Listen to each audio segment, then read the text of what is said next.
Hey! Good morning, everybody. Hello. What was that? What was that? That was my Ice Storm Monday greeting. Oh, yeah, we're live. We made it in, guys. Yay. We're here for you. That's right. Mm-hmm. We braved the elements. Some of us went farther than others this morning. I went about 300 yards from the hotel at the Drury Inn. Oh, wow. Across the street. That's about 300 yards, right? Give or take, sure. Give or take, yeah. Did you wake up later than you normally do? No. Why not? Because I'm an idiot. Psychotic. I went to bed, I knew I was getting up earlier because I didn't stay at the hotel. And I hoped that you would maybe have slept in 20 minutes later than you normally do. I should have. You should have. I should have. But I have the automatic, wake me up alarm. Yep. At 3 o'clock. Did you go to bed any later? Earlier? Anything? I'm sorry, 2:30. I meant to wake up at 3. Oh. No, I went to bed at 9:15 last night. I was exhausted. You know, all that emotion having to do with the Bills-Chiefs game. It's exhausting, huh? I heard a lot of emotion coming out of my living room last night. Oh, your husband, huh? Tim was very excited. He was trying to be very muffled because I went to bed right after halftime. I was like, I got to get out of here because I was getting up earlier. Yeah. And I just heard little a lot of Stop him! And thank God for muting a family text because he was going back and forth with my family. My mom and him were going back and forth for the rest. I woke up to 27 messages. So your mom's a Chiefs fan too? She is because of him, yeah. She used to be a Rams fan, and she hates them. Diehard Rams. Diehard Rams fan. Oh, man. Yeah, she was... Well, I'm glad she converted. She did. If somebody asked me who I knew that was the biggest Rams fan, it would have been your mom. It was my mom. And I hardly knew her, but I knew... I knew of her Rams fandom. She used to call into ESPN before we started working here. She used to be on our show on Casey every Monday morning. She went up to the podium whenever the Rams were leaving and no offense to your mother. Go. Let's hear this. I think the biggest Rams fan that I've ever met is Randy Carricker. He and my mom were in the quarterback club together. He knows my mom. Because Randy cried. Do you remember there was a big press conference when they announced the move and Randy Carricker cried? Yeah. So did my mom, man. Your mom cried too? Oh, my mom, her basement is full of, her basement is full of Marshall Falk's jersey and Marshall Falk is down there too. And Marshall Falk lives there too. And Marshall Falk is chained up down there. Chained to a radiator. seriously, every time he comes to town, she meets up with it. My mom is insane for the Rams. I'm a big fan, and she takes a club and clubs him over to the back of the head. Misery. Down to the basement. It's like Misery. She's got Marshall Falk in bed down I mean, there. she could do that. Yes, it's the movie Buffalo. What was it? Buffalo Bill or there was a movie in the '90s, the Gus Van Sant movie. Buffalo 66. Buffalo 66, where the parents are obsessed with the Buffalo Bills and they name their kid Bill because of the Bills. If my mother could have named me the Rams, she would have. Oh, you ever see the movie The Fan? This is my daughter, Isaac Bruce. Right. You ever see the movie The Fan? Oh, yeah, dude. Fan. Bobby! Wait. Okay, I think there's two of them. Wesley Snipes. There's Wesley Snipes. There was two movies that came out around the same time. Remember the scripts were floating around at the same time? Well, there was one with Patton Oswalt. No. Patton Oswalt, and it's more recent. One. And I'm not sure that's I'm talking about the ones in the 90s. One was about a Giants fan, right? It was basically Wesley Snipes was Barry Bonds. And And was it thinly De Niro? veiled Barry Was it Bonds. De Niro? And De Niro was De a Niro, huge Giants fan, 96. But there was one with Patton Oswalt. It was good. Recently, and he's an Eagles fan. Yeah, De Niro, Snipes, Ellen Barkin, John Leguizamo, and Benicio del Toro. What a cast. From Tony Scott. What a cast. And it's Tony Scott. I'm in. Two first names, harder to trust. That was Top based. Gun director Tony Scott. That was based on a novel from '95. So there was a couple. What was the other one? All right, there was one called The Fan from 1981. Or there's Celtic Pride, which is a more fun take on crazed fandom, where they kidnap the Celtics player. I don't know that. Or they kidnapped the Knicks player. It was like the dude from Home Alone and Damon Wayans. You remember that? Wasn't there a Nicolas Swim Cage? Fan. Swim That Fan was a cool a big movie. one. Was that Hayden Christensen? That was Jesse Bradford, Erica Christensen. Erica Christensen. There was also the two Christensens I always get. Yeah. There's also a good mystery about a football player that got kidnapped, and then they have the find him and the team's mascot. I don't know if you guys saw this movie. Oh, stop it. Ace Ventura, you jerk. Oh, that, yeah. Laces out, Dan. Laces Yeah, out. Damn. dude. Oh, that's such Hey, a maybe good we'll come to reference. find out that the kicker last night for the Bills who missed that field goal wide right, the laces were not out. Did they not sacrifice a fan before the game? Finkel is Einhorn. Oh, they did. They threw somebody down the pit. Did they? Well, didn't work, so their witchcraft's out. Oh, I saw all the pregame stuff for the Bills. Throwing people through tables on fire. Ketchup and mustard guy. Ketchup and mustard guy. They sacrificed somebody in the pit. Didn't work. Didn't work. Didn't work. Oops. That was a stressful game to watch. Yeah, I was a what fan happened? of either Very team. I could see why there were a lot of grunts coming. I mean, I was texting Tim. I had 3 text threads going myself. I was between, which is funny to hear because he was probably the most reasonable as expected. Because I would be like, I want to choke McCole Hardman out right now, dude. He's such an idiot. And he's just like, yeah, things are tough. Tim. It's very reasonable responses. So it's good to know that secretly he's in the basement yelling the same way I was Yep. probably. Because all my other friends were just sending me the same text. Like, why do we even get him back from the Jets? He sucks. And Yeah, I was think like, I good texted question. you. He won't be here next year. I was He texting touched you. it twice. He fumbled it twice. That's what he contributed to the game. Listen, if the Jets get rid of you, you know there's something wrong. Is that Like if it? the Jets won't even take you. Jets cut you, there's a sign. So Travis Kelce scored twice. Are we going to call him Kels now that we know that that's how they say it? Nah. Okay. Nah, it's Kelce. Oh, the fanatic. And Somebody- that's what, is that what Patton Oswalt? I don't know, but somebody sent this over and it said, this is a 2019 film called The Fanatic with John Travolta, and it's directed by Fred Durst. Well, I'm going to be watching 14% on the tomatoes. that. His hair looks incredible. Oswald's is Oh, a big man. fan. Big fan. Yeah. Big fan. That was it. This looks great. Great movie. I want to Very see good. this. So Travis Kelce scored twice. Cut to Taylor Swift twice in the booth. They cut to her quite a few times. Right. I felt like less than when it's a home game. I feel like they were pretty reasonable about it last night. They were cutting up there for Jason Kelce. Yeah, I was saying, that was Jason mostly Kelce stole her Oh, thunder last like, night. Jason dude. That Kelce. was He was shirtless. Shirt off. He was harassing all the fans around him. He jumped out the Oh, window. he was down there drinking with him. Yeah, he jumped. Well, I'm saying that was before the game, but during the game he jumped out of the window, was shirtless, like pumping his chest like Drank a another gorilla. guy's beer. That's how I'm going to celebrate my retirement, too. Is exactly how he was last night. Heck yeah, he's like John Daly now. I wonder He's what kicked Eagles into that fans mode. think of that. Do they care? Nah. Because he's not, he's not officially retired. It's No, I family. think it's the year he went to the Super Bowl. Travis showed up in Philly gear. And, Yeah, it's his brother. Don't give me Yeah. that. brother. I don't Understand I what think you- rules. No, the brother pass. You're fine. Yeah. People from Philly, who They cares? have brothers. Maniacs. It's the city of brotherly love. They're maniacs. Yeah, good point. I mean, come on. Those people, yes, Well, those what people. do you mean, those people? People from Philly.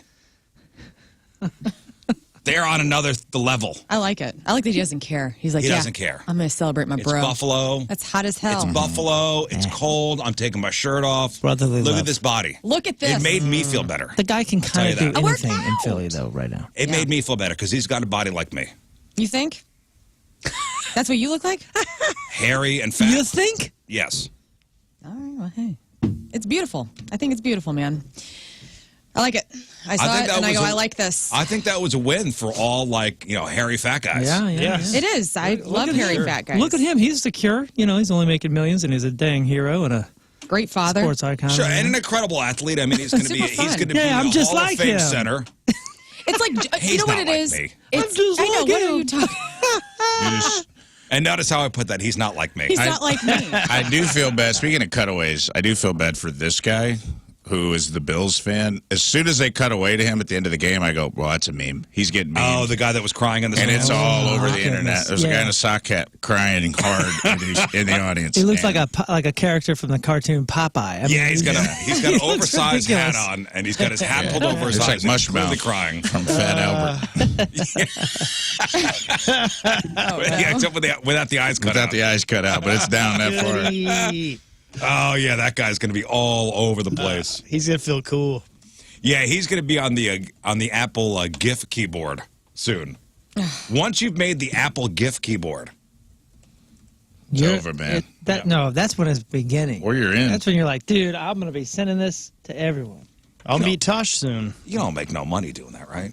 being on that? You can get on not directly. Cameo and start doing things. And I will say. I'm the Buffalo Bills crier. $50. I'll send you a personalized message. I'll cry. He just cries on all his cameos. Yeah, dude, that's brilliant. I mean, come on, man. If that guy's got a friend in his life, he's telling him the exact same thing. He's got a said. 2-week window.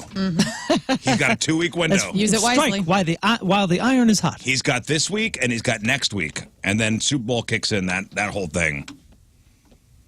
You got to strike while the iron's hot. Yep. Yeah, that poor kicker. It would have tied the game, so it's not like the Bills would have won, right? Per se. Yeah. This was less of a. The former Chiefs-Bills games were kind of like shootouts of excellence. This was more of like who's going to shoot themselves in the foot last. There was a lot of dumb things happening in that game. Like the fake punt was dumb, but then we turned around and gave it to Hardman on the 2-yard line on first down, and he fumbled and got a touchback. Tony Romo said the fake punt was all right because they didn't have enough men on the field. Yeah, but I mean that deep in your own territory, if you don't get it. Well, and they didn't get it. It was you not don't the get best. it. It was not the best showing from either. But then KC blew it. Well, then the fumble. When Allen fumbled, I'm like, zone. all that guy had to do was fall on the ball. Like, situational football-wise, the Chiefs were not. Other than Mahomes, no one was, like, paying attention to where they were in the game and what. Yeah. All they had to do was fall on that ball, and somebody tried to scoop and score and then kicked it off their foot, and then Buffalo got it back and got a first down, which led to the field goal. Yeah, it didn't seem like playoff football. It did not. Well, it looked like week 2 football. It was one of those things where you're watching and you go, man, if they make it out of this, God, I hope the Ravens are stupid that week. Yeah. I hope Lamar gets the flu or something. Oh, it's going to be, man. I wouldn't wish that. Gee whiz. I said the flu. 2 great games next week. 2 great games Sunday. Yeah. Ones and threes. Detroit 49ers, and you got the Ravens Chiefs. Both sides, 1s and 3s, right? Man. It's going to be wild. Woo! I mean, it is cool. It is cool that, like, these are the teams that are here. These are the teams. Yeah. Because it is Man, exciting. I'd love to see Detroit win. Right now.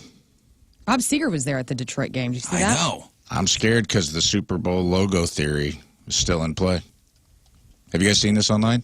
What is this? Look at the last 3 Super Bowl logos and the colors that they chose preseason.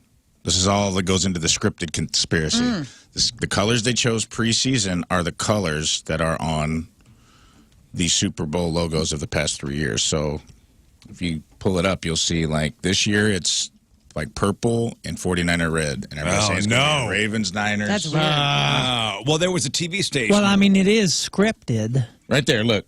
See that one on the black? Go to the next one. Go to the left, to the left, to the left. There you go. Bengals, LA. Look at that one. It was orange and yellow. Chiefs, Eagles was kind of a tealish green and red. And then this one is purple and red. And everyone's saying that if the Niners and Baltimore go, it's scripted. Oh, there was a TV. So you see the one with the TV station this weekend put up like a little graphic that says, Post Malone will be singing the national anthem. Usher will be playing the halftime show at the Super Bowl, which will feature the 49ers and Ravens. Who said that? It was some TV station put it on as a graphic. Wow. Oh, boy. What if somebody's got a time machine, man? Here we go. The script. Pisses me off. Well, and they didn't mention I rebound. watched the end of that game by myself in room 800 at the Drury. Nice. All by myself with 50 pillows around me. I made a fort. Quiet? Quiet room? Yeah. It was very quiet. Nobody was really in the hallways. I got to the hotel around 6:30 last night. Did you ask for the upgrade? No, I did not. Even though I deserve it. Yeah. Hey, weren't you the one that was saying we should always be asking for an upgrade? That's where I learned it. Didn't Rafe get the upgrade? It was packed. I'm going to get there. Oh, I'm sorry. I'm going to get there. Well, I got to the hotel around 6:30, and I just wanted to get out of the lobby as quick as I could. Yes. Happy hour was going on. The Drury was hopping last night. Hopping. So happy hour was going on, so the lobby is got a million people there. Right. The Applebee's next door, packed to the gills. Great apps. Packed to the gills. I didn't ask for an upgrade. I just give my room. I'm going to go back to my car, park in the garage. You bring snacks with you? No. What? Stupid me. No. No snacks? But that's on him a little bit. No, it's 100% on me. He texted me, I wish I brought snacks. And I go, isn't there not a commissary down in the lobby? And he goes, yeah, but Too far. Gotta go down there. I don't want to go down there. I was in my underwear by then. Yeah. Were you kind of in hopes that Rafe was going to bring you something? No. I told him I would. I was like, you want me to No. stop at the commissary and drop him off at your door? No. Like, don't bother me. Nobody bother me. I want to be in my quiet room. No, I had a T-shirt on and underwear. That Drinking bathroom water that I I had wool socks. Please Oh, my God. paint that picture for everyone's I Monday. had wool socks pulled up to my calves. What else do you have on? Shorts, No. underwear. And a Carhartt T-shirt. Cool. Nice. You guys are some calf sock wearing mofos up in this show. Heck yeah. I don't think I own a pair of calf socks. Do you? I'm just short. What's that? You own a pair of calf high socks? Hell yeah, man. I wear them in the winter. Well, I was out in the I'm a elements. boot guy, and I. Me too, but man, I started I measuring. don't wear galoshes. I Yo, don't go my- to the knee. I had boots on yesterday. My buddy from this company called American Socks sent me a bunch of stuff. Look at this. Look at these Get designs. out. I got Oh, wow. wild, punk Nice. rock Those are designs on pretty. these. Well, that's not it. Yeah, that's a normal sock. What you? That's like a mid. Look at this. Oh, yeah, is this it is sock a- time? Look at you guys with your cute socks. I got two different. Style, I baby, got two different style. colors on my toes. He's got beach socks on. Oh boy, Dang. I got two different socks on. You don't match This is them up. normal. Yeah. Mine have that knives sock and- foot guy his Monday just went off. Yeah. I have Who 3 gave socks me- on. Who gave me these Jeep socks? Oh, I think that was me. Was that you? No, I'm not really sure. You don't but match I'm- up your I'm gonna- colors? I'm going to take credit for it if no one else does. Interesting. Heck no. I'm surprised to learn that about you. Really? You just seem like you would want it color coded. If it's in the cards, if it's in the sock fate, then it happens. If Well, not, here's behind the scenes. So yesterday we all get a text message from Tommy the boss going, hey, it's going to be bad weather. If you guys want to stay at the hotel, go ahead. yeah. I was out in Barnhart yesterday morning at a shooting competition. That's right. A shooting Nice. competition. What a man. Oh, so manly. What'd you shoot off of? Like it was all testosterone. you were in a bunker? What was it? Well, you have different, scenarios. You have 6 different stations. Like one, you shoot off what would be simulating the side of a roof. One, like through a ladder. What was your favorite to shoot T-bone off of? steak. Yep. You're shooting basically pencils at 150, 200 yards away. It's wild. So pretty easy. Let me suggest bullets. Moving target or just stationary? Stationary. Nice work. I don't feel like the pencil will travel very far. Shooting at pencils? Oh, shooting at pencils. You got to be Shooting at pencils. You got to be You're specific. not shooting pencils. Did you do well? I'm Like, gonna where'd race you line you. up with the aim and everything? Okay. This is my first ever shooting competition, and it was cold. It was cold. I had the hot hands. You had gloves on? Oh, I had gloves. I had the hot hands in the feet, Nice. insulated pants and all that stuff. I didn't come in last. Oh, I out of came in- people, how many? Out of how many? I came in second to last. Wow. Yeah, Okay, dude. Middle of the pack. Nope. Scott Rizzuto. No. You're not last, so that's And good. when they were doing the award, they were going over the scores and like, hey, let's give it up to our first timer, Scott Rizzuto came in second to last. I'm like, Yeah, they announced second to last. Did first place get like a golden bullet belt? Or Yeah, what do you no, get? you get a Chewbacca like bandolier. Do you really? No. Oh, man, I was double. like, Cool. they don't even allow me there. I'm so good. You get the B from Saturday Night Live, double bandolier. No, it's all like bolt action, 22. It was Oh, man. cool. I want to do that. Would you be interested in doing that? Yes, very Dude, much. so. wild. Yeah. You know We I'm should do good. that. That's my thing. Dude, you think you're good until you do this. I told you should come with us to do that. I would like to do the skeet shooting. Buddy took us to this. It's almost like a golf kind of thing. You go to one hole and it's a pigeon and a rabbit. The clay pigeon and rabbit, and it's a pull and pam pam, and then go to the next hole. Dude, it's awesome. It's so fun. Yeah, this was on a Sunday morning, get up at 6:30, put on really warm clothes, drive down to Barnard, which is just south of Arnold, up to this pretty cool gun club. And it was cold. It was cold, but it was a cool experience. It's one of those, as I'm driving down there, I don't know, do you guys do this to yourselves when you get yourselves into weird, why am I doing this Yes. situations? Every day. Why am I putting myself through this? Why am I up this I'm early? nervous. I'm nervous. It's awesome. I'm up at early on Sunday. Skill Gotta do it building. to It's grow. freezing. No, it's great.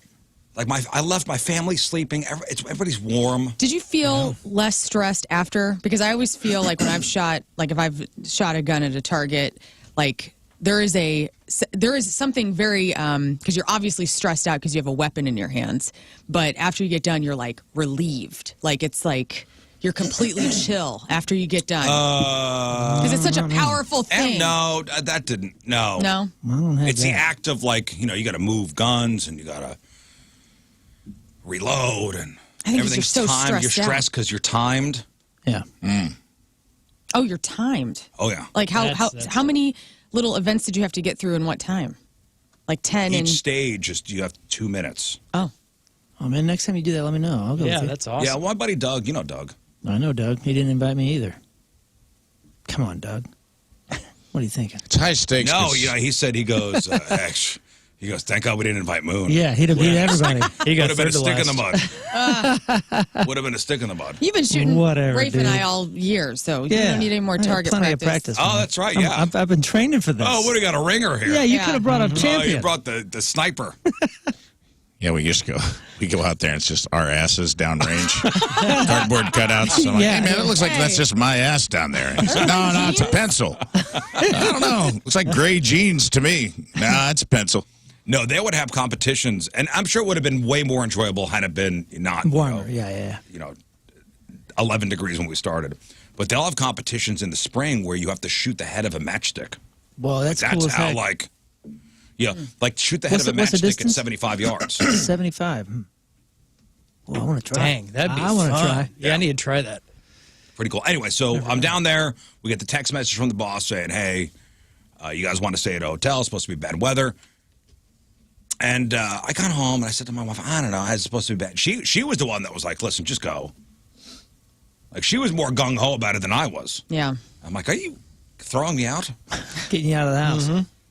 You should go. Just go. You should go. You should go now. You should leave probably 3 go. hours early. Yeah, she's packing my bag for me. I'm like, wait a second. You want to leave the Check-in's night? not until 2. You want to leave the night before? You should. Why'd you should do pack that. a giant checked bag? It seems like well, maybe you stay a while. She already had the bag packed. 20 outfits in here. You may have to stay the week. I don't know. It's bad. Could be bad coming home. No need to rush. What is this shirt in here? I haven't seen it for years. Oh, yeah, I've had this bag packed for years. Why's your wedding ring in here? But I know. I know Moon never stays. Lern, I mean, I even texted him, please be careful. I know, you're very sweet to do that. I looked at him, I go, I think the guys are staying, and he was like, well, do whatever you want. And I'm like, I'll just slow roll. I mean, I just took all of the whole way. Like, you are out on a back road. I'm not. And so, even though it was slick, I just took all of the whole way here, and it was all right. Nobody was out. It was cool.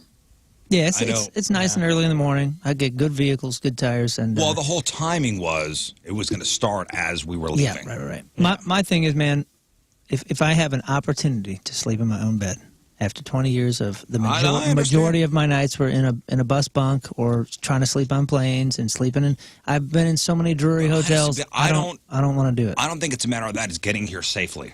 I know. I'm just saying, if I have the opportunity to sleep in my own bed, it's too much. I waited till the 11th hour.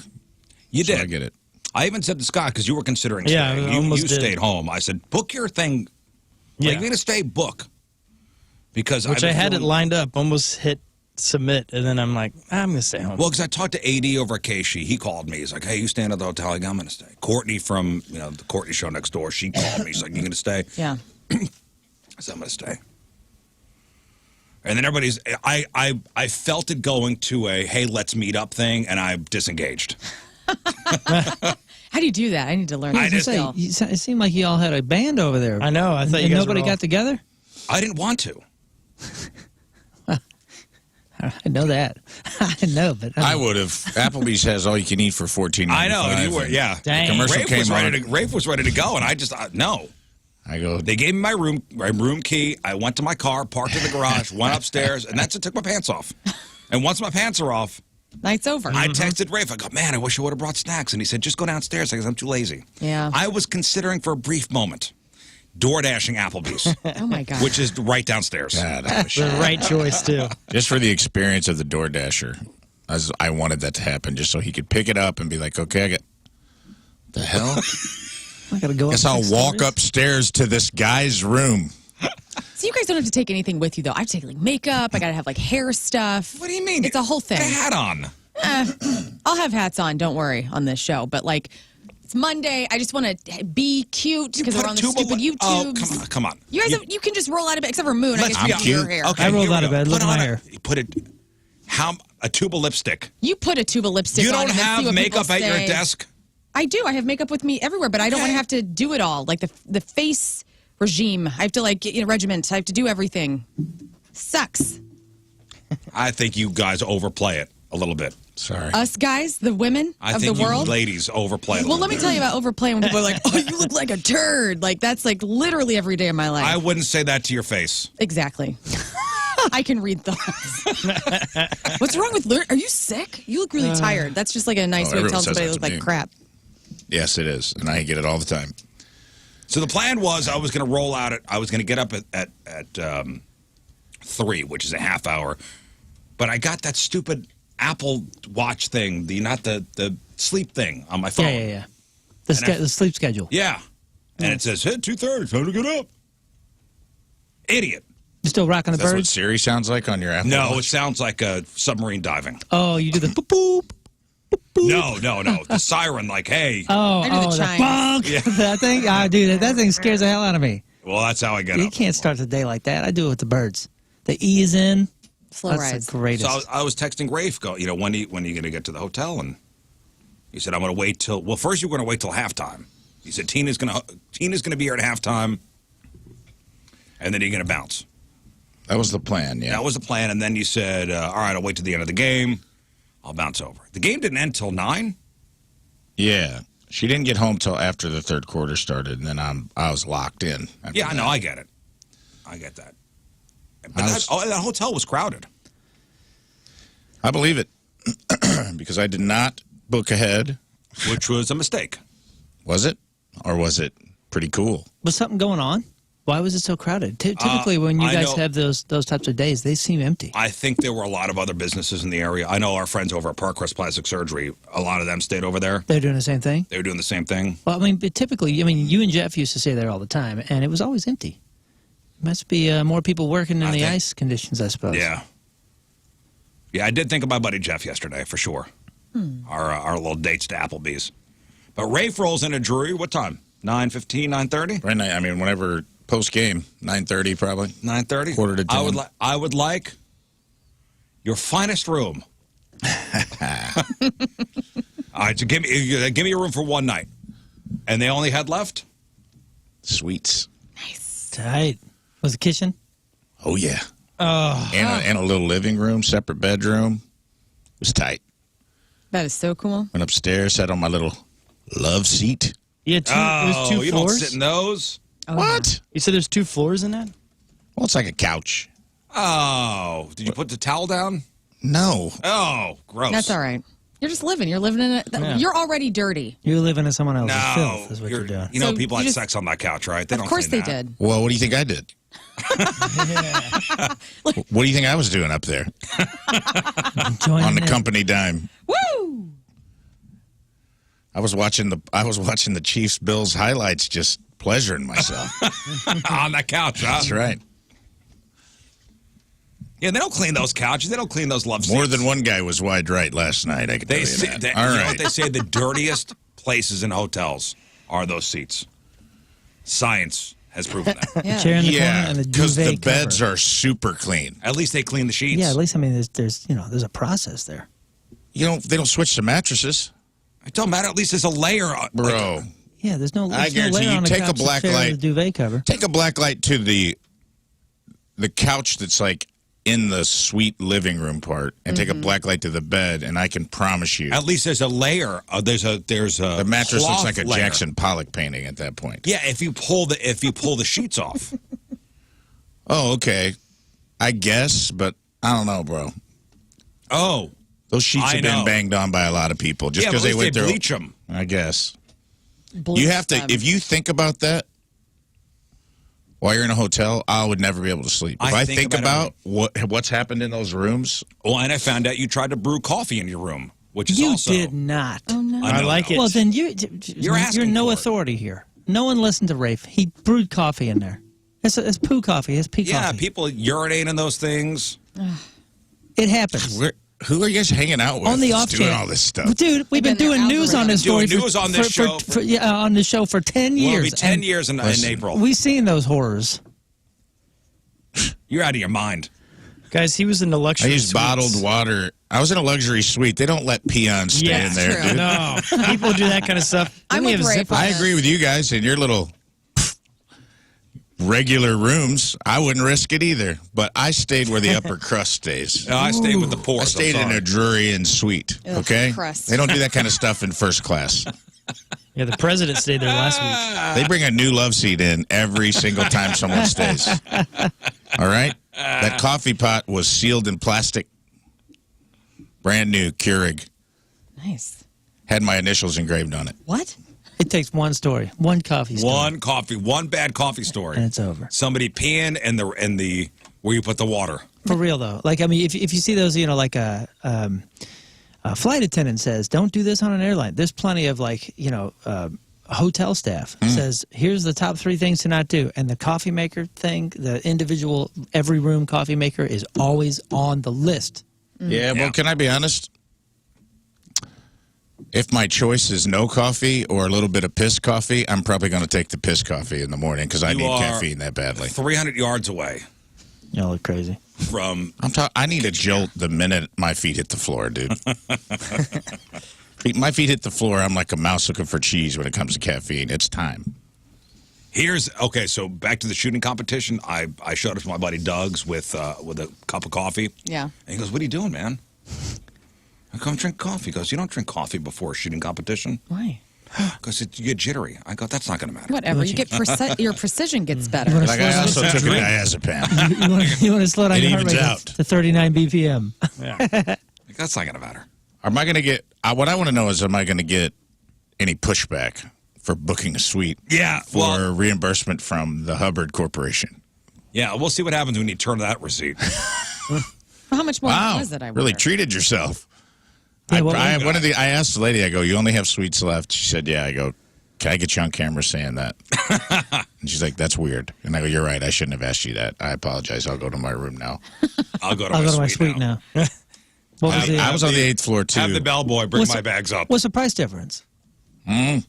Couple hundo? I bet you it's A little bit. $100 difference. $100 difference? Yeah. That's fine. Did you say, "Have the bellboy bring my bags around"? Yes, please. You're just a stack of Louis Vuitton luggage. And the bellboy brings your stuff up to the suite Case. at the Drury. The Drury off 270 in Creve Coeur. Have the bellboy bring my Hello Kitty backpack to my room. Did you enjoy your stay? I had 2 Aldi bags full of clothes. I'm like, "Get the bellhop.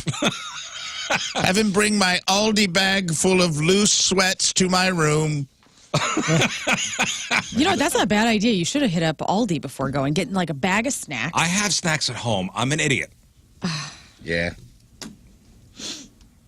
I'm an idiot. I should have stopped at a gas station. I know. Whatever. You could have had a really fantastic time. I could have been like, had Doritos all over my chest hair. Right. Playing You could add spaghetti. spaghetti. Nah.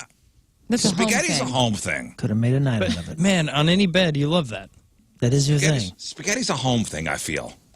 He's just referencing your favorite Milkshake. moment. Yeah. My rock bottom moment. Your Eat rock spaghetti in bottom bed. moment. No, I want to be like Doritos. And then if Just there's too laid many out. crummies in that queen, you can just switch over to the other And queen. I You had know a what I'm king saying? size. Oh, excuse me. I would have eaten. She's right, though. The right move is to get the 2. You got the eaten bed Dirty bed and clean bed. and the clean bed. You got the eaten and the eaten bone in bed. Yeah. And then Yep. the clean bed. That's how I roll. They just had a king. Which one's which? I would have eaten on one The side. left. The left is always I would Closest have to the eaten on window. one side. Yep. Yeah. No, when you walk in a room, what's the sex bed and what's the sleeping bed? The sex bed is. I believe is the far bed. No, the sex bed is the first bed. Closest and to the then, bathroom. Yes. Yep. And then the She's other right. bed is by the window, which I'm calling Correct. the left bed, is the sleep bed. Oh no, you see, the sex bed is by the window, so I have the shades open. Oh. Well, you're doing it wrong. You're messing up everyone else's clean bed with your gross Italian sex. Stop doing it. I think you could say greasy Italian Your sex. greasy Greasy Italian Italian sex. Canceled.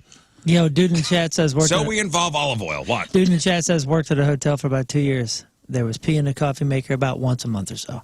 Ew. Here's a question then, hotel people. Why are you putting coffee makers in there if there's once a month piss? Because some people go, ooh, there's a coffee maker here. I'll use this. I'll use this. People No, they'll pee in the go, irons? What are the amenities?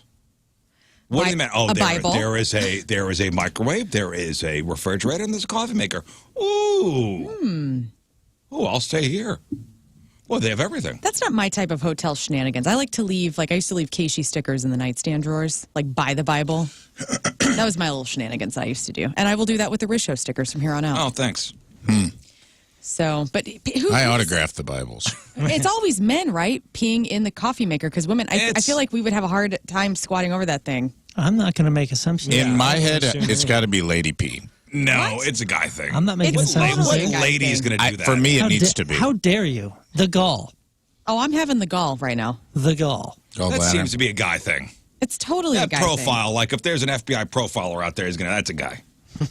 Come on. thing. Like, what are ladies No doing? lady's going to do that. Ladies are probably sitting bare-assed on the couches. That's for sure. Nice. and Moon, apparently. Because that tour that came through and you were bare-assed on... That was a chair and that was once. Okay. And he's itched ever since then. That was not the corner chair. That was the rolling chair. And it was Hey, and you It's know all what? a business. different type of circumstance. Yeah, think about that, dude. Think about the desk chair of every room, because that's where everybody's leaning over their laptop doing the Lord's business exactly. on And people I don't have avoid those at home, so they want to bang on them. You I know? avoid there's everything I can. Every inch of a hotel room is have an covered office in chair at baby. home? Every inch of a hotel room is covered in baby batter. That's all I think. Yes.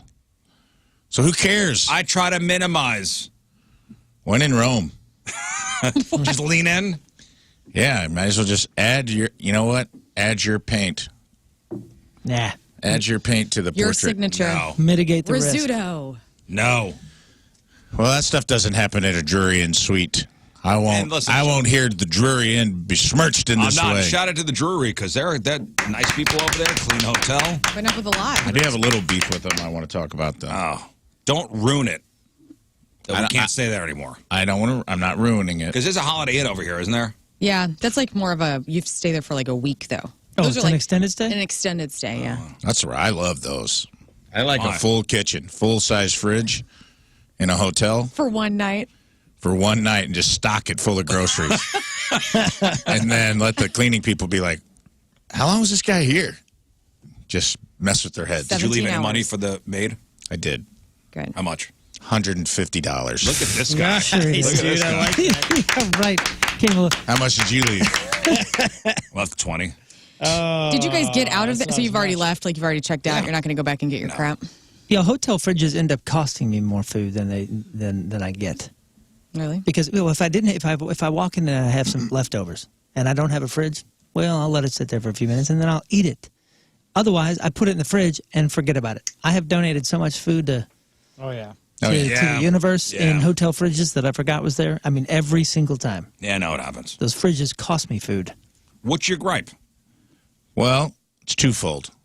We talked about it a little bit earlier. The pillows are very small, but they give you a lot. They give you a lot. They did. Courtney was making a note of it, and I said, "You're right. They're small pillows. You need like 5 to 6 pillows per person to like properly." And I made a fort.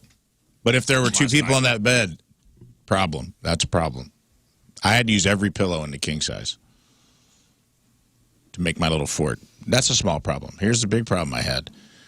Their little alarm clock by the bed had 6 buttons that said radio. And it said country, R&B, news. Yeah, I saw those buttons. Well, I hit them all. And guess what? Not a single Hubbard station was programmed in. Well, you could have done that yourself. No. That's a pre-prog. That's pre-programmed. I can barely work an alarm clock. You know that. What, they got all iHeart stations? They probably. I don't know that's what why- they were, but Or they're- Odyssey, that's why they're bankrupt. One of them said Spending money on stupid things like that. rock was not Keishi and alt-rock was not the point. And news was not ESPN. And whatever. Maybe I'll give them that if it's regular news they're looking for, but I'm like, come on. You get a lot of business from Hubbard. We're Yeah, right down you're the right. street. Show us some love. Right. Lern seems like somebody would do this. When you go to Best Buy, would you change the station? I would. I would too. And when I had rental cars, I used to put them all too. on my station. Yep. I will put them all to the point. Yeah, when I had a goofy website, I would do that at the Apple Store or anything like that. Every computer would have my, like I said, as the main. Yeah, I would. If I was in Best Buy, I'd go all the radios and send them to 105.7. If you work in radio, that's what you have to do. That's like part of your initiation into this career. Well, and I'd go, what idiot sent these all to Casey? It's me. You and I were having radio wars. Or you get a rental car and you put all this, every station on the Every preset is the point. Every preset. Really? Yeah. That's hilarious. That's Hey, always it's a guerrilla nice. marketing, man. Do you ever have you go to get a rental at like a dealership that you do business with and they did that before you got in the car? Yeah. I thought that It's was always sweet. Yeah. Well, I told you guys when I was in the Bahamas, they only had one station. And it was alt rock called The Blaze. And I was like, if we're ever going to syndicate, It'll be there. let's lock the Bahamas down. It's one station, dude. Everyone's having a good time. That's called The Blaze. The Blaze. It's called The Blaze, dude. There's a little building. I drove past it, and it was like 107.1 The Blaze, Bahamas only alt rock station. And I was like, what they meant to say was Bahamas only station. It's the Rizzuto Show on the Blaze. On the Blaze, bro. What if it was just Glenn Surf's up. Beck's The Blaze and that was all they were listening to in the Bahamas? Yeah. It'd be a real letdown. By alt rock, they meant alt opinions. One guy working. Do you listen to I the assume, jocks? dude, it was the only station I could get to come in on any of the rental cars. It's got to be an expat. He's probably wanted for something. Probably an L radio guy. Or maybe Don Imus. who is quote unquote dead. But he went to the Bahamas to work at the Blaze. That's right. Or a radio guy got himself into trouble. Now doing what's the extradition Policies there? on the Bahamas? I don't know, man. Good question. I don't know. But I'd be willing to do radio at the Blaze. Yeah. I always thought doing radio in Hawaii. Would be cool. I remember when I was putting out tapes and resumes back in 2001, 2002. Sent a couple resumes down to Hawaii. That'd be awesome. No Have you ever- hits. Have you ever been to Hawaii? No, Neither have I. I think it was a radio station, KPOI, K-Poi. Hawaii is the greatest. I want to go And that's why everybody's going. one day. K-Poi. It's expensive. Talk about yourself. Yeah, I'd go to Hawaii. I don't know if I'd want to work there, because then, Very you live in expensive. yeah, it's I can expensive. handle You it. live in paradise all the time. What else do you want to see? Oh, that'd be a bummer. You're know? right. I don't think I'd want that either. Hey, Hey, mahalo, everybody. It's Rizz here. I'd love to hear your we spots. wouldn't be dealing with ice storms. They're telling everybody to stay off the roads. Good point. Look out for lava. Yeah, you got to worry about lava flows there. Here, you got to worry about ice. No, they are seriously. I think every school's closed today. They closed Rockwood late Yeah, this morning, right? this morning around what time I got that message? Like 5 o'clock. 5 o'clock. That is late, man. I mean, there's been a lot of talk about this ice storm for a couple days. Everybody was ready for it. 5 o'clock, 4:57. They were holding out. They were hoping. You guys have a few snow days already? You guys burned all your snow days or something? This will be the second one. Oh, well, they got it to spare. Oh yeah. They're not in danger of going over for sure.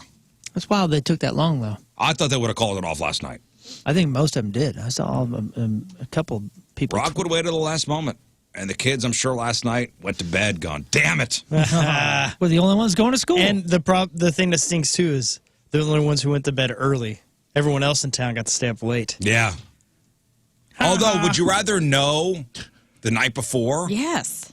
or did that surprise? Oh, I of like the surprise. Of like, I'll bet you my wife told the kids, don't set your alarms. I will wake you up if you need to wake up. Like, she's good like that. Yeah. But the surprise of like, oh, no school. I think Back I to like bed. knowing the night before so I could Me stay too, up so I late. can stay up late. Yeah. I want to watch MTV2 all night. oh, my Yeah, son go was hang out with your stoked. buddies. Yeah. My son was stoked. I was like, what are you going to do? He goes, It's nothing. whatever I want. Yeah, exactly. Do whatever the hell I want. No matter. I don't got school tomorrow. I'd No, the enjoy kid's it. like, I guarantee we're not going to have school. I said, Psh, nothing's been called off yet. Right. So I said, I'll see you. plan on. I said, I'll see you in the 10 o'clock hour. And he goes, why so early? I'm going to be sleeping. My daughter slept till noon yesterday. Good for her. Wow. Dang. Noon. Holy That's cow. Miss incredible. those days. I can't sleep that late now if I wanted. No, I try. Yeah. I've tried I a get too couple bored. times. Like yesterday I was trying to, we were traveling on Saturday all day and night. And so on Sunday I was like, I'm going to just sleep in. And I mean, 8 o'clock, boom, I'm wide awake. Yeah, That's as late as I can can't go. make it past 8. Yeah. Have you guys ever left anything at a hotel? All the time. Well, remember Like, in what's L.A., last month, somebody stole the maintenance guy, because I know this is the only time somebody was in the room. Maintenance guy came in and took my AirPods. Well, did you ever leave anything accidentally? All the time. You know, All if you the ever time. need a charger, just go to the front desk. Yeah, really? I've asked for, yeah. for I'm about for chargers. 25K deep in chargers, I'd say. Yeah, if you ever need a charger, just go down to the front desk, just ask them. They usually have a box of them. Hey, one of those New Year's that we had our big New Year's Rizz show, you know, somebody left a dirty sock in my hotel room that I was in. Oh, and a wrapper for a condom and a couple Oh, other wow. stuff. Do you remember that? I'm sorry, dude. I thought I got all that. No, that was the room that I checked into. Isn't that gross? It was the nastiest. It's pretty cool. Who was it? What do you mean? You mean it's a dirty room? Somebody was else a dirty before room. you? Yeah, they didn't clean the room. Oh, Don't you remember that? I was like, guys, fine. there's a sock next to my bed well, Oh, no, they clean those beds, remember? and a wrapper. Remember from earlier? a travel company just released a list of the weirdest items ever left in hotel rooms last year. There's some fun stuff. Somebody left dentures. Okay, is that weird? But although you probably go back for those. Right, those are expensive. I've left like if I brought like a shampoo or something myself, you know, any of those kind of things, anything that goes in the shower, typically I forget to take it out. Yeah, when you do your last minute walkthrough. All right, guys, let's do another walkthrough. Check under the bed. I'm a check hotel all the drawers. Somebody left a witchcraft paraphernalia. Dang. Somebody left a prosthetic limb. You're gonna need that. Right? Maybe they brought like a backup and they had the one. A glass eye. Well, Somebody maybe left it a grew glass back. eye. Maybe it grew back. Somebody left grandma's lucky teacup. And I don't know if the lucky thing was written on the cup or if that's a reference to a euphemism that I don't understand. I don't know. I don't know what that's all about. Lucky. Somebody left thousands of German marks, which is the official currency of West Germany and the unified Germany until the adaptation of the euro back in 2002. Ah, that's Even crazier, it was stashed behind a toilet water tank. Somebody left a clown costume, full costume, shoes, wig, red nose. Somebody left an inflatable boat. Somebody left a crap ton of caviar, which, okay, just out. Can't take it on a plane, maybe. Maybe you can't take that through security. Yeah, possibly. I've left food in every hotel refrigerator. Yeah. I always go, oh, sweet, I'll have this quesadilla in the morning. I can't wait. This is gonna be great. I'm gonna have breakfast. Nah, No. damn it. Idiot. Damn it. Okay, so we had a storm. We're in the middle of whatever we're in the middle of. Right. What do you call this? Is this a storm? Precipitation. It's ice. Is this a storm? Winter weather advisory. it's an annoyance. Do you really believe this, or is this just an old wives' tale? When a person says something like, a storm's coming, I can feel it on my knees. I believe Is that it. a real thing? I believe it, Yeah. too. Moon and I talk about this all the time. But no, The older so you I- get, the easier it is to believe. so I got a headache, like a low headache, before a storm rolls through. And I think my wife thinks it's an excuse. My left knee goes weird. Yeah, mine It's too. real tender. Did you damage your knee? No, Oh, really? this is just me. Yeah. Mine has been since I damaged my knee. I had the ACL reconstruction and all the, and I have what do they call it? Osteoarthritis? Is that Maybe. it? Man, I don't know. I got an old ass knee, is what I have, and it screams grandpa style. Before a storm? Yes. Somebody- I'll get achy and weird, and then what do you know? Something happens. Well, I'll say storms are brewing, and my wife will go, shut up. Take an Advil. It's something with the Suck it pressure, up. right? With the low pressure system. Somebody polled thousands of Americans, asked if they think joint pain and headaches can predict storms. Most people said yes. Is it? A lot of us think it's BS, though. And around 1 in 4 people claimed they can feel it in the joints when the weather's changing. So is this really a thing, or are people just delusional? Turns out there really is some science to back this up. Here we go. Now, when a storm is on the way, yes, Moon, pressure drops. Air pressure drops. And that can cause the tissue in your body to swell up and irritate your joints, especially if you have arthritis. And yes, it could also cause headaches. So stop thinking I'm an old kook. I really do get headaches. Can't help it that my body is in tune with the earth. Okay. Yeah. Yeah, that's right. That's right. Me and the earth are one. That's right. Earth keepers. I think, Lern, you mentioned this last week in the office, these cicadas. Yes. They're coming. Oh, prepare yourself. In Illinois, you're going to get hit twice. I read I read a big article about this. Is this the lineup spring where it's going to be the 17s, the 7s, and the 3s? Okay, so for the first time since 1803, 2 different broods of cicadas will emerge from underground in a rare synchronized event starting in April. That happened in 96. It wasn't the 17s, but we had a double brood. Yeah. Don't you remember that? Triple. One of I don't know. They're saying this is the first time since 1803 that 2 different. That these particular broods, maybe. Yeah, I think it's these particular ones. 'Cause the other one, I think, was the more common ones, like the 7. Well, I got the numbers 13, for you. whatever. Let's hear it. Do you not remember that? It was 95, 96, something around there. It was It probably didn't happen in New York. Oh, man, it was amazing. Yeah. Billions The of trees, cicada. dude, you'd go out like for lunch during high school, and the trees were just, you couldn't even see the leaves. It was just a bug tree. Yeah. You could catch them, make them into, and put little leashes on them and have them fly around. Cat- Billions stoked. of They taste cicadas will appear across the Midwest and Southeast as soon as April. President Thomas Jefferson was president the last time the U.S. saw this type of double brood event. Sweet. So, brood 19 is the largest periodical cicada group. That's going to come mid-May. Mid-May this year in over a dozen states: Alabama, Arkansas, Georgia, Illinois, Indiana, Kentucky, Louisiana, Mississippi, North Carolina, Oklahoma, South Carolina, Tennessee, Virginia, and Missouri. Those are the largest, by the way, and it says that these are the 13 years. These are the cicadas that emerge every 13 years, usually stick around through mid-June. Now, around the same time, another cicada brood known as brood 8, I'm sorry, 13. 13. Why do they got to do everything in Roman numerals? I don't know, man. Come on. I'm so sick of Roman numerals. Me too. Can we get the Super Bowl to stop Come being on Roman with the numerals Roman too? numerals. Just tell it's 58, because I don't want to have to look it up. Nobody knows what you're talking about. Now I know XIII is 13. So those emerge every 17 years. I don't think we're going to get those here. They say northern Illinois, but also parts of Indiana, Iowa, Michigan, and Wisconsin. So I think we're going to be spared the second brood. I think we're just going to get that first one. So as usual, the cicadas will be present in tremendous numbers, which researchers believe allows them to overwhelm any predators that would otherwise threaten their ability to breed.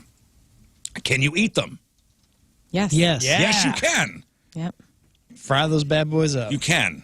I'm telling you, man. If you're a Hoosier. If things get hard enough, this is how we'll survive as insects. Not this guy. Ground them up.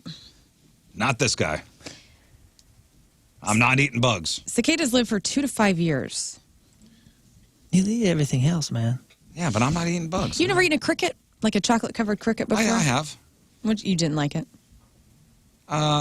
It tasted like whatever was. It was at a Mexican restaurant. It was like chili lime or something. You know what it tastes like? Chili lime. Yeah, which is what most food tastes like. Most meat tastes like whatever you cook. You know why I'm not eating them? Because I don't have to. That's right. Right. Yeah. The day will come. Hopefully it doesn't, but Not in my time. There's also a John Cicada concert, which is Yeah, nice. triple cicada. That's scary. And John Cicada's coming to town in That's April. right. Damn. That's right. He's coming. That's a triple cicada event. And he's bringing the Cuban heat.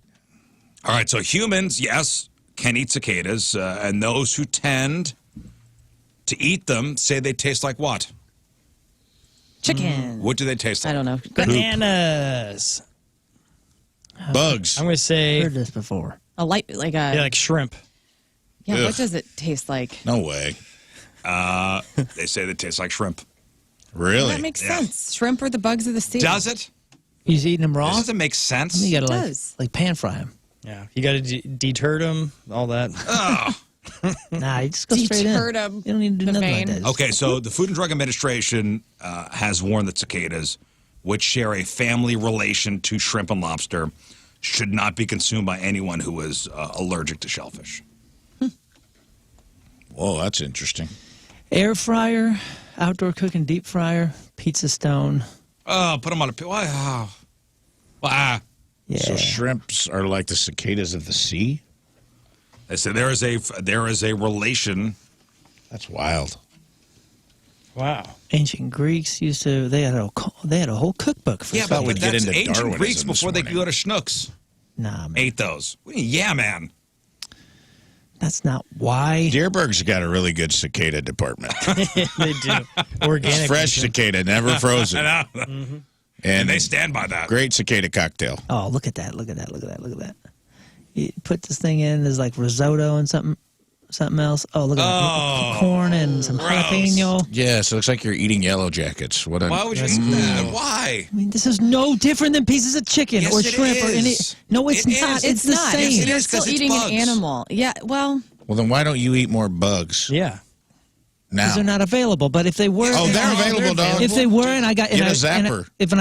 and I grew up Get you some free range bugs. thinking that it's normal, then it would be normal. But it's Go to not the normal. pet store. You can get like bags of crickets. That's right. But I mean, zoom out for a moment. Come on, I'm not asking much. The only reason you're eating this is to say you're eating it. Yeah. That's it. That's the only reason. I know other cultures, they have their grasshoppers and their whatevers, but we don't live in that culture. Cheese grits, blackened cicadas, and grilled onions and peppers. The only reason you are eating this stuff is to brag you're eating about this stuff. That's the only No, reason. not necessarily. Be I experimental. mean, I would assume that when there's a billion of them flying around, this would be a cheap food at some point. This would be a reasonably accessible, I don't cheap know. food. Last time I checked my watch, it still said America. And we don't eat that stuff.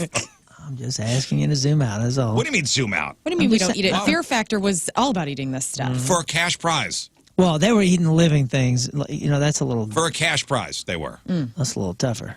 Remember they were America, grabbing. where we only eat bugs for cash. Oh God, they were grabbing those cave spiders and just like they had to grab them off for a table. for a Oh my cash God! prize. The only reason you're eating this currently in this culture is to say, look what I ate. Right, bravery. Yeah. Yeah, it's not the same. I mean, maybe in the broad 20,000-foot sense of, yeah, you are eating animals, but I mean, I'm not carving up my Super Bowl party and having people be like, that's a really good tenderloin. I'm like, actually, it's horse penis, but it's just the same. If you think about it, like people would leave your party. You know what I would mean? rather eat horse penis, I'll be honest with you. Than a cicada? Yeah. Oh, that's What a tough is wrong one. with you? That's a tough one. All right, hey, Lern, thanks for having us over the Super Bowl. So Rafe's going to bring the Rotel dip. Moon's going to bring the cicadas. I'm bringing cicadas. And Rizz is going to bring a noodle dish. Elephant dong. Stay home, Scott. No dongs allowed at this party. Stay home. I mean, I don't know. It feels different to me. I feel like eating like bugs is different than animals of the hooved animals. Yeah, bugs Maybe are not. good for survival. You know, if you're out in the middle of nowhere. Currently, I don't need to. Yeah. One day you might. But think how many you have to kill to get the protein that you could get from. Now, we've all agreed that if it comes down to it, we will eat King Scott before we eat bugs. I'll Is that tell the you what, Alive Pact for this show? That is the Alive Pact. Hey, I have natural spaghetti growing out of my head. You can save a lot of money if you're willing to eat grubs. hey, this thing says make sure you do not saute them because for some reason sauteing them breaks them down in a way that makes them taste like a cross between Bugs. leather and plastic. Yummy! How about don't eat Yummy! them? Now, as far as how dangerous they are, cicadas are generally harmless. Generally harmless to the environment. They don't bite. They don't carry disease. They're not going to eat leaves. They're not going to like ruin your garden. They're not going to eat leaves, flowers, fruits, or garden produce. And that's according to the EPA. Young trees. So if you have a young tree, on the other hand, you will need to cover those in protective mesh because the insects can damage saplings while laying their eggs in the branches. So, Interesting. but your cucumbers and your tomatoes are going to be all right. Thunderdome for kitties everywhere, man. This is it.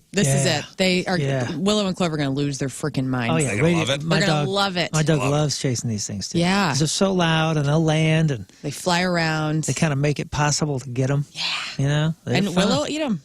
Yeah, I mean, a moth gets in our house, it's the best because those cats are preoccupied until that thing's dead. So when was the last time they were here? So 13 years ago? The big ones? Well, we have cicadas every year at some point. Yeah, but like the real big. But it wasn't since Thomas Jefferson. No, that's the double. Oh. Well, there's the annuals. There's 3 years. There's the 13 years. I think there's 17 years as well. I mean, there's a whole bunch. Yeah, there's a ton of them. We had it not too long ago. We're talking specifically about the 19 and the 13. The 19. Yeah. The 19. Those were 13 years ago, right? 13 years ago. Yeah, I remember loud. Yeah, loud. I love it. I really do love it. They're so much better than June bugs too. Those are obnoxious. Yeah. And it's fun watching the dogs try to figure out what's going on with these things. We got something to look forward to, Scott. Yeah. Also, something to look forward to tomorrow. Just want to put this out there. Tomorrow, we have a pretty big announcement to make. Mm-hmm. And we'll do it around this time, maybe tomorrow. Exciting. Maybe 7:30. Like a very big Rizz Show announcement to be made tomorrow. Something we haven't done in a while. I'll just leave it there. So tune in tomorrow for a big Rizz Show announcement. But right now... Dang. All right, today's Team Rizz Remember the Day is brought to you by Hot Shot Sports Bar and Grill, St. Louis's home for Blues hockey. From St. Louis, Deanne Lewis is our... Deanne Lewis has been a fan of the Rizz Show since 2021, attends as many Rizz Show concerts and fundraisers as possible. Thank you. She loves how blunt and honest I am. Moon's respect and positivity. Lern's openness and female perspective. Rafe's comedy and personality. And, yep, there's King Scott. Thank you. I really appreciate it. Your uniqueness and sweetness. Aw. Is that the same comment? Deanne's favorite segment's just 2 of us, 3 and 5, and she always looks forward to Rafe's E Memoriam every Friday. Well, Deanne Lewis from St. Louis is our Team Rizz Remember the Day. Get super sweet Team Rizz Remember the Day soccer jersey. Get yourself signed up 1057thepoint.com/Team Rizz. All right, let's take our first break of the morning. We'll come back with Crap on Celebrities. It is 7:07 on a very icy Monday morning. Traffic and weather, Moon coming at you. Traffic is brought to you by Worldwide Technology Raceway. The biggest race of 2024 is Sunday, June 2nd. Time to lock in your NASCAR Cup Series tickets now at www.raceway.com. Road crews are everywhere, so please make room for them. Watch out. Be careful. There are delays. 70 westbound between Lambert International Boulevard and Earth City Expressway. Everything is slow. They're saying stay home. Everything is slow. Stay off the road. Stay off the road. What are you doing? Stay home if you can. Yep. Obviously the kids are off today, so at least there's no school buses on the road today. But if you can, avoid the roadways. I'll just tell you this. 40 from the river to 270 is red. Red means slow. Your point forecast, freezing rain, glazing roads, and wind. High of 33. Right now it's 30 at the Point Studio.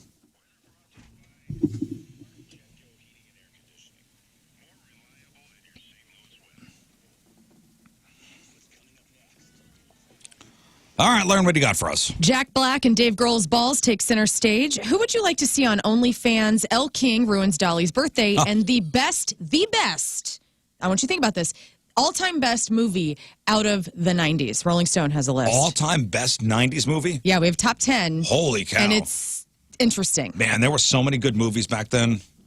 I mean, there are good movies now. I'll give you my review of Oppenheimer after the break, too. Yes. Watched it.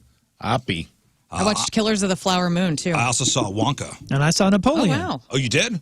Oh, I did. Man. Movie reviews coming up That's next. Right. Yeah, stay there.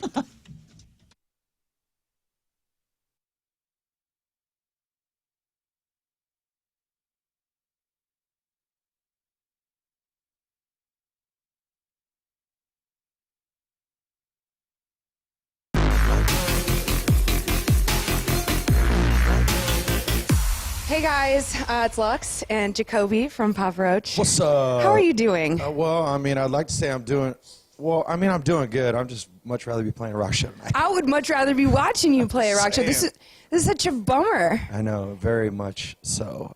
We just got the news like. Hey, what I am happy that I am in the vehicle from David Taylor, Ellisville. This morning would have been a different story if I had a different type of vehicle, but David Taylor, Ellisville has me set up in this incredible Gladiator, and nothing handles this type of weather better than a Jeep, especially those Grand Cherokees, and they have incredible deals going on for Grand Cherokees. 2- and 3-row models, 10% off. The Gladiator I'm driving right now, the Mojave version, 15% off. All Gladiators 15% off right now, but for a limited time over at David Taylor Ellisville. Check them out. Ask them about their service department, too. They have an auto body department as well, all on the same campus right there at David Taylor Ellisville. Tell them Moon sent you. You can get a service appointment at their service department within 3 business days. That is quick. You can even schedule your appointment on the website. I use them for everything, preventative maintenance, making sure my vehicles are ready for this type of weather, all of it.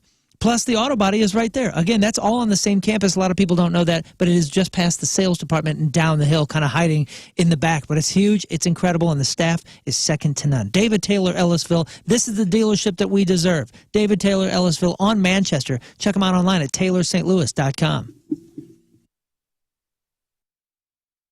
Donnie Fandango from 105.7 The Point. Very happy to be joined by Dan Reynolds, frontman of Imagine Dragons. And Dan, we have a lot to talk about, but you are involved in one of my favorite life moments, and I have to tell you about it. And I've been wanting to tell you about it since it happened.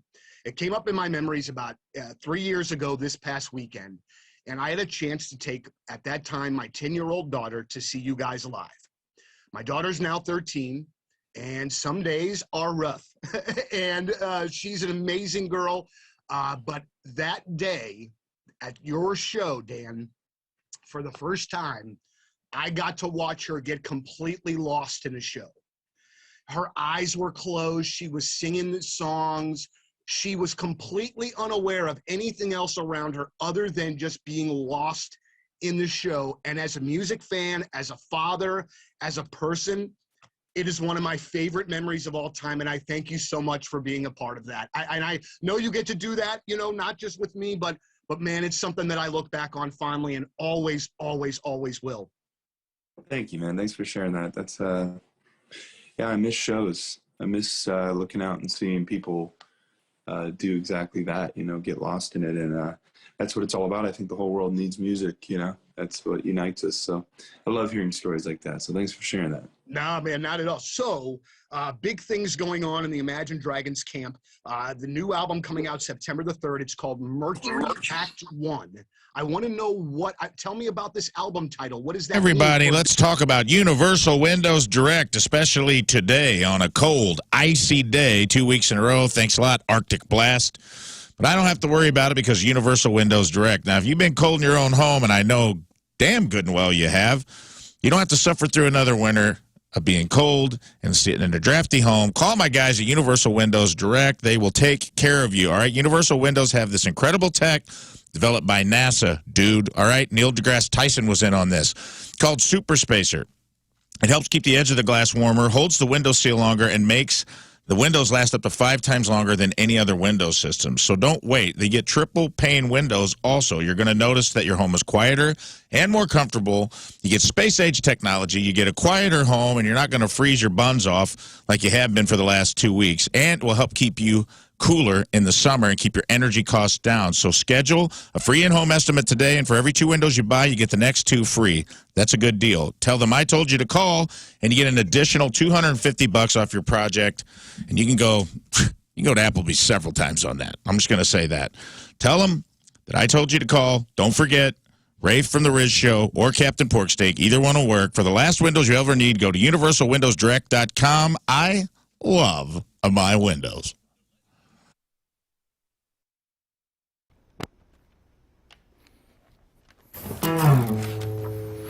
Everywhere you look at me, you can see I'm in a brace.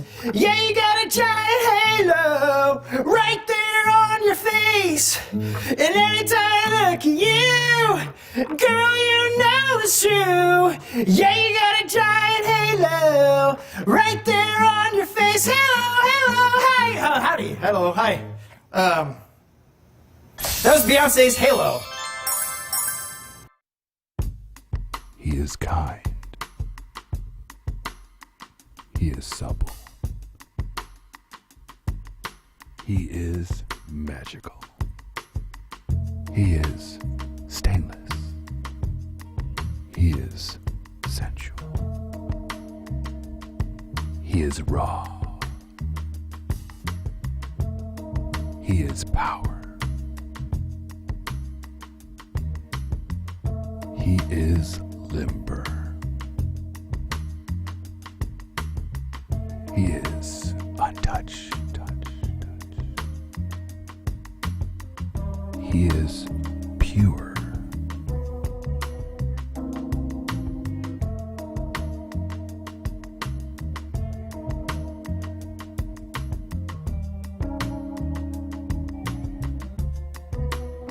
King Scott Extra Virgin Royal Oil.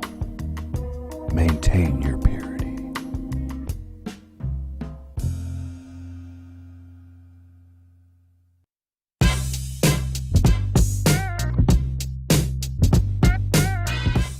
What's going on? It's Liv, and I am joined right now by a hailstorm. It is Point Fest 2022. So stoked to have you guys here, back from the dead, back here in St. Louis. Absolutely. Yes, she said it. Round two. Round back two. on the Roll dead. credits. Yes. The only storm today is going to be hailstorm. Yes. Oh my and gosh. we guarantee it. Yes. Now, what I wanted to bust out, why I have my iPad here, is I've been a fan of yours for a while. And I kind of talked about this a little bit with the struts, kind of watching your style change over the years. Oh, boy. And that's something I've definitely noticed with you guys. The first time I ever saw you was in 2011. And I don't know if the camera will be able to pick this up too much, but I got Lizzie here. Oh, yes. This is wearing a white corset, like an American flag bra. American flag bra that I sewed myself. Thank you very much.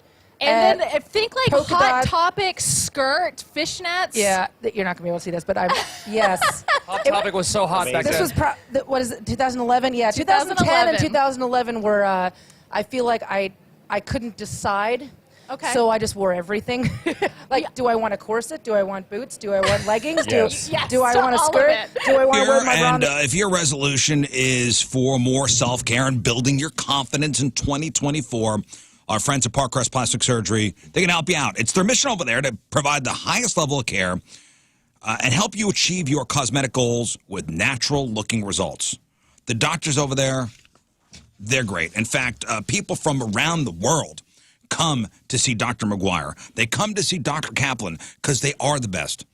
Hearing stories from them, I don't know how many people go in there just to get the work corrected by other doctors. I know they don't really like to talk about it, but that's the truth. You know, they offer a wide range of expertise to patients seeking aesthetic improvement.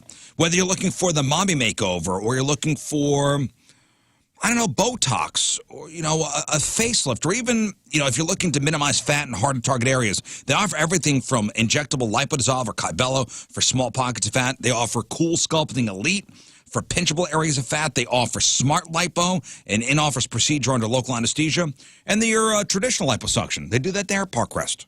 It's Parkrest Plastic Surgery in Creve Coeur and New Ballas. Online, parkrestplasticsurgery.com, parkrestplasticsurgery.com.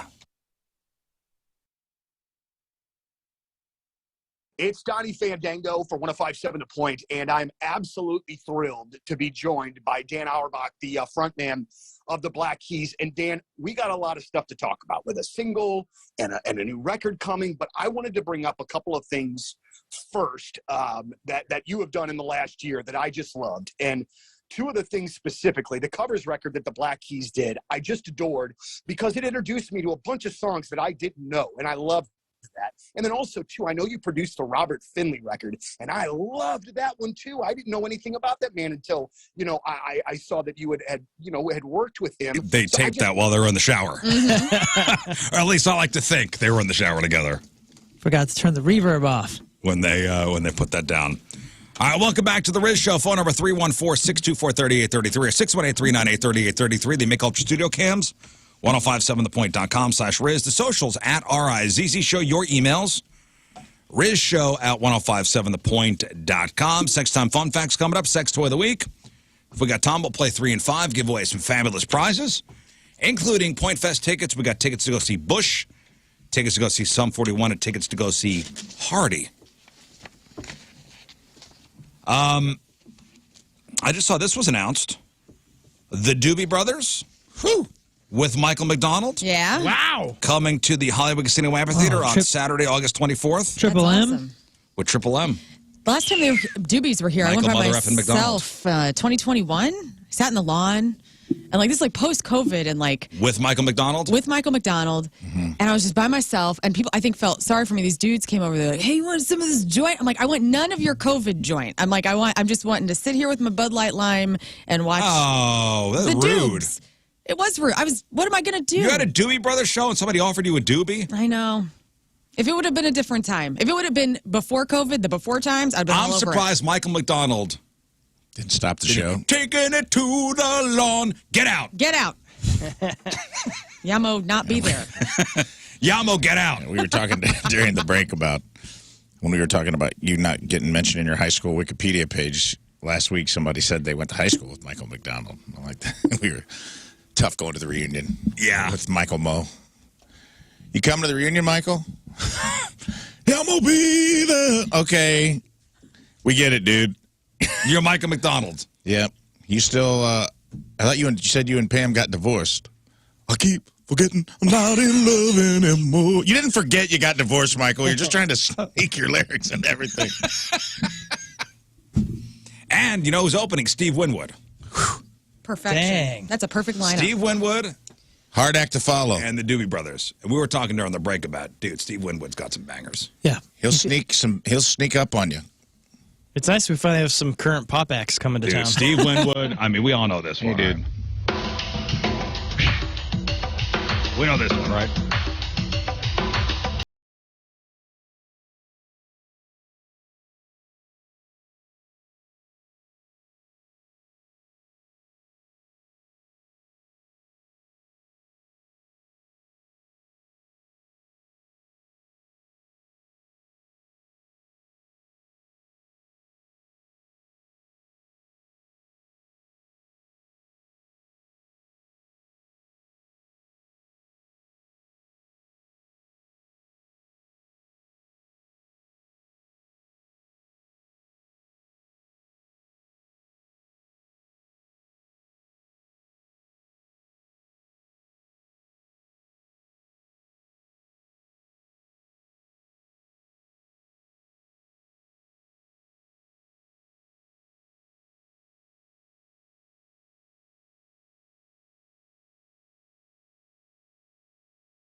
Randomly came up in the Rizz pod the other day. Yeah. Dude, this song is this will I had a change your friend who mood. Commercial first. This will change your mood if you're in the car and this accidentally gets on your Spotify and or Apple rando.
Is this Can you look up? I'm gonna. It's all about the melodies.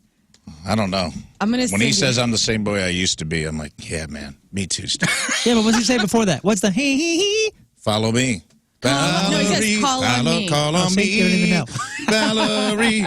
Rizz, I'm singing sending, about Valerie. Same boy I used to be. What'd you send me? Two I'm Valerie sending you songs. the remix of Valerie, which if you went to Morgan Street Brewery in 2007, 2008, you heard, because this was a techno remix. And so all the kids would know Morgan this Street song Brewery. more than Steve Winwood's Valerie. There we go. And the music video is fantastic. Morgan Street down on the landing. Oh, yeah. Damn, dude. Somebody said that they always thought that was Phil Collins. Honestly, when I was a kid, I probably thought that was Phil Collins. Yeah. That's what I'm saying, dude. Oh, man. Oh, my God. I might dance out of the studio, dude, right into my car. I got the video pulled up in here. The Look at workout. that. Yeah. All right, everybody, let's sweat it out today. Here we go. Great. I feel like I'm in a Zumba class. Oh. We're going to jazzercise. This might melt the ice on the roads, dude. Roll your windows down, everybody. This is going to melt the ice in St. Louis. Woo! Oh, my God. I just looked out the window. It's 60 degrees outside right now. Going to Route 13 on Wash Ave. Like, Dance aerobics. Look at everybody this. doing cocaine in the bathroom. Yeah, dude. I feel like this definitely feels like you'd be working out with those stretch bands. All That's what the right. music video Small is. circles, everybody. Oh. Good Don't times. stop. I know you want to stop. Don't do it. Let the music take control. Feel the burn. That's how we're going to heat this city up, everybody. You're almost done. Oh, we're going on August 24th. Dude, We're we all need a new going. It's sweat into the Saturday. oldies. We need a new sweat, because the oldies are different now. We need a new sweat into the oldies. We'll take the day off. Simmons needs to come out of Yeah. retirement. Don't do even some ask me Winwood twice. sweat into the oldies. All right, how many great bands was Steve Winwood in? He was in Blind Faith, right? Traffic. Let's look it up. Wasn't Blind Faith with Clapton? Clapton, yeah. Clapton, Steve Winwood. He was in Traffic. Oh, I'm glad he wasn't hit. Ooh. He was in traffic. Come on, Scott. He played in Traffic. Hey. That's Scott. That's a terrible. Here we go. terrible- Traffic, You and Blind the- Faith, Terrible the game. Spencer Davis group. Give me some loving. Yeah. Give me some loving. Oh, yeah, you forget he did some of those old Motown songs, too. I'm telling you, you go to his... I saw him open for somebody else, and I was like, man, he's a tough guy to follow. Mr. Fantasy, when he gets yeah. into that, Oh, please. when you hear that Mr. Fantasy guitar on stage, the whole place, the whole Ginger amphitheater Baker's was Air losing their Force mind. he was in. Go. The Wiggles. The Wiggles. The He dude was briefly in did it all. Metallica. Briefly. When James stepped down for a while. Yeah. Briefly, but It was the Refuel album. We don't like to talk the Refuel album, no. Hey, so you saw, what'd you see over the weekend? I saw a Napoleon. That got terrible reviews. It didn't get reviewed super well. So Napoleon, that's the big Ridley Scott. Or Ridley Scott, you know, Gladiator-esque, Joaquin Phoenix. Joaquin Phoenix, the gal from The Crown. I mean, there's some big names in it. This trailer looked great. And Yeah, then the everybody's like, trailer oh looked man, this epic. thing is way too long and it's garbage. Okay. I don't think it's garbage. I don't think it was too long, except for it doesn't have the epicness and the focal points that you think it would have. It's more about him and his relationship with his gal and with Josephine, Yeah. which is interesting to a degree, but You want to see the war stuff. Yeah. you want to see the war stuff and you see it, but it's like it's so brief and so it's I don't know, they're like quick glimpses and fast forwards, and I want to, it's either like educate me a bit more about like how this then turned into this, or how he did this, and there wasn't that, and then it wasn't Gladiator where it was all about like the investment in the character and the action Yeah. behind it. So it was like kind of this lost middle ground of relationship stuff, and even the relationship stuff was hard to kind of track because you're like, so did they love each other? Did they hate each other? I can't read this gal. I don't know. Again, I only watched it once. And it was, you know, like a date night kind of Long, thing. We're right? watching dinner. 3 hours. It was long, but we like that. Phoenix was great, I think. And the actress, I forget her name, but she's typically amazing. I don't know if she played it a little strangely or I don't know, man. So out of 5, 2.8. 2.8. That's a stinker. That's a bummer. I was Listen, so looking forward to this I film. think here's what I would do for you guys. I would suggest. Not watching it. I think it's watchable. I think you should watch it. I'm not going to waste 3 hours Yeah. on it. I think you should Not for watch it. 2.0. I don't think you should pay for it. Does he look short throughout the entire film? Like, is he itty bitty? No, they make moments of that. Remember, like that's like A myth that he wasn't little? Kinda, yeah. Okay. I mean, so Yeah, he was like. they don't ever reference it. Everybody was short then. Yeah, I think he was 5'9". He was like super short. The I think dude 5'9". was. I think he was fairly average, and that was like political smear kind of vibe. But I don't know, man. It's interesting enough to He was see. 5'6". I wouldn't pay for it. He was. Yeah, it was. Joaquin Phoenix was pretty darn good. It seemed. Okay. With what Napoleon he was working 5'6". with. The average Frenchman back then was 5'5". Oh, okay. Wow, he's tall. Yeah, I mean, you got to remember, like, this dude was the freaking emperor, and then was smeared. He was thrown on his jail islands twice. So I'm sure there's plenty of political smear and bad talking that has outlived some of the good myths or whatever. But I mean, epically interesting guy, and the film was not epically interesting. Hey, Steve Winwood was in The Grateful Dead briefly. Yeah, I think he did like the whole John Mayer thing. He went on tour with him briefly. All right, so I don't know when, but that's cool. Yeah. Would you see Lern? Killers of the Flower Moon. Oh, the Scorsese movie. 3.5 Again, another long hours. one. Yeah.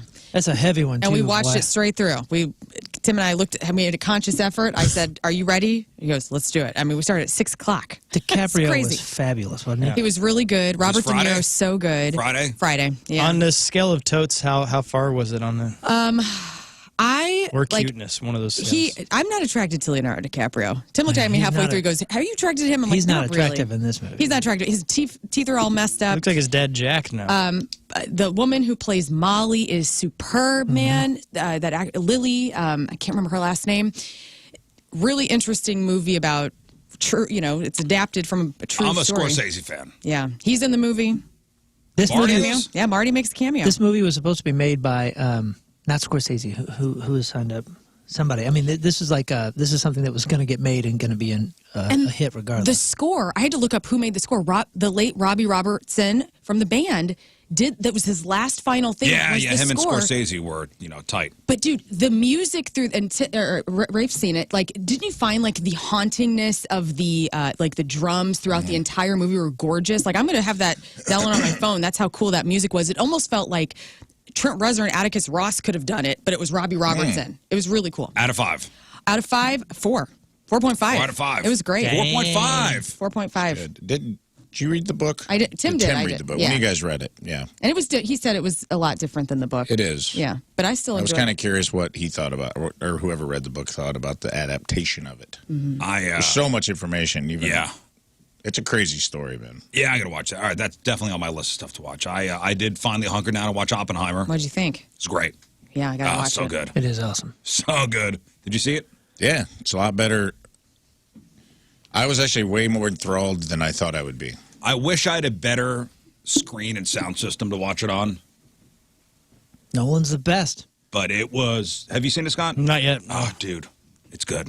And long. 3 hours and 1 minute. Nolan's the best. And that's the biggest bummer is you got Christopher Nolan, who's taken somebody that most people aren't interested in at all and making him super interesting, making the whole thing just enthralling. And then Napoleon over here poops the bed. And it's a Ridley Scott film, too, which I is... know. Dude. He never misses, does he? That's where the bummer That guy that plays Oppenheimer was excellent. I will say, though, he's the awesome. Florence Pugh kind of gratuitous sex scenes. Right? There was a couple moments like, where you're like, well, he didn't need when that. When she was straddling him in the chair, like that was pretty I unnecessary. hate to sound like an old timer, but like, you didn't need that. You didn't need that. Emily Blunt was great. Dude, Robert Downey Jr. in that. Holy cow. And the fact that it cuts to black and white every time it's his perspective. Yeah. That's cool. The dude just keeps hitting home runs. Man.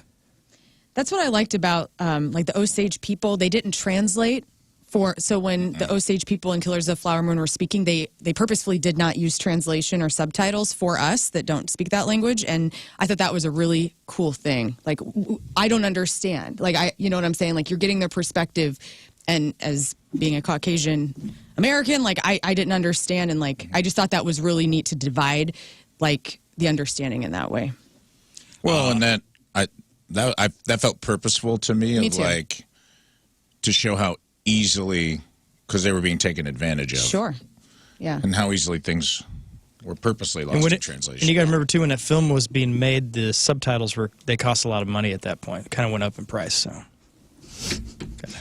Speaking of You have one more, Scott, and then I'm trying to bring Me, Moon's one is getting terrible ones. Moon took all your good ones By the today. way, King Why did I get Scott attributed to You're that? out his after gorgeous this. hair and his hat. I just miss your hair so much. I just want to put that Sorry out about there. that.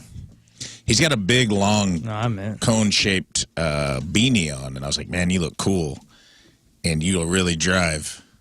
People who want, like, call-out culture sees you in a, they're like, are there dreads under there? Is that a white guy with dreads? I can't tell. Take that thing off. Yeah. You're really going to throw him off, dude. Oh, just one more thing about Oppenheimer. When the actual bomb goes off and it's silent. Yeah. Woo!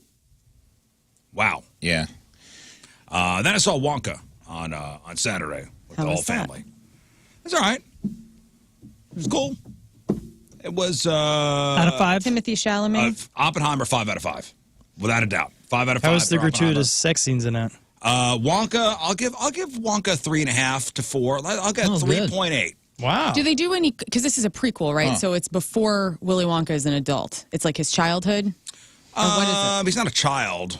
Young man. There's a flashback to when he's a kid, but he's a young man. You find out why he makes a chocolate factory, or like his history. That's kind of what yeah. Wonka was, or the Charlie and the Chocolate Factory was. It leads right up to kind of that. I guess sorry. It was a bit more of an origin story. It's a musical like can't it's a do it. musical almost like the Gene Wilder one was. Okay. Hugh Grant as the Oompa Loompa Cute. is great. He is awesome Yeah. as the Oompa Loompa. And Keegan-Michael Key is the police chief. Hilarious. It's good. It's good. It's a good movie for the kids. The kids enjoyed it. My son was like, I'm like, you liked it.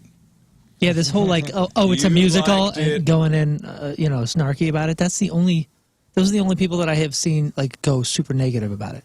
They're like, oh, it's a musical. Well, he's a 14-year-old, Okay, man. 14-year-old kid, like, I'm like, you liked it. My son is super snarky about it. He's like, oh, it's a musical. I'm not interested. I'm like, but what? But you don't know anything about the film. What? Yeah. Makes no sense to me. Just go in, just rock it, dude. See what happens. Open mind. Open mind. All right, let's do Crowd on Celebrities. If you get surprised by a musical, though, that's tough. Also. That you go into it not You go into knowing. thinking it's a movie, and you find out, like that happened with that movie Spirited, with Ryan Reynolds and Will Ferrell. Oh yeah. Tina and I were like, "Oh, a Christmas movie we've never seen. Let's That was put it pretty on." good, though. And yeah, she couldn't handle it. She was like, See, I can't knew it was a handle this. musical. I didn't know Wonka was a musical. I remember that one, and I didn't know it was a musical, and that kind of actually made it cooler I didn't know this was a musical. because it was so unexpected. Yeah. I mean, I gotta know. I gotta know going in. I was told right before the movie started, this is a musical. Can I ask you Do it. before on Oppenheimer? Yeah. Because I wanted to know wish that this. was a I wanted musical. you to watch it. I wish it was a musical, dude. It would have really made it a little more upbeat. Put some Winwood in that. Yeah. What did you think about? Because I thought there was a lot. Have you guys seen it? All right. If you haven't seen it out there in our listening audience, tough. I don't care. Turn off your radio. I mean, it's a true story, so. True story. I thought there was a lot of caretaking to purposely not show the other side, like the Japanese side, like what happened when the bombs went off. They didn't like. I show, mean, they did mention the deaths. They did, but they didn't show a lot of gore. I thought that was a very purposeful choice, and I was curious what you thought about it. Well, maybe they were thinking since Oppenheimer didn't see, he heard about them, the audience doesn't. Yeah, you know something they didn't put in the movie, which is crazy because I listened to a podcast about it. They did a "This Is Your Life," and you can look it up. Oppenheimer. They did like an episode of "This Is Your Life," and they had like a Japanese guy whose whole family died in like Hiroshima come out. And be Oppenheimer like, was the guy? Yeah, it was He like was the subject of This Is Your Life? yes, and it was like this guy who was like a spiritual leader in Japan who like saved a bunch of people. Who's like it's nuts, dude. Whoa. And they like some TV producer was like, "Here's a great idea for TV." let's do a gotcha moment. Oh, how about Yeah. like, the scene with Truman, with the president? What a dick. Like Truman, jeez. What a jerk. Which is interesting too, because that's not the understanding of Truman. But I looked up, like, did that event happen? And remember he said, get this baby out of the, cry baby out of the room? Like, that was something he actually said. Get out of here! Really? Yeah, I looked wow. at, because that scene was like, man, Truman was supposed to be like a, You do got to remember though. He did Drop the bombs. He did have that on his shoulder. Truman? Yeah. Oh, yeah, he made the call. I'm just saying, like, during that period, he just took over for FDR during World War II. World War II. Imagine the pressure on this dude. Oh, I know. Not that it's an excuse for calling somebody a crybaby, but maybe it's an excuse for calling somebody a crybaby. Would it be okay if you played the soundbite instead? He just hits the little crybaby soundbite. About like Truman says, "Excuse me, Oppenheimer." Yeah, my button Oppie, board. come here. Let me play something for you. Yeah, check this out. Oh, you're get this crybaby out of here. If you saw the movie, you know what I'm talking about. All right, let's do crap on celebrities. And it's time to find out what's going on in the world of music and entertainment with your crap on celebrities. And it's brought to you by Bright House Plumbing. Call the best, flush the rest. BrightHouseCo.com, 636-600-0188. Well, I started my morning off with watching one of the best duos of all time sing Big Balls in New Zealand. Jack Black joined the Foo Fighters on stage, and it's so great. I don't know who the lady is who's singing She's the with drum them. tech. Drum tech. So she comes out, and she's singing most of Big Balls. But then whenever it comes for the chorus, Jack Black starts singing it. And it's just fantastic. It's actually a really great cover of it. And we're going to put it up on the blog.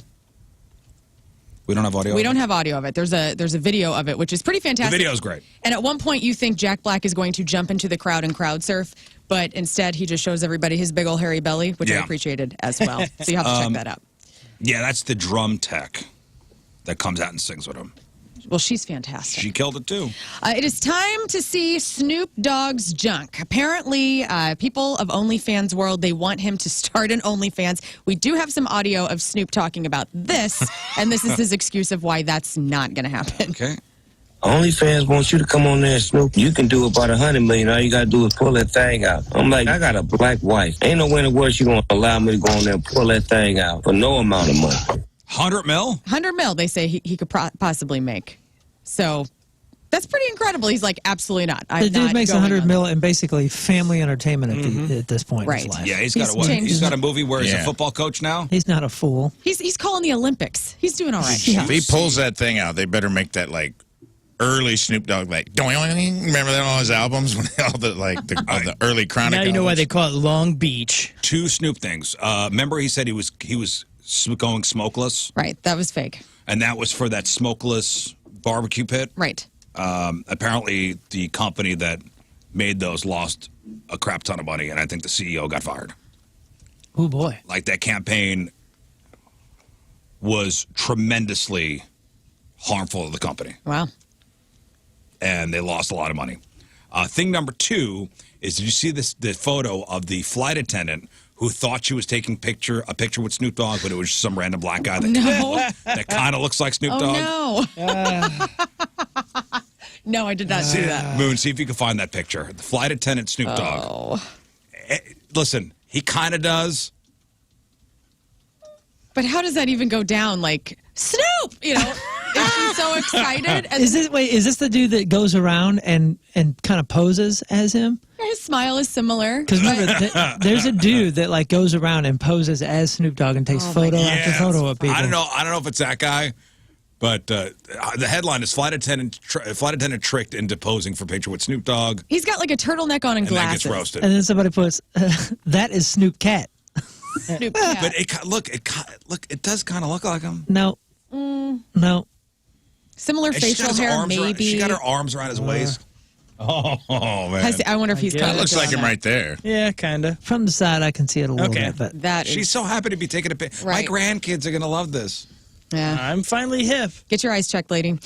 Dolly Parton celebrated her 78th birthday over the weekend, put out a deluxe edition of Rockstar, and then the Grand Ole Opry held a tribute to Dolly at the Ryman Auditorium on Friday night. Elle King showed up hammered drunk and butchered the song Marry Me, and then essentially told everybody that she's effing hammered. And you know what, though? I was thinking about this, like... I do have audio. Oh, please. Yeah. So this is... Is it edited? Because it needs to be. Okay, so Elle King being accused of disrespecting Dolly. By being drunk and using profanity. Here's a part of a rant after she got done with the song. You ain't getting your money back. I'll tell you one thing. I'll tell you one thing is true. Good, because you ain't getting it. You ain't getting your money back. Yeah. I'll tell tell you one thing more. Hi, my name is LK. I'm hammered. We're celebrating Dolly's birthday the good old fashioned way. Yeah, go ahead and tell them I'm celebrating Dolly's birthday. He's celebrating Dolly's birthday with the bottle. I'll celebrate a birthday in one way or two. Hell, let's give him one of yours. How about that? I don't know. Go ahead. Why don't you give me this? Here's a little bit of the performance, I think. Let me see.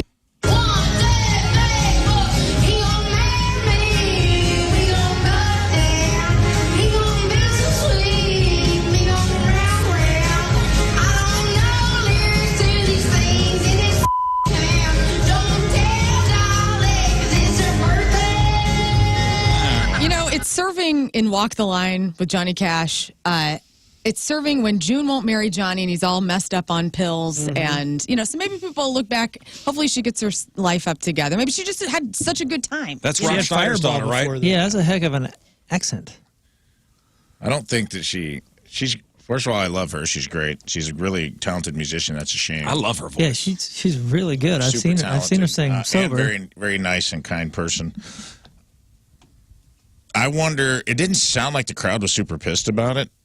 It kind of sounded, I think she could have stopped. Yeah. Was she mimicking the other lady's accent? Because I don't think it was she hard to tell. It kind of felt like she was like mirroring the other lady talking. That's not how she speaks at all? I don't think she has that southern of a drawl. They said her eyes were bloodshot, her performance was sloppy. Yeah. Oh, well. Queen fans, you may want to check out the IMAX theaters this weekend. The documentary Queen Rock Montreal from 1981 is coming back for one weekend only. You watch a clip of this? I did. It's interesting. So I guess this performance, they just come out and they just kill it. Yeah, dude. I watched Another One Bites the Dust, the clip of that.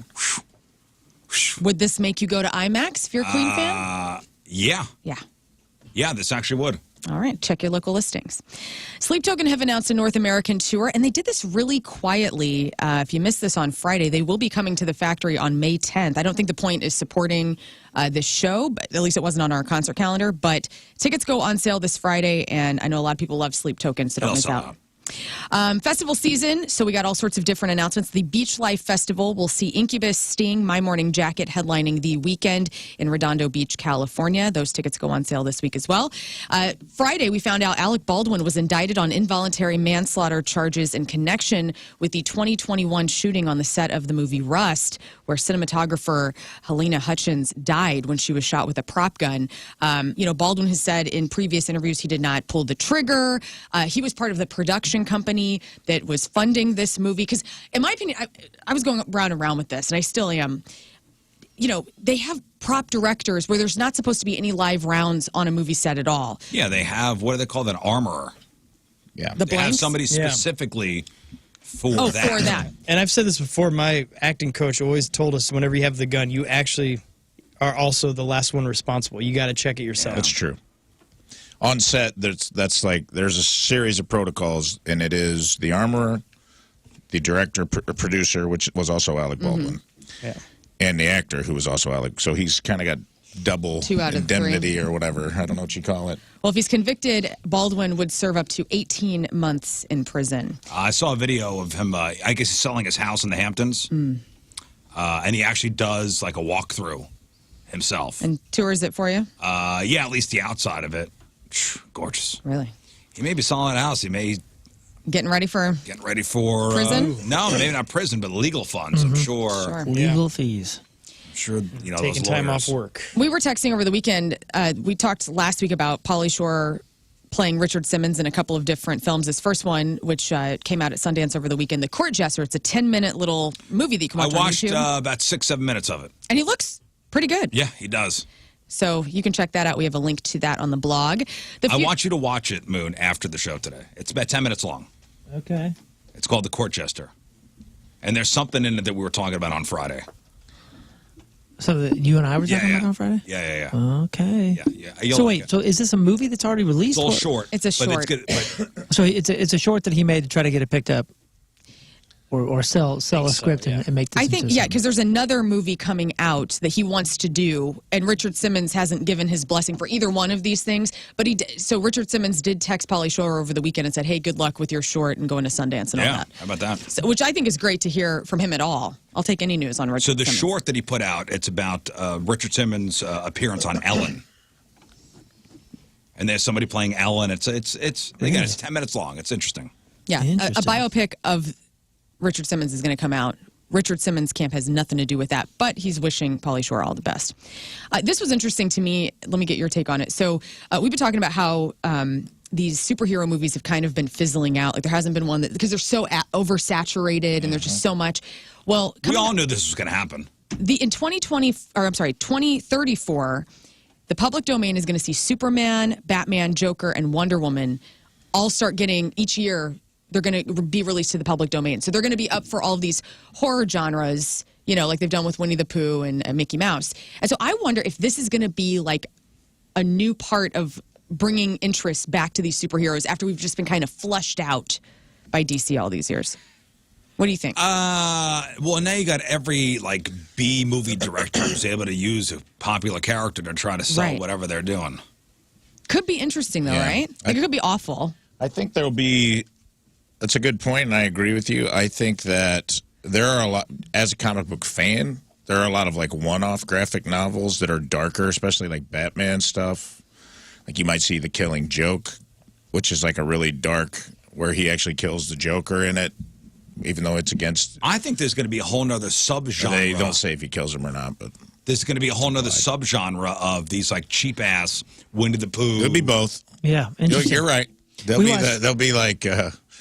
there'll be some bad ones. What was once we called straight to video. The B movie stuff. Yeah. Did you see Blue Beetle? No. So we saw that one, and you know what? It was different, and it was almost like Power Rangers. That was with the kid from Karate Kid. Yeah, and it was very Power Rangers-y, which was actually kind of awesome. That aspect of it was very cool. It was different. It was really whimsical. It was whatever.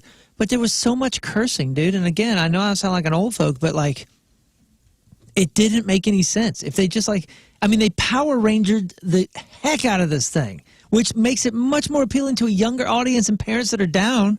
And then every 40th word was a curse word. No F word, but the S. Doggone. No, S. These kids are saying, what the hell? Every 14 seconds. It was almost forced and kind of dorky. But see, for me, I'm not one of the avid superhero moviegoer. I'll see it, but I won't see it when it comes out, and I don't know anything about it. I'm not very interested in it. But movies like The Crow or The Watchmen, those movies that were darker and did have profanity and nudity and stuff, those caught my interest, and I love them. So maybe this will make me love DC characters more. Well, and I thought the last Wolverine movie, Logan, was R-rated, and it was by far the best Wolverine movie, because if you read Wolverine comics, it's graphic and it's sad. He has a tragic life. It's very much like a samurai film. So it's I think not having to get permission from the comic book companies to do darker stuff, you'll see some cool stuff like that. Nobody's going to do cool stuff. It's going to be garbage. That's there'll be both. There'll be garbage, but there'll also be there'll be a cool, really dark Batman movie. There'll probably be a good take on Superman, a fresh take on it. Maybe. We'll see. The parent company of Sports Illustrated publisher Arena Group has announced it's laying off majority of its staff at the sports magazine in order to manage its substantial debt. They're laying off around 100 people, which is pretty significant. That seems to be I heard they were running on a skeleton crew anyway, but that seems to be the end of Sports Illustrated. Yeah. That's the end of an era. That is an end of an era. And finally, Rolling Stone magazine released a list of the top 25 movies from the 1990s. They did a reader's poll, actually, of this. Man. And so I have the top 10. So many places to start here. Just to put this out there, Jurassic Park was number 22. So prepare yourself. Okay. I'm going to start with something serious and say Schindler's List. Yeah. Not top 10. They will say the best movie, and I swear to you, I've not seen any list or anything, it's going to be Pulp Fiction. Number one movie is Pulp Fiction. Okay. Really? So we'll go in there. I would say Pulp Fiction was top 5. What about Saving Private Ryan? I'm going to go serious again. Yep. Not top Forrest 10. Gump? On the That was list, the not top 90s 10. either. Dumb and Forrest Dumber. Gump, not on there. Dumb and Dumber, not on the list. Saving Shawshank. Private Ryan was 90s. Shawshank Redemption is number 4. Titanic. Not top 10. Dirty Good. Work. No. Fight Club. Fight Club is number 5. What was number 4? Number 4 was The Shawshank Redemption. Big Lebowski. Lion King. Big Lebowski is number 2. Dumb and Dumber. No. Goodfellas. Goodfellas number 3. The fact that I didn't say that, I'm ashamed of Yeah, myself. I was leaving it out there for you. I'm ashamed of myself. Silence of the Lambs. No, not top 10 on the list. Anything? Last Mohicans. No. Anything Disney? Man, that movie's good. No, these are all adult Patriot. movies. The Patriot. Usual Suspects. Usual Suspects number 10. Oh. You think The Patriot would beat Last of the Mohicans? And No, but this film, I mean, Last Mohicans should be in the top 5. It's not even on this list. So. Nothing comedy? No. The Doors. No. Wayne's World. No. Unfortunate. Matrix. What's Eating Gilbert Grape? Matrix wasn't on JFK. there? What are we? Yeah, what? Toss it. Again, reader's poll. This is a reader's poll from Well, Rolling the Stone. readers are stupid. Will you recap the top 5 so I can get in the groove? Recap. So Fight Club, Shawshank Redemption, Goodfellas, Big Lebowski, and number 1, Pulp Fiction. All right. I don't have a problem with any of those. Is there any Those are all scary great. films Those on are this? great movies. What are we missing? You're missing some pretty good ones. Another Tarantino. So, like, let me give you some hints. So, Casino. Casino. Oh, Foxy. no. Okay. Reservoir Dogs. Reservoir Dogs number 8. I thought that was 89. Yeah, I wasn't sure about Goodfellas. Home Alone should be I on thought that, it was but- 89. Home Alone's not on the list. American Beauty? American Beauty number 9. Wow. Oh. And that was in 99, so it just barely made it in the 90s. Trying to think Great of the- movie, but that's one of those movies like I don't know if I'll ever watch it again. Yeah. Gladiator was 2000, right? Yeah, I think it made it to that digit. Requiem for a Dream. No. Great movie, though. A movie similar, Train Spotting, came in at number 7. Oh, Gregor. that was, yeah. Oh, Truman Show. Truman Show, no, but one that you're forgetting. That SLFC Truman Show Punk. 90s? Forrest Gump. Yeah. Forrest Gump is number 6. Oh, I said Very that. good. He said Forrest Gump. So again, top 10: yeah, Usual I'm sorry. Suspects, American Beauty, Reservoir Dogs, Train Spotting, Forrest Gump, Fight Club, The Shawshank Redemption, Goodfellas, The Big Lebowski, and your number 1 movie out of the 90s, according to Rolling Stone readers, Pulp Fiction. They all are great movies. Truman Show was 90s, right? Yeah. I thought it was 2000. I thought Truman Man, I Show. feel like I've seen it. No. I feel like that came out when I was in high school, so I think it was like either 99 or 2000. Those were all 98. bangers. I will say All that. right. 98? Yep. All right. Celebrity celebrating a birthday today. Orianti is 39. Is she still with Richie Sambora? Yeah. She is. Okay, The she guitarist, is awesome. She's 39. She's a shredder. Yeah. Willa Ford is 43. Ben Moody is 43. That's the former Evanescence guitar player and songwriter for at least the first couple hits for what's the gal? Kelly Clarkson. Christopher Masterson is 44. Olivia Diabo is 55. That's Fred Savage's older sister Karen on the Wonder Years. Guy Fieri is 56. DJ Jazzy Jeff is 59. Diane Lane is 59. Steven Adler, former Guns N' Roses drummer, is 59. Linda Blair is 65. John Wesley Shipp, the old school speedster on The Flash, is 69. Teddy Gentry from Alabama is 72. And Steve Mother effing Perry. Oh, man. Steve Perry. M.F. I Perry. bet she's 71. Original Journey singer, Rock and Roll Hall of Famer is, guesses? I'm going to go 69. 71. I'll say 75. Don't even guess, because Scott's right, 75. Get out of here. 75 I is know my Perry, classic 75? rockers. I He know hit them it backwards on and the forwards. nose. How old was Teddy Gentry? 72. Damn. Man, Man. our heroes are getting older, man. I don't like it. Dang, brother. Dang. Today's porno birthday, which is being brought to you by Patricia's, where fun and fantasy meet, is Ava Devine. And today's birthday girl's been in 651 movies. Damn. Ava Devine. 651 fine films, including 2 Scoops double dipped. She was in this movie called Anal Stir Fry 2, Ass Traffic 2, Big Boob Volleyballers 1 and 2, Big Trouble in Porn Valley, Chocolate Lovin' Moms 3, Double Airbags 12 and 14, Rafe's favorite, Foamy Sluts. That's a good one. She was in Streetwalkers 4, a movie called Touch My Tushy 4. She was in Yo Mama's a Chocoholic 3, and Who Could Forget a Role in 2003's Pink Eye 4. Ew. That's my second favorite. Poop articles. Ugh. Ava Devine is 50 years old, the big 5-0 today. That's your porno birthday, those are your crappy birthdays, and that was your crap on celebrities. All right, we will take a break. We'll come back with your Sex Tom fun facts. I know there are some people out there that need our help. Got some scenarios, and we'll see if we could... These people are in a pickle, guys, and we're here for them. It is straight up 8 o'clock on an icy Monday. Traffic and weather. Moon coming at you. Traffic is brought to you by Worldwide Technology Raceway. The biggest race of 2024 is Sunday, June 2nd. It's time to lock in your NASCAR Cup Series tickets now at www.raceway.com. It looks like there's a lot of delays. 364 from Upper Bottom Road all the way to about 270. We also have some issues on 64.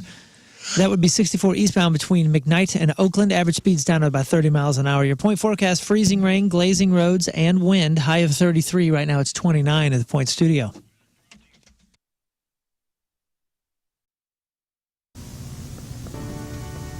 Hello, I'm Lefty Borton, here for you for your Valentine's 2016 holiday dating tips.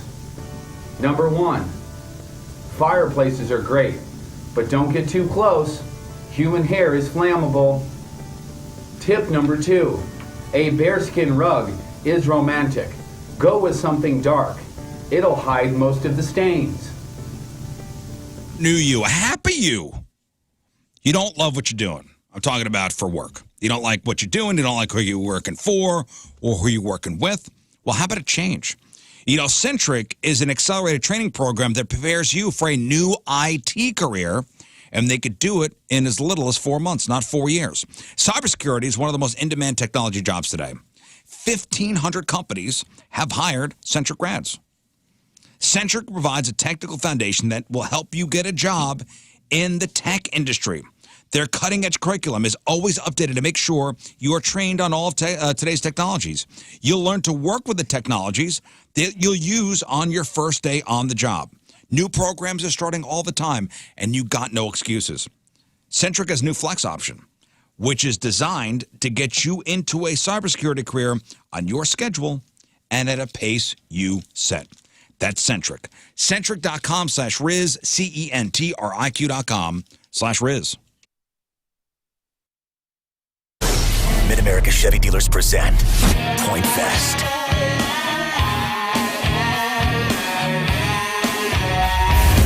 It's 105.7 The Point, everything alternative. We are backstage at Point Fest, and I have the absolute honor of being joined by Sean and Mike from Alice in Chains. Guys, how are you? Wow, how do you live up to that? Yeah, we better not suck tonight. That'll ruin our sound. So. Wow. All right, so the first question that I have is one that I've wanted to ask you guys and a band of your ilk for quite some time. Ilk. I like his vocabulary. He's good at what he does. Well, when you are a band that has been around for as long as Alice in Chains has. Millenniums. And you were I don't know the best way to say this, so it might come out rough, but you were one of my favorite bands when I was in high school. Like, is that an odd thing for people to say? I've liked you for Okay, we're old. Just say it. We're old. I am too, man. I am too. But is that, I mean, because I don't mean it in a negative way whatsoever, but I mean, you guys. How old are you? How old am I? I'm 37. All right. See, we're not that, we're a little older than you. Yeah, but I mean, but again, do you mind kind of being, that sort of band? I mean, I think it speaks, volumes for the longevity of it. It is what it is, right? I mean, that's just the reality of the situation.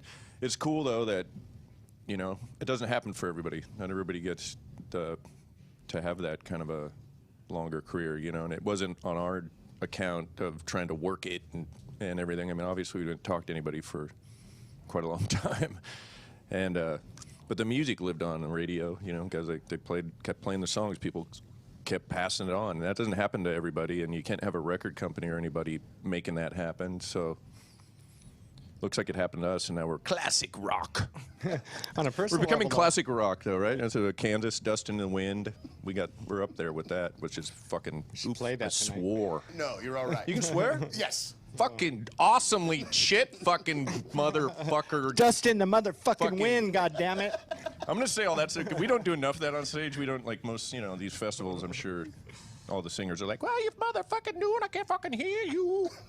We don't do enough of that. We're I way think too lazy for we that. should do Way way too more lazy. of that. Well, you're Foot more than issue, you go to a foot specialist. You got a heart issue, you go to a heart specialist. If you have any sort of testosterone issues, you go to a testosterone specialist. A men's health clinic, and that is Mentality Health. They specialize in men's health. They're there to provide men with effective, reliable, and convenient treatment options for low testosterone, or maybe it's low vitamins. Whatever it is going on inside of you, they're going to help you get back to 100%, firing on all cylinders. Now, they're not trying to be everything to everybody like some of these places are. Mentality specializes in this because that's what's important to them. So again, if you have an issue with testosterone or anything that's maybe making you feel off, you go to the best of the best. They're looking out for this stuff. You go to Mentality Health to help increase strength, shed excess weight, fight fatigue. Maybe you're feeling off. Maybe you got some brain fog issues. You're not going to know exactly what's going on until you talk to the board-certified physicians, have that blood draw, and find out where your numbers are. If you find out your numbers are perfect, they'll be the first to high-five you, call you Superman, send you on your way. But if something else is going on, they can help you get back to 100%, get better sleep, increase libido, boost energy levels, increase your mood. Do it with the best. That is Mentality Health. That's where Rizz and I go. South County and a West County location to make it easy. MentalityHealth.com.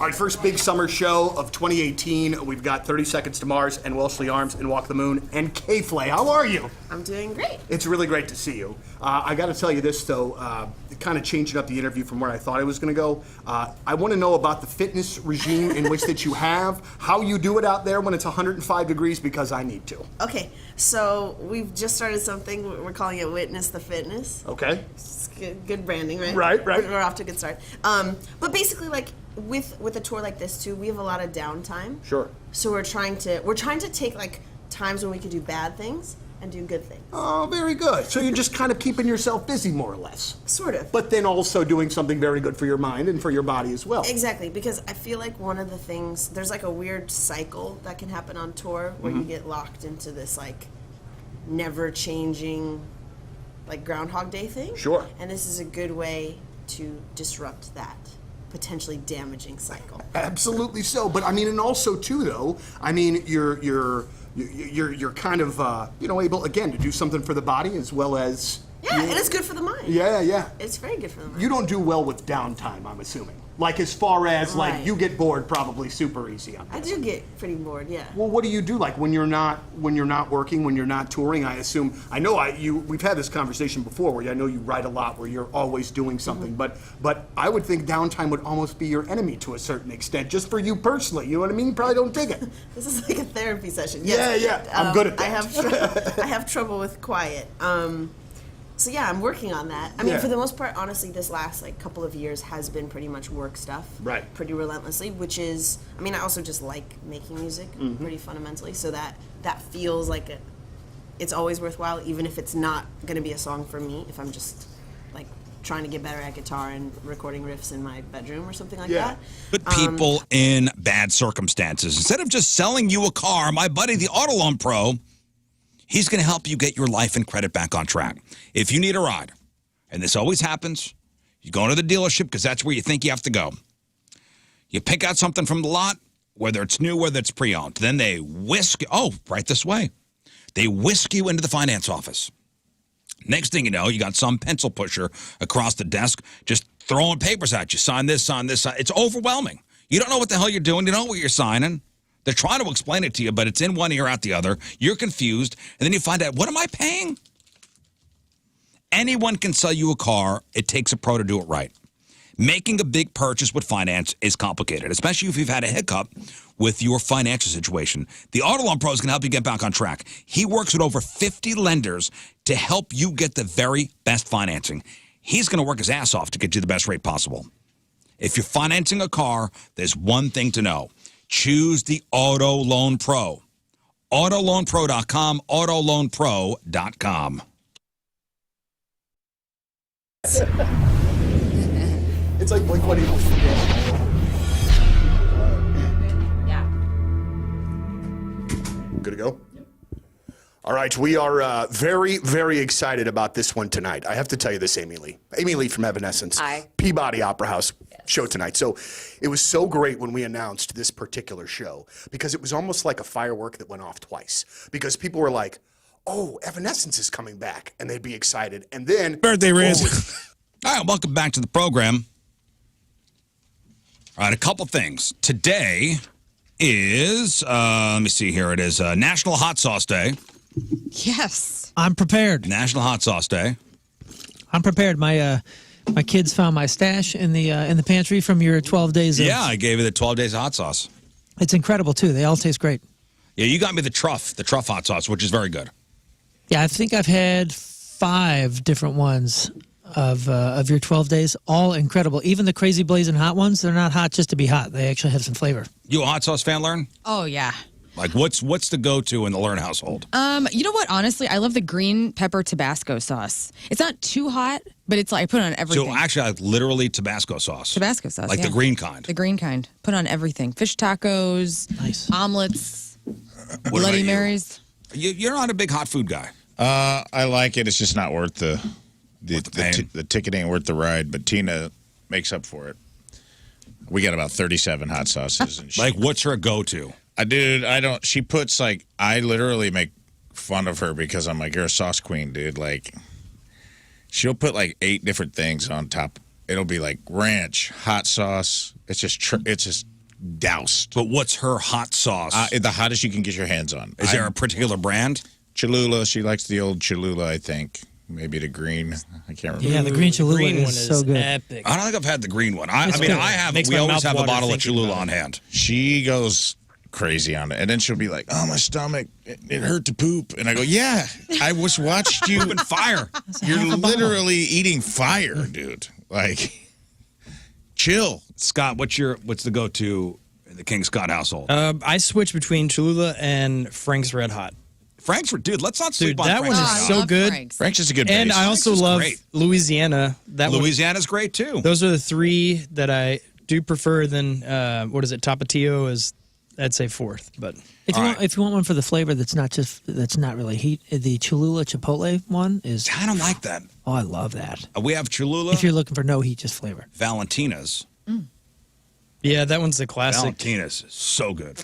I like the names of hot sauces like Satan's Anus. Yeah, we gotta have like show an ID. Yeah. We got some of those too. With like there's one with a donkey on it, where it's like kicking backwards, and it's like kick your ass hot sauce, or I don't even know. It's just like it's. Yeah, but some of those are just to say you have one that's named that. Well, she'll eat 'em. It's the extreme. Hey, if you have a giant vat of whatever chili or sauce, only use two drops because this thing will kill you. You ever sign a waiver?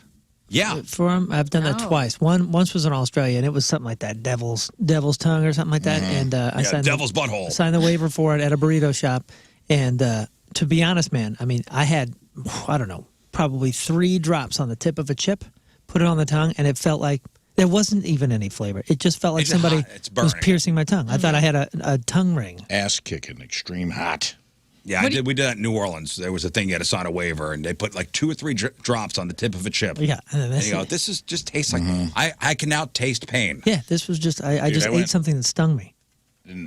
To a chili cook-off in San Diego in the south, like right. It wasn't Mexico, but if you hopped the fence, this is where you landed. It was that far south, and it was like this guy had a chili called the Four Horsemen, and I don't trust a drug dealer who won't do his own drugs. And it was like, what do they measure it in? Scoville units or something like that? That's how they measure like peppers. It was like whatever the peppers were. The Four Horsemen was like the ghost pepper.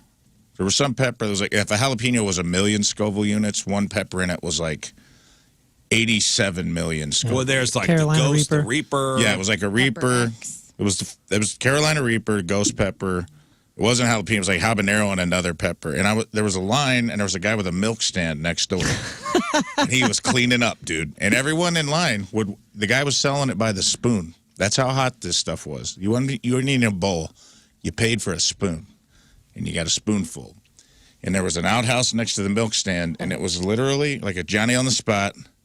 Every person was having like a full-on convulsive attack when they took a bite. They're run to the milk stand, run to the outhouse. And everyone in line, all Americans, of course, all would just like That won't happen to me. Challenge accepted. Yeah, they were like, not me. I love hot stuff. And I'm like, that's what that guy thought. Well, and that's what the hot sauce is big with the kids now. Like these hot challenges. I don't want to be in pain, dude. I love to eat. Somebody gave me a bottle. It was called Dragon's Breath. Oh Lord, Dragon's Breath, and it was hot. How'd it smell? And I was worried, like, hey, and I'd tell the kids, like, hey, don't bring this anywhere. Like, this is. Next thing you know, you bring this to school, and some kid has like a seizure. Sure. I don't want that heat. I don't want that heat on me. You get hiccups when you get hot? I do. Yeah. Like very, very hot.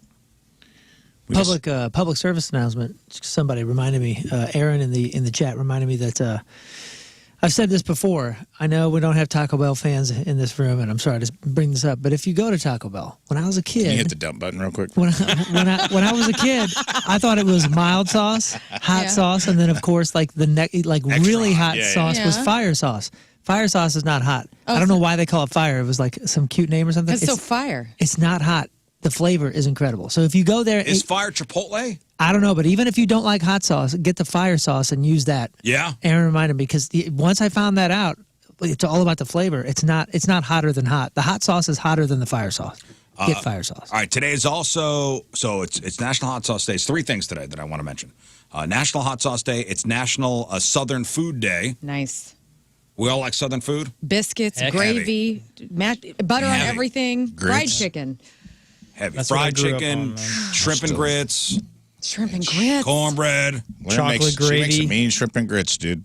I did. Shout out. Tina and Rafe, shrimp and grits. She Shrimp did. and grits. And man, it was good. Thanks, bud. Biscuits and gravy, gumbo. Crawfish etouffee. Shut your face. Jambalaya, fried catfish. Here we come. Chicken and waffles, banana pudding. These are all Southern foods. Everything's heavy. Oh, yeah. You can go to the South to slim down. And wash that down with some sweet tea. Some fricassee. They still say fricassee down there. You like collard greens? Yes. Heck yeah. I've come around on all that stuff. Man. I would have never eaten grits or like okra or collard greens when I was in my 20s, but man, I leaned in. Hush puppies? Oh, a hush puppy? Bro, I used to survive in college when I had no money. Long John Silver's used to sell 10 hush puppies for $1.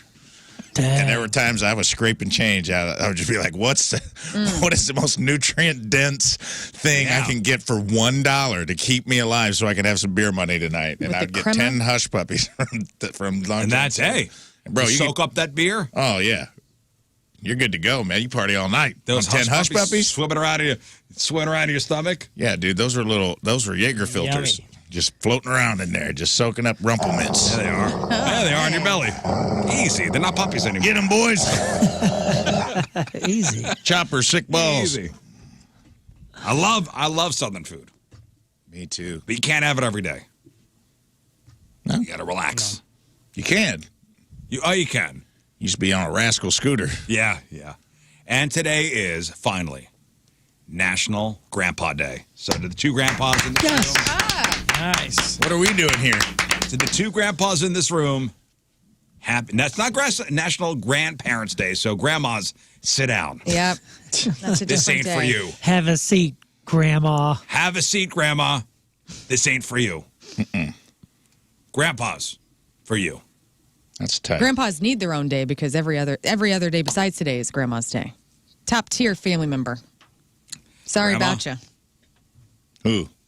You. Oh, I thought you meant grandmas. She said grandmas are top tier. Grandmas are top tier. Out of the family hierarchy, it's the grandmothers. Is number one? Number one. And then grandpas? No, probably No. grandmas, moms. Moms, dads, then grandpa. Oh, wow. You guys are 4th running. I'm sorry. Well, I'm sorry, you had a bad grandpa experience. That is not the national hierarchy. I would be willing to I think bet. it is. I Not would today. Be interested to know. Wow. So enjoy your day, guys. Not today, yeah. Well, I crapped on it. I didn't steal Fourth stag rung. beer out of my grandma's fridge, I can tell you that. The 4th rung on the family ladder, the grandpa. Grandma didn't bail me out at the county jail and keep it between us, I can tell you that. Yeah, she's Maybe telling. yours didn't. Grandma's telling, for sure. Grandma's gone. No way, dude. You keep your mouth shut, Grandma.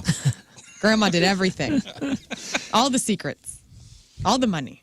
All the drumsticks in the garage fridge. You To the kidding two me? grandpas in this room. Grandma didn't bring a lawn chair to every Little League game and sit by themselves way down the right field line. Reading the newspaper. Doing a crossword puzzle, making sure that they let everyone else know that he didn't want to hang out with them in the stands. He was just there to see his grandson play. So funny. So my grandpa came to one of my Little League games, sat in the outfield, like over the, and I love you, Grandma. Cranked a home run. Yeah. Like I wasn't a home run hitter, but I got a hold of one. Nice. And Grandpa was reading the newspaper. Yes. Didn't see it. Literally, the ball rolled to his feet, and he had no idea his I have grandson. no idea. Happy That's Grandfather's Day. Hey, speaking of sports, real quick, were you a cheerleader in school? I was in 5th and 6th grade. I was a cheerleader. Did your parents go to your games? My mom did, yeah. And my dad at that time, yeah. So I go to all my daughter's games, right? And I mean, she's cheering, she's not playing. And I made friends with a couple of parents of these basketball players and some football players and whatever. And I've been told multiple times over the past couple of weeks how surprising it is to see parents of the cheerleaders. Was it not a thing for parents to go watch the cheerleaders, or to go watch the games that their daughters are cheering for? I think back in the day, no, but now it is. Yeah. Now it's a normal thing? Now I think it is. Yeah. They get it, and they rightfully should. Your daughter cheers for middle school, though, right? No, high school. High school. But yes, I went to the middle school stuff too, so I've been doing this for years. Yeah, no, I mean, I'm doing the middle school stuff. I feel like with high school, it gets serious. Kind of skip a game or two. What? No way. Well, I miss a game here or there. I feel like I could now skip a game or two. Schedule-wise, but I've been to, there's 4 games this week. At least the away games. Yeah. The so away there's 4 games. I don't need to go to the away And here's the crazy thing is when one of my older daughters was cheering, she was also playing soccer. Of course, I was at the soccer games that I could make, but I don't remember going to the cheer games.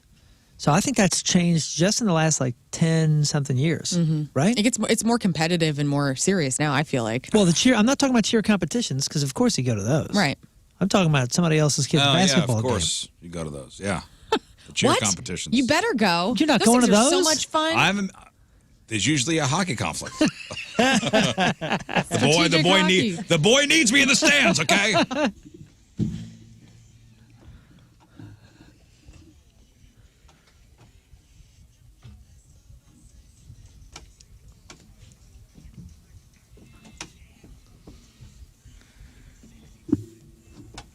Sponsored by Patricia's, where fun and fantasy meet. For example, A this hockey weekend. conflict. For this weekend, for example, there is a big cheer competition in St. Charles. Yeah. And? But the boy has a game up in Springfield, Illinois. Somebody's got to take them. Okay, that's an excuse. Hockey conflict. Uncle Rafe, do you want to come? Let's do it. Springfield, Ill. Let's go. 2 hours, huh?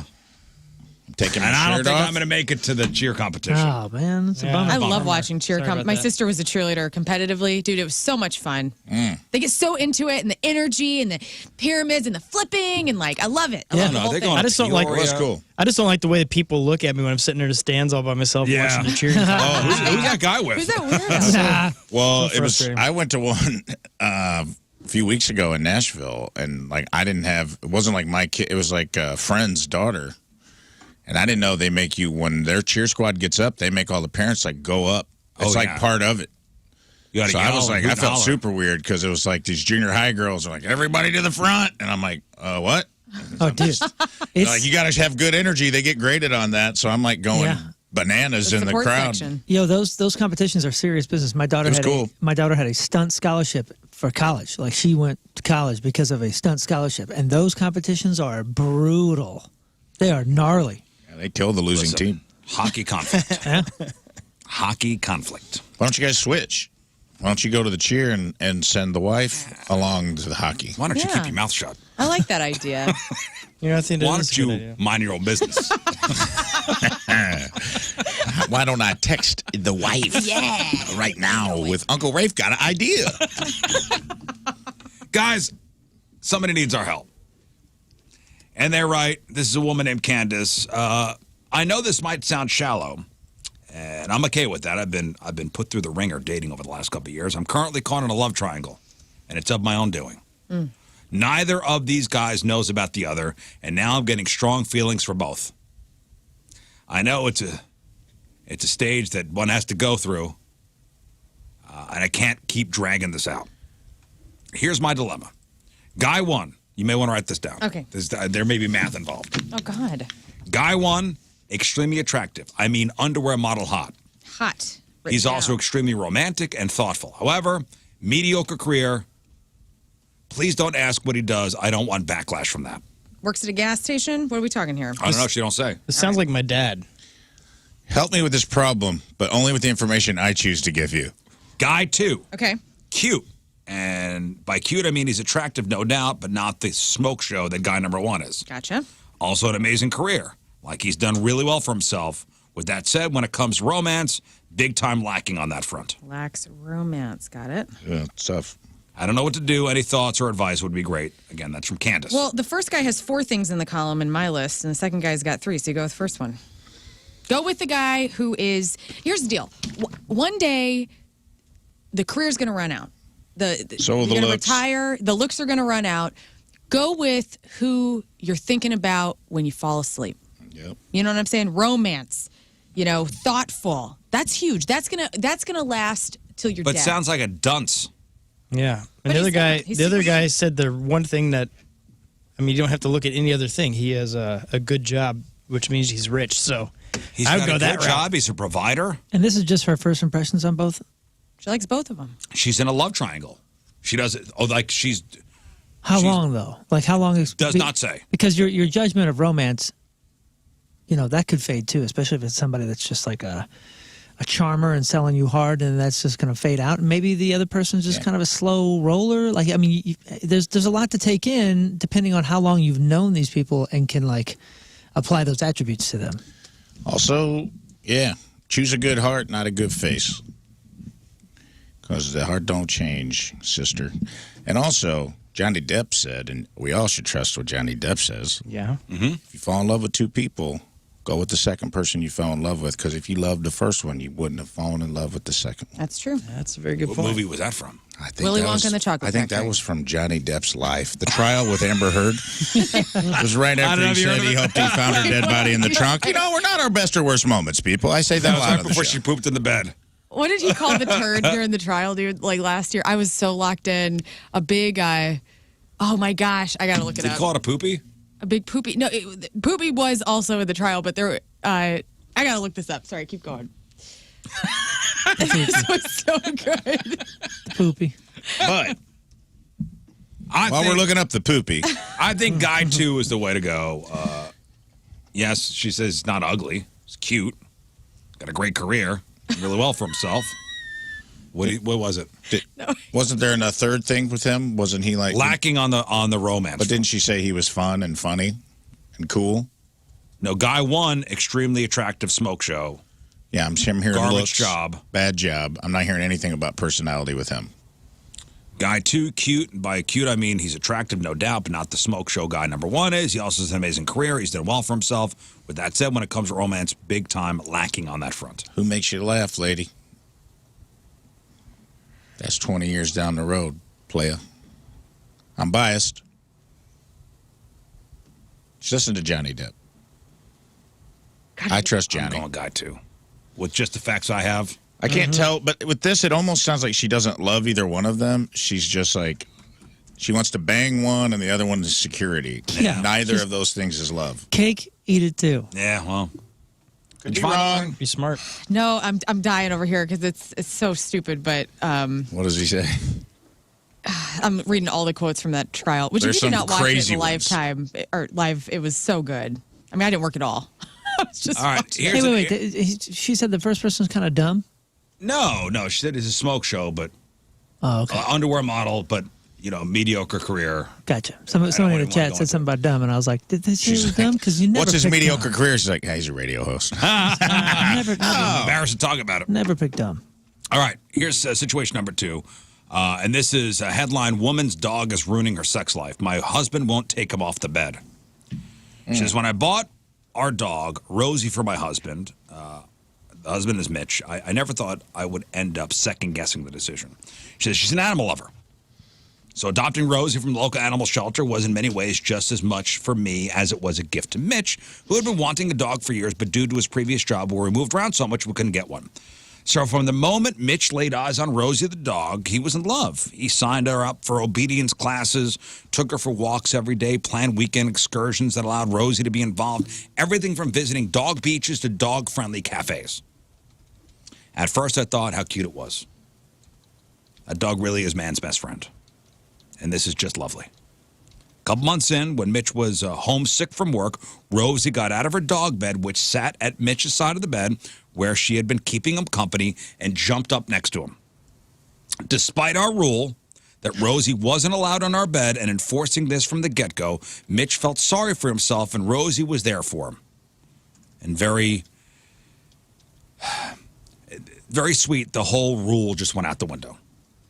After this, Rosie thought it was fine to sleep in our bed whenever she wanted to.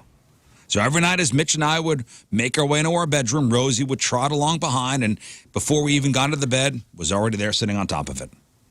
Eventually, it's progressed to sleeping on Mitch's feet, and then she slowly made her way right up to our heads, right between us. Sleeping-wise, this doesn't bother me or Mitch because Rosie's always tucked right into Mitch, who's a heavy sleeper and oblivious to her presence. But given the bedroom is also our main location to have, sex, this does prove to be a problem. Anytime we're at the first stage of being intimate, Rosie will come right over as if she wants to get in on the action. Yeah. Naturally, this is not conducive to actually having sex, so I ask Mitch to put her outside the room, or at least off the bed. Yeah. But Mitch tells me he feels bad. Rosie's not going to understand it. She's going to think that she's done something wrong. And we simply can't do that. Oh, boy. When I say, fine, I'll do it, he tells me no because he still feels guilty. This means we don't have sex, and instead Rosie curls up next to Mitch while I attempt to go to sleep while not only being unsatisfied, but pretty frustrated too. The other thing that can happen is sometimes we can be even right into it, and I'll look up and see Rosie next to the bed just watching us. This experience is definitely a turnoff for me. Once I see her, I can't unsee her. These situations aren't isolated. They're pretty regular. And in fact, is without a doubt impacting our sex life. The only times we could really go for it is when we're away without Rosie, or if she happens to be asleep somewhere else in the house and hasn't realized that we had headed to the bedroom. I tried to chat with Mitch about it, but he thinks I'm joking, as if this could ever really be a problem. He thinks our sex life is fine. The Rosie isn't getting in the way, and I'm making an issue out of something that isn't one. While I absolutely love the dog and could never rehome her or anything like that, I do wish that we had made more rules and followed them about what is and isn't okay when having pets before we got one. The truth is, though, I've never envisioned that one small dog could have such an impact on such an important and personal component of mine and Mitch's relationship. What do I do? A person seems articulated enough. You can have a conversation and just use your words and say, hey, man, choose your priority. This is a priority to me. I feel like we're lacking something here. If you don't, at least you can respect and validate my feelings here, and we can put the dog outside. The dog will get used to it. It's okay. You prioritize me or the dog first, and that's it. And the whole, dog watching you thinking you're not able to do it. Is everybody's life just ideal? Are you only making love in ideal circumstances? Get out of here. Deal with it. I call my cats pervs every time. Yeah, so you make eye contact with a dog 10 feet away. Just grow up. Get it out of your mind. Willow's just sitting on the desk, watching. I'm like, you are a total pervert. Yeah. But you guys have sex on the desk? No, I'm nice. I'm on the bed. And Willow is watching from the nightstand or whatever. Yeah, and it might throw you off for a minute, but then you just get over it, right? I mean, not everything can be perfect. I don't know, man. You ever look over and go, all right. I thumbs up radio all the time. Do you see what I'm doing? Mm-hmm. I don't know. I had an ex-girlfriend whose beagle used to hump a pillow while we had sex. No. Make direct eye contact with me, and I'll throw your stride off a little bit, because I feel like he was judging me. I feel like he didn't think my strokes were long enough or something. What? And I'm like, what are you trying to say, dude? You trying to call me out, bro? Trying to one-up me? Not cool. I had to kick him out. Buford, get out of here. Go on now. It's so funny. This person was talking about this story because they had the rule initially, and I thought about this because radio is pretty spoiled, dude. And I thought, and I actually said this to her the other day, because she usually sleeps on our bed, kind of at the foot, right? But every once in a while, she'll kind of sneak up in between us, which is typically not what she wants. But she did, and she was wearing a sweater in this moment, and all I thought was, this dog was born outside, was in the winter.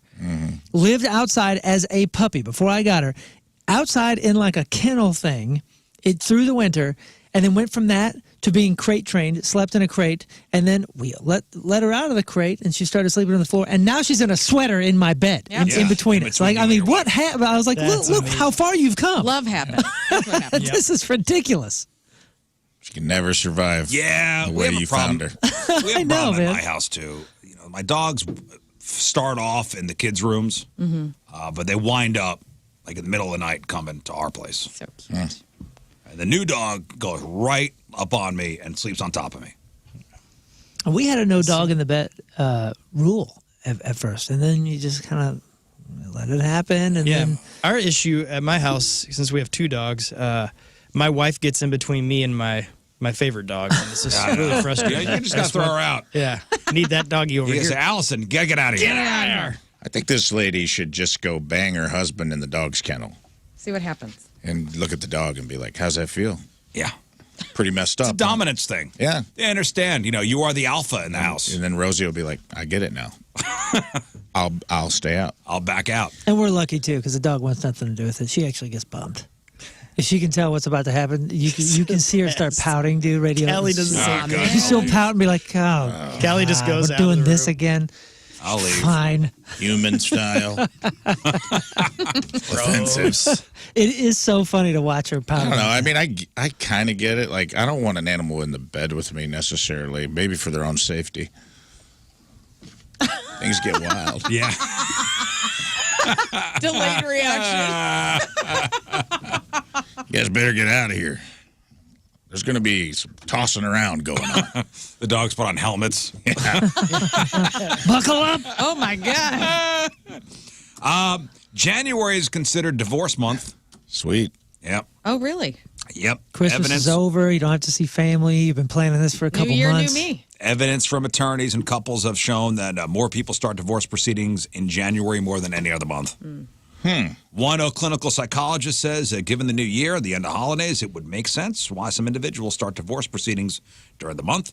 Some people want to go into the new year with a fresh start, and others may have had the holidays to reflect on their lives and realize, this person sucks. Or as they put it, they're not happy in their respective relationships. A licensed divorce attorney and professional family mediator says the most common reasons for separation are over finances, expectations, and communication. Therapists advise, hey, why don't you check in with your partner this month? Find hobbies outside of marriage and, maybe do something together for once. For God's sakes. Show your loved one some attention and get the dog out of the bed. If you want your man to be a big old softy, ladies, listen up. All right. Just watch that sob fest on Netflix again. Bottle your tears this time. Wear them as perfume. Bottle my tears as perfume? Yeah. Okay. Because a new study has found the smell of women's tears make men less aggressive. Yes. Ladies. Dude, this is believe it. wild. This is what we wild, should this story. do. So they had a bunch of women watch a sad movie and collected their tears as they ran down their face. Meanwhile, they had men play a special video game designed to aggravate them. What video game is this? And I want to play Grand it. Theft Call of Duty. Auto? I want to play it. I bet you it was. Yeah, it's Activision. It's something Activision made. It's probably the one. It's like Call of Duty. Something of Tarkin. There's one where you play it and you got everything's on the line. Like you lose everything. So you play it and it's like you drop in. Tarkov? Like, Yeah. Tarkov, dude. I have friends lose their minds. That I'm like, dude, are you okay? Yeah, because they've been building that stuff up for Because days. you build up your stash, and if you lose, you die once, They it's take your gone. stuff. Everything's gone. Everything's What? on the line. So anything you've accumulated through the game, you die one time. Whoever kills you gets it. Yeah. It's brutal.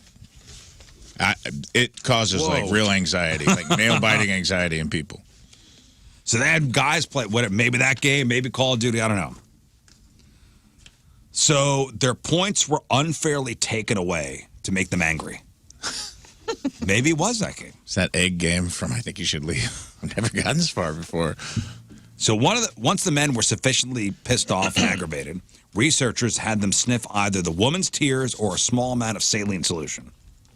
And they found that men were 44% less aggressive after getting a good whiff of women's tears. Interesting. Scans showed they also had less activity in the areas of the brain associated with aggressive behavior. Mm-hmm. That makes sense. I don't know. I mean, sadly, this is where my dark thoughts go. I mean, let's say you're getting in a fight with a woman and she's crying and somebody's like an aggravated, abusive husband or something. It doesn't deactivate them then. So, like, where's the science behind this? Listen, man, all I know is I've never... Yeah, you're taking an extreme. I've never gotten out of you know a what ticket. I'm saying? But my wife said there was a time where it was just a bad day. Everything was going wrong. She got pulled over. Turn on the waterworks. The waterworks happened. Mm-hmm. Well, I'll let you off with a warning today, ma'am. Just take care of yourself. Get home and dry those tears. Yeah, it's a secret weapon. It's like dogs developed eyebrows.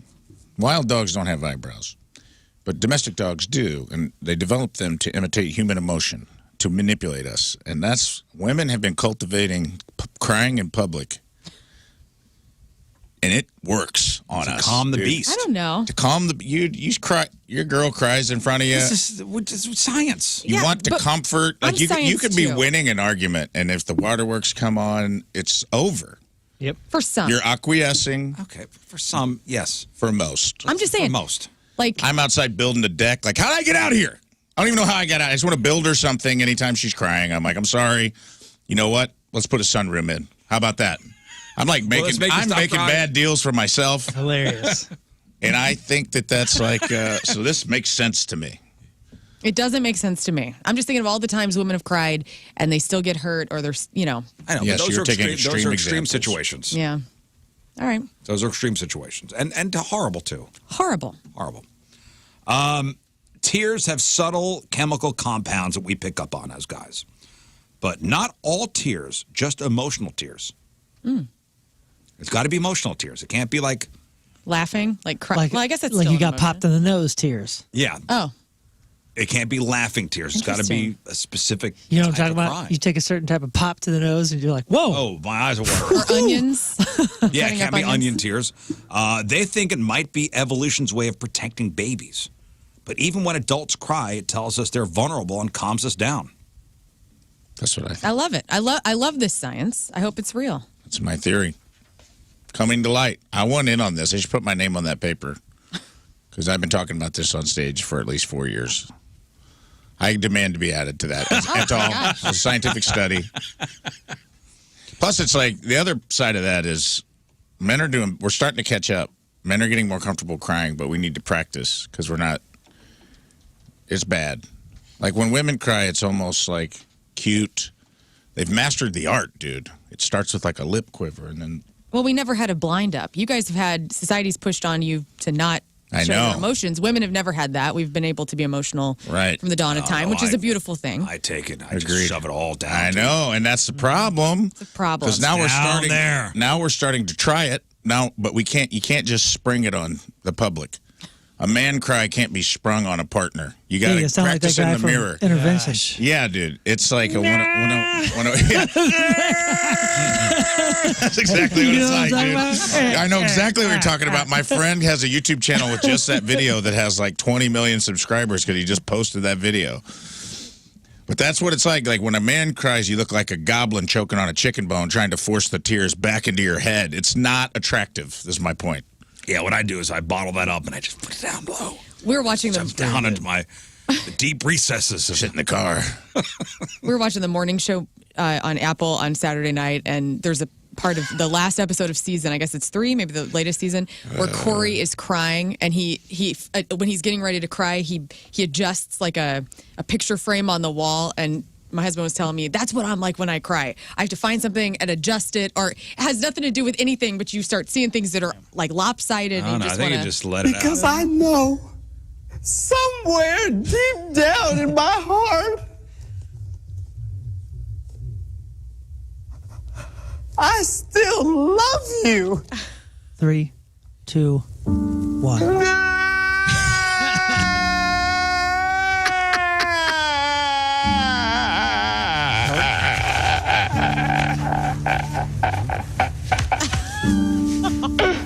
That's us. That's us trying to cry out in public for the first time. This is why I'm done crying. Dude, Man, this poor guy. in all honesty, I even feel bad playing that. I feel bad for the guy, but that is one of the most beautiful moments of like a broken moment and a dude like releasing it. Yeah, but nobody plays it for that reason. Right. They But play it 'cause is they're making fun of hysterical. him, just like we did. It is. He's dead, by the It way. is This guy. hysterical. Oh, he is? Oh. This So it man didn't has work? passed on. It didn't work. But that is a great moment. That's That was like his soul leaving his body right there. Yeah. We just heard it. it's a great moment in two different ways. We should have a men's group. R.I.P. Rocky Lockridge. Rocky. We should have a men's group named after Rocky. The Rocky group, where we all get together and we take turns crying in front of each other and we give notes. Where we're just like an AA meeting for men to cry at. I don't think you need that. That's awesome. I like That think you video just was a cry, long let time it ago, out. right? I just think we need to learn to cry publicly. So that's alarming to people. You cry like that in front of your significant other for the first time. Like I thought I wanted you to be emotional, and I've changed my mind. You ever had? Because that's been flipped a couple times. Like women want you to be emotional and cry until you cry in front of them for the first Passed time. away in Like, you know what? 2019. You can just do that in the bathroom. That's fine. That kind of cry? Yeah. Go to the bed. Turn the fan on, too, so I don't have to hear it. All right. You flip the fan, and the fan goes. Oh, poor The Rocky. fan sounds just like it. Rick Rocky Lockridge. Yeah, he was a former boxer. Mm-hmm. Yeah. Yeah. So that he was. I never saw that show, Intervention.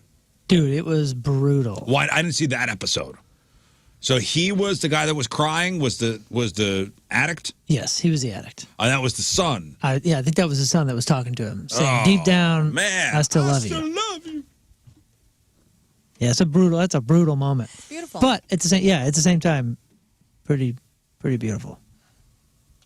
Yeah, but we don't play it for that reason. No. No. And neither did the auto-tune people. Remember, it was like auto-tune the news or whoever it was. This one more time. Because I know somewhere deep down in my heart, Everybody's voice in this. Emo Phillips. I still love you. Pause. 3, 2, 1.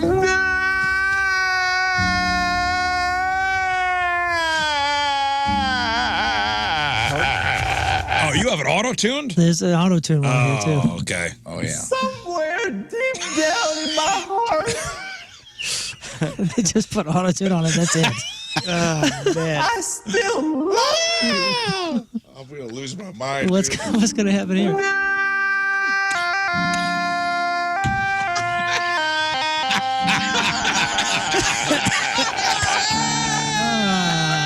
Maybe that's what we need, dude. We just need auto-tune to cry in front of our ladies.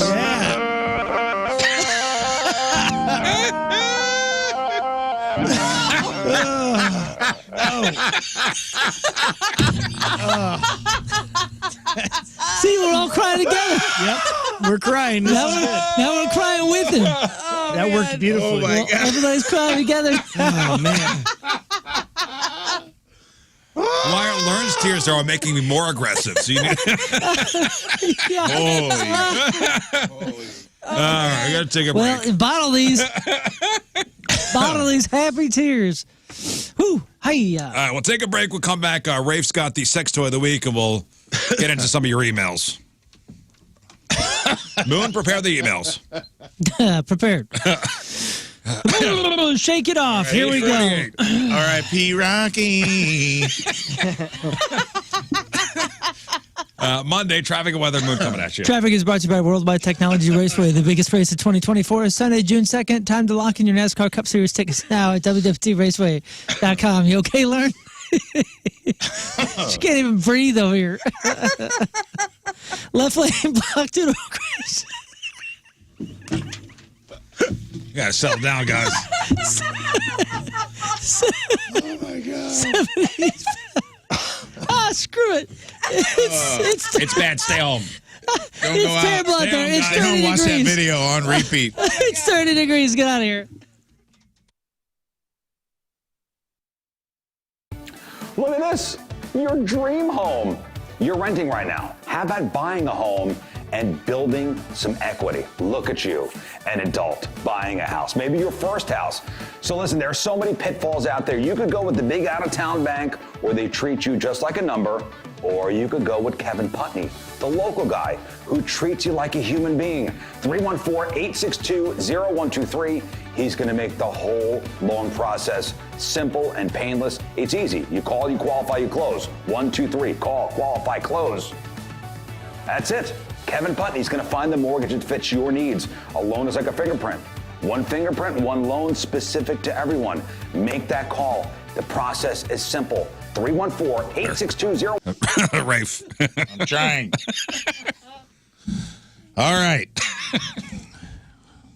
Pull yourself together and go to Sunset Hills Subaru, all right? Where you can cry openly in the lobby and you won't be judged. And they got an auto-tune system right there in the lobby. So if you do cry over the sticker shock at other dealerships, you won't be crying anymore because there won't be any. They're never charged over MSRP at Sunset Hills Subaru like other shady dealers are charged thousands over sticker and get you in there and you feel like you're stuck in prison and they got to talk to 13 managers and you hate it. You won't have that experience at Sunset Hills Subaru. All right, they're saving people money compared to the competition by thousands and thousands of dollars.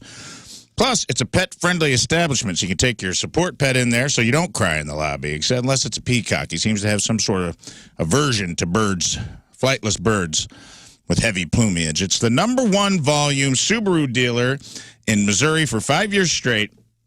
And Sunset Hills Subaru was also voted best new car dealer in St. Louis by STL today. Go and upgrade your car buying experience. And if you don't want to go, you can shop online.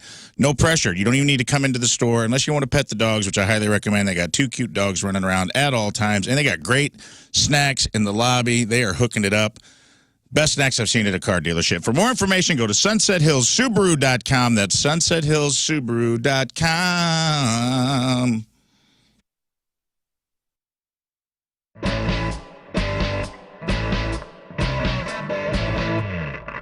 All right, so I got the gig of the day here today, like no doubt about it. We are here with the guys from the Revivalists and Becca, our grand prize winner. We are here at Music Record Shop, and what we get to do today?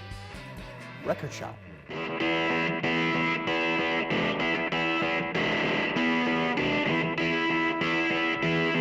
I'd just like to point out one of the all-time great record title names by Ween, 12 Golden Country Greats. Oh, that features the song. There are 10 songs on this album. But it features the classic Piss Up a Rope, which is like an amazing freaking song. That I have that record. That is a really, really great record. Good stuff. And I'm not even the biggest of Ween. And I don't get all the Ween stuff. Normally that's like my brother's thing, but that one I love. Yeah. They got some great songs too. I love that this store has Angel Olsen and Roy Orbison together because when I first started listening to Angel Olsen, I was like, this reminds me of Roy Orbison. Yeah. And I just love her records. And in general, and Roy Orbison as well. This is Coming Home With Me. This is one of my all-time favorite records. Yoshimi Battles the Pink Robots by the Flaming Lips. It's a masterpiece. Do you realize one of my favorite songs of all time? I need this on vinyl. This has become a part of my collection. And that's one that you got to have, like you got to listen to that where you can hear all of the sounds. Yeah. Because there's so much going on in the production This CD of that. lived in my car for about 3 years. My my high school Jetta, Volkswagen Jetta. Oh, very nice. I'm gonna get this on vinyl because I don't have it, but I had this on cassette, CD twice, bought the digital, digital version on iTunes or whatever, and don't have this on vinyl. It's funny because when we were in the car on the way here, I was thinking like maybe I'll get some Beastie Boys today. Yeah. Science. I have this already. We're still trying to get it together from that unexpected last segment, but we had fun. But you know what my family's done these last couple years is we've gotten it together with our finances. Together Credit Union has been such a help to us. Becoming members there has given us so many different incredible advantages, accesses to home loans, auto loans, everything. But also Together Credit Union, which is City SC's official banking partner, by the way, is offering a safe and reliable way to grow your hard-earned money. Certificates of deposit, CDs, attractive investments for new and experienced investors alike, because the return on your investment is fixed and it's guaranteed. Let them help educate you on what this is. And Together Credit Union is offering 2 fantastic CD promotions right now. Let me tell you about one. CD rate option, an 11-month CD term with 5.40 annual percentage yield. That's incredible. Their options both require a minimum balance of $1,000. Go to your nearest Together Credit Union branch. There's 15 of them. 15 of them. Or, you know, it's icy today, so I want you to go online to togethercu.org and learn more there. Early withdrawal penalties apply and may reduce earnings on the account. Rate offers are as accurate as of January 18th, respectively. Rates are subject to change without notice. Other rates and terms available. Membership eligibility requires federally insured by the NCUA. Guys, get it together with the best financial institution I have ever experienced. Together Credit Union, togethercu.org. Oh, let's do it now. Let's do it now. Let's do it now. Let's do it now. Okay, so wait, and Columbus, I don't think you have a clue how bad this gun hurts. Would you like an example? Would you like to try? Would you put your butt on the line and? You guys can shoot me. Yeah. Have Scott. How about you shoot Clonvis first? Can I take one shot in the Can I tush. take one of his shots and give him 4? What? No. Oh, that's happened. I'd like to. I mean, just as a gesture. I mean, of that's a pretty. goodwill. That's a pretty amazing friend right there. In tribute. Or I'll take one and I'll still shoot him 5 times. I had 4 last week, and I'll tell you, it was excruciating. I'm interested to see if it's as bad as you guys say, or if you're hamming it up. So I'm willing to take a shot. Yeah, okay. I would love for you to take a shot to see if we're hamming it up. Fine. Shoot me. You know what? He'll take one of your shots. You're amazing. Shoot me. All right, good. Holy smokes. He's going to take one of your shots. Wow, I'm such a pushover today. Thank you. All right, let's do it. It's because I'm in a good mood. Okay. So do you get to, who's going to shoot me? Scott will shoot you first. Okay. Okay. It's only fair. Respect. I got to take my butt out? Yeah, no, put it up against the... Yeah, go up against the wall there. Just your undies.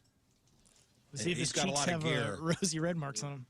Clive's got a lot of gear. He's got to take off. Oh, sorry. All right, here we go. Let me see what kind of undies Clive is wearing. All right, what kind of undies? The There's good probably kind? a belt buckle on his undies. They're Halloween underwear. Oh, happy Halloween. Halloween underwear, Oh, yeah. yes. Oh, those are great. Oh, those are All great. right. They got skeletons on them. Okay, bend down there, Scott. Level out. You want to count down? Okay, here we go. Okay. Count it down. 3, 2, 1. 3, 2, 1. Oh, that hurt. He's laughing. What happened? You hit him in the middle? No, yeah. That hurts, man. It hurts worse than you thought, right? Yeah, boy, it does. It doesn't sound like it's going to hurt, and then it feels like somebody stung me or pinched me or something. It gets much worse for 3 or 4. Not only that, it doesn't hurt at first, but then it gets Yeah, it's getting builds. worse. Yeah. And I'm nervous because I have to pee so bad. I'm like, I better not go right now. Yeah, I got to pee too. That didn't help, man. I appreciate Thank you for taking it. appreciate you being honest with big. the pain, but the fact that you just laughed at it, like that's. You can't, because it's such an New Year is here, and it's time to take advantage of Zero Rez's best deal of the year. Carpets, tile, rugs, upholstery, basically every surface in your home can be Zero Rezified. So it's time to call the cleaning pros at Zero Rez, and don't forget about your air ducts. That's going to help alleviate allergies. It's going to help with asthma if you have somebody with asthma in the house. It's also important to enjoy less dust, lower energy bills, and your home is going to stay cleaner longer. That's just from an air duct cleaning. And don't DIY it. Call Zeros because you know they're safe, you know they're effective. They have a 4.9 rating on Google with over 5,100 reviews. And the Zero Rez Gotta Love It guarantee makes it easy to get what you pay for. Go ahead, get clean, don't miss the steal. Get 3 rooms, Zero Rezified, starting at $119. And don't forget dirt and dander's favorite hiding place, your air ducts. This month, $50 off when you get your air ducts Zero Rez clean. Give them a call, 314-474-2020. That's 314-474-2020. Or book online anytime. Say you want the Rizz Show special, ZeroRezSTL.com. Spell forward or backwards, spells the same at Zero Rez. Joined in the point studio now by the mastermind behind Ghost, Tobias Forge. How are you, man? I'm good, thank you. How do you do? I'm doing really well. It's an absolute great pleasure to have you here, and the absolute ferocious fan base of Ghost has me completely petrified that I'm going to screw this interview up because they then don't. Right. Well, that's the idea. But it's one of those really great things in getting to talk about Ghost right now because you can just feel all the excitement and everything kind of not starting to come together, but just continue to get bigger and bigger and bigger. That has got to be an amazing thing for you to see on your side. Natasha Leggero on the show? Yes. We did, right? Yeah. See what you did over the weekend? Just before the pandemic. I guess I saw the Instagram post. I guess she was doing a show with Bert Kreischer.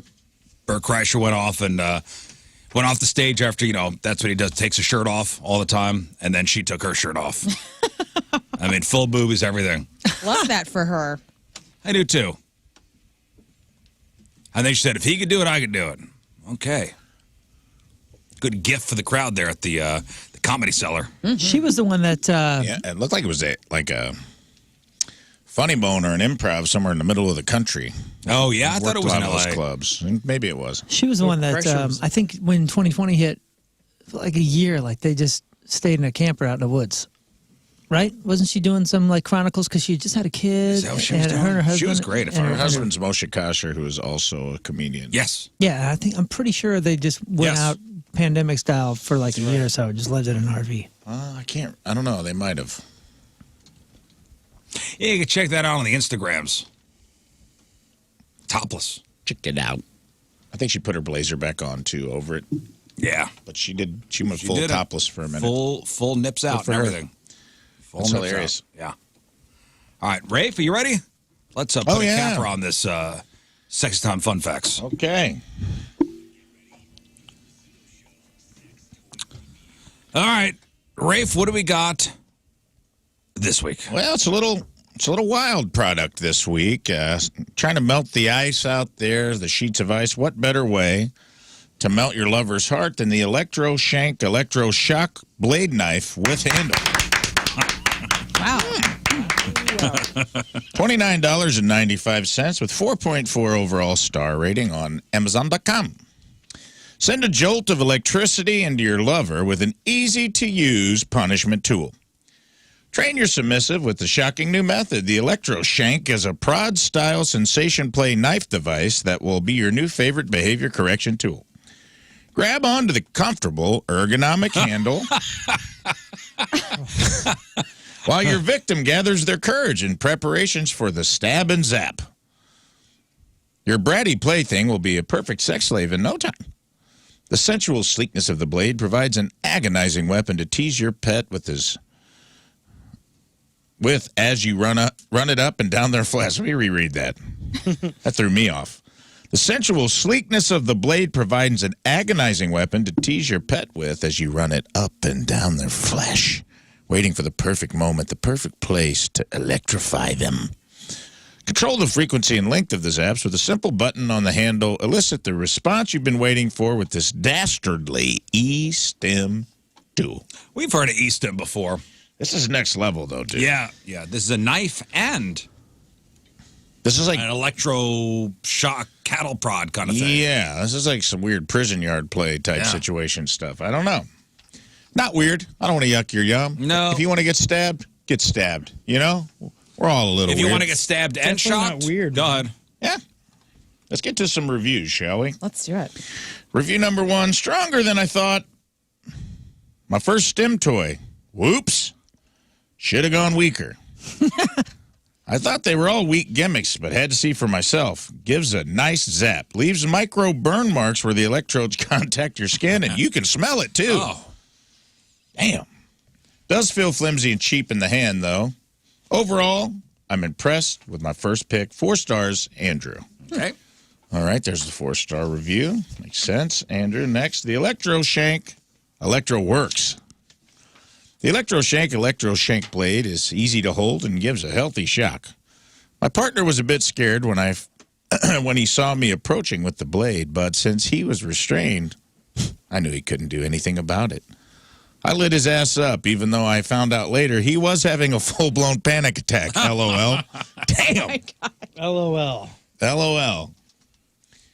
It has become a fun toy, and I'm sure we'll be using it often as soon as he gets over his panic attacks. GL, 5 stars. Oh, ringing endorsement. Well, not bad. 5 stars. I don't know if the panic attack part, that's kind of sad, but.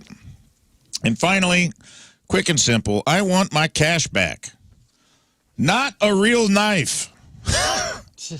I'm trying to cut stuff and add to my knife collection. Refund, or you will be hearing from my lawyer. 1 star, Moon Valjean, whoever that is. Oh, wait. That's weird. Wait, whoa. Figure that one out. Not a ringing endorsement of it. This is not 1 a turkey star. knife. 1 star. From a anonymous source, Moon Valjean. Yeah. All right. Well, that's Someone who's a knife aficionado. That's the Electroshock blade with handle, $29.95. Get it on Amazon, 4.4 stars. All right, we'll take a quick break. We'll come back with the emails. All right, your emails next. It's 9:04. It is Monday. Traffic and weather. Moon coming at you. Traffic is brought to you by Worldwide Technology Raceway. The biggest race of 2024 is Sunday, June 2nd. Time to lock in your NASCAR Cup Series tickets now at www.raceway.com. 70 is a total freaking mess.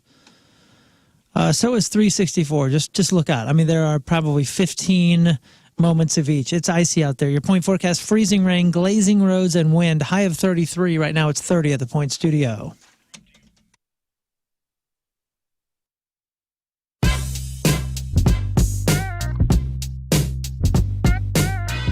What's going on? It's Liv, and I'm in the Four Brothers Mead tent, joined by a few of the members of Papa Roach. How's it going, guys? I'm great. I'm great. Good to be here. Point Fest again. Yes, and I know you're a Point Fest veteran. This is my first one. Oh, really? And the guys were telling me, he's like, you know what? Jacoby one time came over here, took his pants off into the whole interview in his underwear. Damn, I don't so even you are remember a bit that. overdressed. Damn. It's part of my. Are we gonna roll the clip? Dude, I gotta see this. I totally forgot that. Apparently, it happened. I know. I do look good with my pants off, though. But yeah, that would push ticket sales for tonight. Totally. We're so excited that you guys are here. You got Ego Trip. Yeah, it's out. It's out. It's incredible. And we were just talking off the interview that I'm from Maine. A lot of snow in Maine, and I gotta say, Swerve is my snow My son's storm. eye doctor. That's Dr. Vasella at Fenton Family Eye Care. Now, Dr. V, great dude. Huge soccer fan, by the way. One of only 2 pediatric specialists in St. Louis affiliated with Treehouse Eyes that does myopia control for kids. Now, my son is nearsighted. His prescription keeps getting worse every year. I got to always remind him, dude, wear your glasses, you get your contacts in. No, I forgot. Now, with myopia control overnight contacts, Dr. V has not only stopped his prescription from getting worse, when he wakes up in the morning, he doesn't have to wear glasses or he doesn't have to put contact lenses in. All he has to do is put these things in before he goes to bed. Hard contact lenses. Takes them out when he gets up, boom. I think every parent should know about this. And Dr. V's great with kids. He's got a great newly remodeled office down there in Fenton.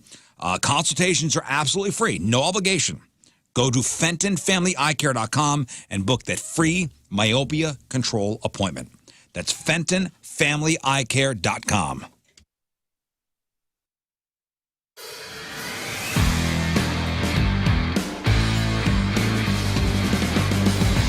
All right, guys, welcome back to the farm. So it's a Sunday, and we got a whole crew here doing stuff. We're going to work in the field today. So this will be the final episode of the farm series for now, but I'm sure we'll return back to the farm at some point. So I'm going to show you what's going on here, the progress of the plants, how those elderberries are looking, and we'll look inside the house, and I'll tell you about some future projects we got coming up here. And there's our tractor, courtesy of Herb Equipment, the Captain Rizz tractor. We're moving some poles. Poles. All right, so behind me is another barn. This is a future project that we're going to do. So we're going to turn this barn into a greenhouse. So come on, let me show you what's going on inside. So this is where the old owner, I guess, stored some of his tractors, some of his big carts for the field. So eventually, what we're going to do is we're going to take the sides off and kind of renovate this structure and make it a greenhouse so we could start cultivating our own elderberry brands and maybe start selling what they call the cuttings. Right now, this is home to many a groundhog. All right, we're out here in the big field, and I am going to show you the progress of some of these elderberry plants. So you saw at the beginning, pretty much nothing. And it's a couple months later, and I'll show you what these elderberry plants look like.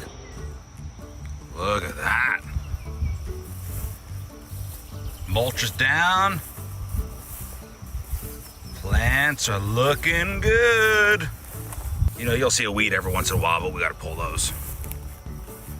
But these plants are looking sweet. There's my partner in crime, Cat the dog.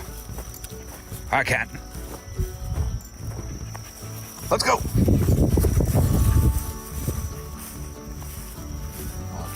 Cat is the consummate farm dog. And there's New Dog. Come on, Maggie, cat, let's go.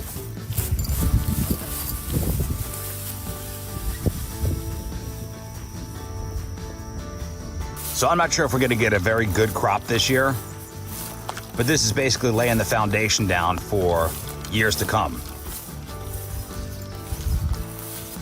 First year being a farmer. So it's been almost 2 straight months of mulching. We're not even all the way done.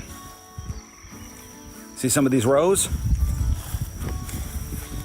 They still need to be done. Still need to be mulched. We've been taking down fences, trying to clear stuff out. So there's a whole nother area that we haven't even touched yet. All stuff beyond that fence right there. Basically untouched, but I guess we'll talk about that next time. We're talking about future projects. Check this out behind me. There's the house the old man used to live in. So we're not sure what we're gonna do with it yet. It's got no running water, no plumbing. Pretty much uninhabitable. Still a cool building, been here a long time. So we gotta figure out what to do with it. Here's one thing we're gonna keep. Just a random, in the middle of nowhere, dinner bell. So there's one more building I wanna show you guys. This is behind me, the calf birthing barn. So let's go, we're gonna open it up and hopefully not get stung by a wasp. So it's a little dark in here, so hopefully you guys can see what's going on, but take a look inside there. So there's stalls on the left and right, and the calves would be born in here. And if you could see on the trusses over here, a lot of wasp nests.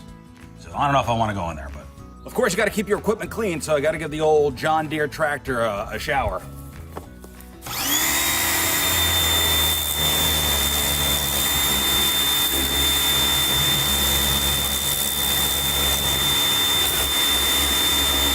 All right, so that's it. You've seen most of the farm. There's a lot of work still to do, and there's still a lot more to show you guys, but maybe the next series of videos. Big thanks to Herb Equipment, big thanks to Colonel Landscaping, and we'll see you guys next time on the farm. Thank you.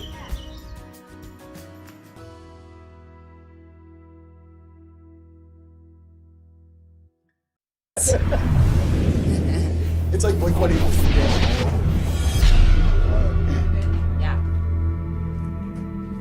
Good to go?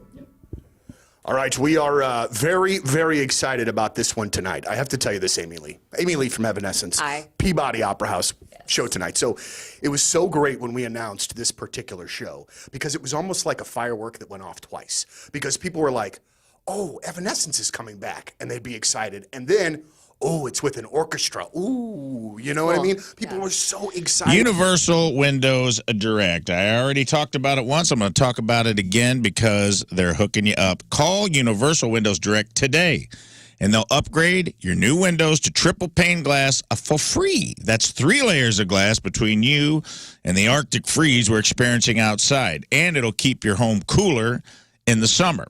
What that means for you is extra protection from the elements, consistent temperature in your home, increased energy efficiency, and reduced heating and cooling costs in the winter and summer, and that is a good deal. And with triple pane windows, you're going to notice that your home is quieter and more comfortable, so don't wait. Schedule your free in-home estimate today. Call them right now. I know you're cold, you're at home, you didn't go to work, call them. For every 2 windows you buy right now, you get the next 2 free, plus a free upgrade to triple pane glass. That's a double dunk, and they'll double your energy tax credit. What more do you need? You get to write it off on your taxes. Well, you need some more? Here it is. Tell them I sent you. You get $250 off your next project. Don't wait. For the last windows you'll ever need, go to universalwindowsdirect.com, universalwindowsdirect.com. I love my windows.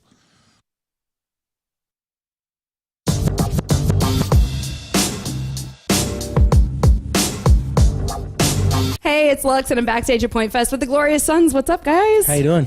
This is your second Point Fest in a row. Yep. Not only were you invited once, but you've been invited back again. How has this day shaped up compared to last year? It was a nice day. Nice day? Great crowd today. Yeah. Good crowd, great crowd. I needed that show today. Did you? Yep. Where were you guys? I could have just stayed home and done this. Man, I'm watching that video of that fire truck spinning out on the road in Arnold, like on a street. Right. That's wild. Almost went into a house. Looked like it. I mean, it looked like it was going in the direction of a house. Yeah, check our socials out. Thanks to Dusty for sending that to us. Did Dusty take that? I'm not sure. Is that from Dusty? There's a couple of different angles of it. Somebody sent us a different angle. Yeah, dude, it's slick out there. I don't know. I'm looking out on Olive. Not many cars for Monday morning at 9:15. No. So people are heeding the warning, staying home. If you are out there, take it slow. I mean, that goes without saying. But when's this all supposed to move out? This afternoon at some point? Yeah, tomorrow's supposed to be like 40, isn't it? Tonight's, I mean, it's warming up this afternoon, I think. But it's still pretty messy out there. It's just freezing right now. So the temperature's 32 degrees. So Our lobby's closed as well. So if you're like trying to pick up tickets or anything from the point, Sorry, stay home. Tomorrow. There's 2 angles to the spinning fire truck. yeah, too. I saw the Dude. second angle too. Whoa. Yeah. All right, Moon, some emails. Let's get to those. Your emails are brought to you by Kloss Furniture. Lowest prices guaranteed. We have something for everybody. Good morning, gang. Hello. Curious as to when you guys are going to start a new punishment competition. Last summer, you said you'd be announcing one in the fall, and that never happened. Then, before the Christmas break, you said you'd announce one when you got back. Still waiting for an Promise you announcement. all will be revealed. The shortly. punishment competition was one of the best parts of the show. It was always a great way to end the I know. week. The excitement. We're going to do... For what it's worth, reading this email feels like a punishment. Oh. Signed, Burn. all the weirdos. Burned his ass. These people want us to suffer. No, I know. And we will be doing a Rizz Olympics style competition. And we will... Soon. Yes, very soon. It's done. We've been working behind the scenes, people. We also, you got to understand, there's a lot of planning that goes into these things. We got to get our sales team up to par with what we're doing. We got to get clearance from some of the crazy stuff we want to do from our lawyers. We're even calling it the Rizz Olympics. Yeah. So there'll be the spring games, possibly the fall games. We've got to get horn players lined up for that kind of stuff. Yeah. A lot of ins, a lot of outs, a lot of what have you. Yes. But tomorrow, we will have an announcement to make tomorrow. Pretty big announcement. Mm-hmm. I think you guys will be pleasantly surprised with what we're going to announce. And there will be suffering. Yes, there with will the be. announcement. Oh, yes, there will be There will suffering. be. There's always suffering with whatever we do. Yes. But tomorrow around 7:30, we'll make an announcement. Pretty big event coming up. Yes. It'll be here sooner than we know it, so stand by. Next. Okay, the next email has to do with this video that I brought up here, Rizz. Okay. The Would you like me to email, play this? the email says, "Hello, everyone. Have you heard and seen this song before? I cannot stop giggling whenever it plays on my granddaughter's shows. I hope you all enjoy. Here is the Wiggles Bouncing Balls Fun Song."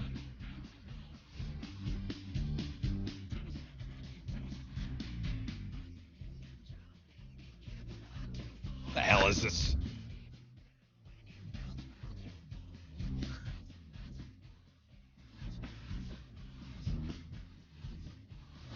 Starts talking about juggling balls. Grow up. Yeah, bouncy ball. Oh my God, the way they're bouncing. Oh my God. To be fair, sexual. they do have balls in their hands, and they're the kind that you. No one bounces play a ball with. like that. One dude's headbanging while he's bouncing balls. You see what he's doing with that Girl's ball? got a ball in her hand. This is an Australian band thing because the Wiggles now have a ball song, and so does AC/DC. It's Ball Week on the Rizzuto Show. Yeah. Okay, I feel like I'm having a. You know, that's really That's a good actually time. pretty good. That's the best single I've heard in a while. It's Don't the no Wiggles- Baby Shark, but The Wiggles have a documentary out about them. yeah, there's murder and Yeah, the dark deceit. side of the Wiggles. Yeah. Oh boy. Next. Okay, hi. Hey. Just curious on y'all's opinion on concert goers suing Madonna or Live Nation for starting her concert 2.5 hours late. I love it. I read a lot of the Facebook comments, and most people agree with the lawsuit, saying that she should be held accountable and respectful of fans' time. I agree in this situation because it sounds like this is what she does on a regular basis. Yeah, listen, I'm not going to do it. But if somebody else sues, thumbs up. Yeah. We'll see how this goes. Well, 2 hours late is on a regular basis. Yeah. It's not right. All I know It's is not right to your fans. If you win, how about a dinner? You know, what It's I'm not saying? right. It's not right to fans. It's I not. just really want that dinner. 2 dinners. You should sue her for the dinner. Listen, yeah. the agreement was that if we went gold, she would take us out to dinner. We went platinum. Okay? That's a real case. And another gold with an record. So that's appetizer. 3 gold records. She owes me 3 dinners. Dinner with an appetizer. No, and she pulled that move here in St. Louis. I believe she was on stage 2 hours late. People missed people missed the Metrolink. People got babysitters at home. Was it Lauren Hill? Was like 3 or 4 hours late or something, and people were darn near rioting? She notoriously does that. Okay. Well, like I went to Dave Guns N' Chappelle. Roses used to do that too. Dave Chappelle was late because his plane got delayed or something. I'm not going to sue Dave Chappelle. But he doesn't do that on a regular basis. This is a Madonna thing. Like, she keeps her fans waiting. Yeah, George Jones was known for that, where he was always super late and he didn't show up. Or he just didn't show up. They called him No-Show Jones. That's what it was. It's completely disrespectful. I mean, it's really an FU to your fans if you make them wait for that long on regular. Dave Chappelle made people wait because he had plane trouble. It was an emergency. Yeah. Like, it wasn't his fault. But you could have the same argument. You can say like, "Oh, I couldn't get home," or whatever these people are saying to Madonna as their reason for suing her. Any given situation but that's like a chronic. But hers is a chronic problem. Well, that's she does it all the time. Then they should know ahead of time. That's going to be the defense then. You should know that she does this, and so you buying a ticket is stupid. So you get no money. Yeah, but then don't advertise it for, it's a 10 o'clock or 8 o'clock show and she don't come on until midnight. Well, it's a promoter's problem. Interesting precedent to set, though. Axl Rose used to do the same thing, keep his fans waiting. And I to me, it's one of the most disrespectful. I gave up my time and I spent my good money. And now, when I had kids that were, where I had to get a babysitter, I had to pay for that, probably paying for a dinner. I'm already in the hole $500. I'll tell you what. The crazy thing is, when you think about it, like, I have only gotten in trouble from promoters or venues for wanting to go early. I got in big trouble, actually, last year because I was like, hey, we are running early. We're going to go on 15 minutes early. And I told the band, I got everybody ready. I was like, we're going to cruise. The place is full, sellout show. Let's cruise. Let's do this. I want to get in bed earlier. You know what I'm saying? And I got reamed. I was there. And rightfully so. I saw it. Because I didn't think, oh, yeah, man, they're trying to sell booze, dude. And if I get everybody out of here a half hour earlier, that's bad for business for them. Yeah, I forget what show was that. Was that one of the punk rock things? Was it Christmas? Man, I'm not going to say. But it was... it made sense, and it was something I didn't think of because I'm thinking as a performer. Listen, the audience is here. I want to. Let's go. Yeah, I feel good. Yeah, I feel good. I'm ready. My adrenaline's cruising. Let's get on stage. Yeah, but those people are at the bar buying booze, right? Maybe T-shirts too. So imagine Live Nation when Madonna's late. They're like, oh, whatever, dude. The only thing keep buying booze. Yeah, she's not the only one that does this. It's not right though. I'm not saying it's right, but I'm saying like the precedent thing of like, well, how late is late? Like Celine Dion, Mariah Carey. There's a lot of Celine Dion was like an hour late when Tina went and saw her in Caesar's Palace, and she came out and she's like, "Sorry, I'm late. Takes time to look this good, like she. You have all day. That's part. Well, she flies in from L.A. every night. They fly her in on a helicopter. I'm not disagreeing with you. I'm saying like it's part of. She almost comes out and makes it part of the show that she was late. That she kept people waiting. So is an hour okay? Is 45 minutes okay? Is a half hour? Yeah. Like where's the line? Where's the line? If a lawsuit, if a precedent is set from a lawsuit like you this, have a half hour. What do you do? Okay, but to your point about Live Nation loving that, the artist is taking forever, people buy booze to wait.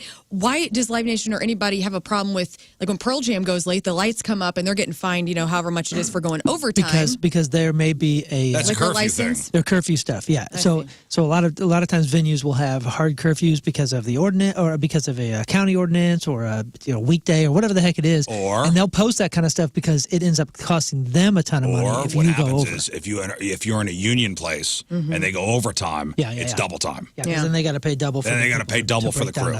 Yeah. So it depends on the place.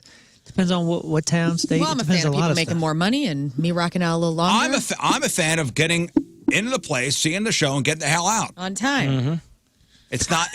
Yeah, right. but I get bummed when getting the hell out. Riverport does this sometimes, or I just call it Riverport because I'm old, but we all know what you're talking about. I saw like Tom Petty there, and he was like, the curfew hit, and he had to go on late for some reason, not super late, but like 20 minutes late, and he's like, they're telling me I got to get off by 11 o'clock, or they're going to find me. But I wanted to hear rock and roll. Who wants to hear rock and roll? And then he just stayed, paid the fine. And he said he did. Yeah. I don't know. I've seen that one on people. I have seen that. Thank you, Tom Petty. Tom Petty, a hero, a rock and roll hero. Those concerts end. I've never seen them go past a certain time. Even Grateful Dead got off at after 3 songs. That is impressive. Yeah. You know? Each song is 50 minutes long. Even Grateful Dead was like, hey, snap out of it, man. They stopped they had to cut a 27-minute song short, which really bummed me out. But, they got off right at the stroke of 10:59. Yeah. I feel like some places, I think it's because they can't sell booze, too. Isn't that the thing out there? Like they can't sell booze past 10:30 or something like that? So I don't know what the rule is out there, but, yeah, I don't like it. Next, one more. Hey, ladies and Lern. What up? I was listening to your Wednesday conversation about world records, and I was wondering why King Scott is not trying to accomplish something while broadcasting on the radio. Ding! Then I thought, he only needs 2 vasectomies to take the record from Rizz. Rizz, you're a world record holder for most vasectomies while broadcasting. King, take it. Yeah. It's not a bad idea. Not a bad idea, Scott. Thank you. That's from Ben. Except I guess hinder the. What if we did having one kids, together? The only joint vasectomy ever. With the same tools. Same scalpel. Yeah. Just do them on each other. Oh, yeah, it'll work. How about I get my tubes tied while on air, and I'll get both my tubes tied, and I win. No? Okay. You can be the first woman to get your tubes tied on the air. All right. They got to put you under for that, though, right? I think so. I think that's pretty intense. Yeah. Yeah. All right. Well, thank you for your emails. Yeah, we got to take a break. Appreciate it. We'll come back. Moon's got your sports. All right. It is 9:25. It is Monday. One final look at your traffic and weather. Moon coming at you. Traffic is brought to you by Worldwide Technology Raceway. The biggest race of 2024 is Sunday, June 2nd, and it's time to lock in your NASCAR Cup Series tickets now at WWTRaceway.com. We have delays 270 westbound between 70 and Olive. Average speed 35 miles an hour. Your point forecast: freezing rain, glazing roads, and wind. High of 33. Right now it's 31 at the Point Studio. Thank you. Oh, let's do it now. Let's do it now. Let's do it now. Okay, so wait, and Clovis, I don't think you have a clue how bad this this gun hurts. Would you like an example? Would you like to try? Would you put your butt on the line and? You guys can shoot me. Yeah. Have Scott. How about you shoot Clovis first? Can I take one shot in the Can I tush? take one of his shots and give him 4? Was that What? fine? No. Oh, that's happened. I'd like to. I mean, just as a gesture. I mean, of that's a pretty. goodwill. That's a pretty amazing friend right there. In tribute? Or I'll take one and I'll still shoot him 5 times. I had 4 last week, and I'll tell you, it was excruciating. I'm interested to see if it's as bad as you guys say, or if you're hamming it up. So I'm willing to take a shot. Yeah. Okay. I would love for you to take a shot to see if we're hamming it up. Fine. Shoot you know me. what? He'll take one of your shots. You're amazing. Shoot me.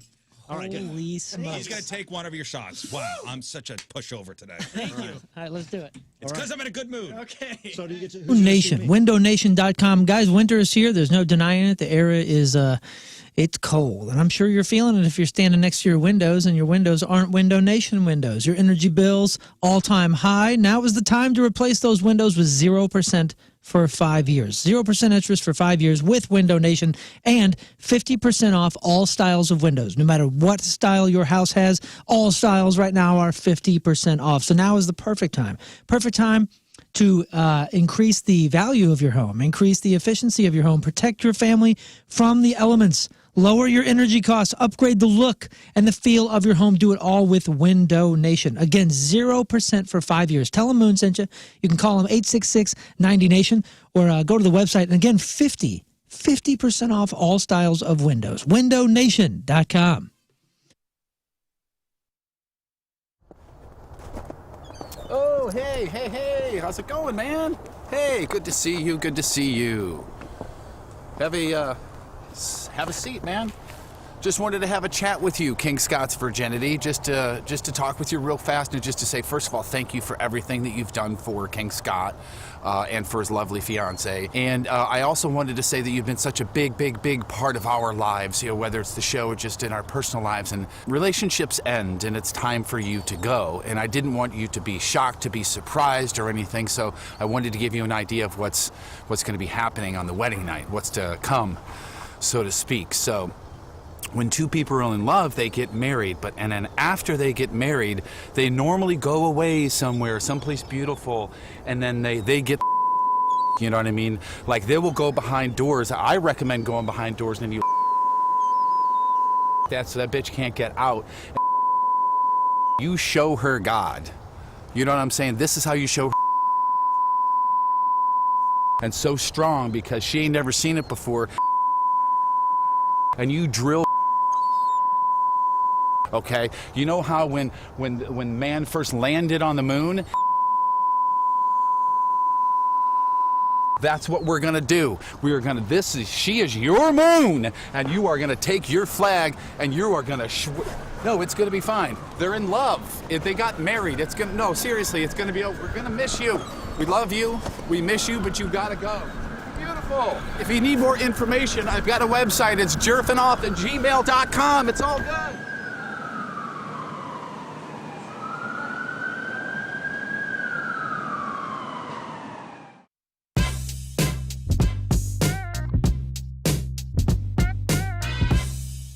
There's a big tour, big show coming to St. Louis, April the 1st over at the Chaffetz Arena. And I am very stoked for the very first time to be chatting with Co Wetzel. Co, you'll be at Chaffetz. It is the Road to El Paso Tour Part 1. And we're playing the song Creeps. And it's really nice to meet you, Co. Hey, man, I appreciate you having us on. Thank you for jamming the music, dude.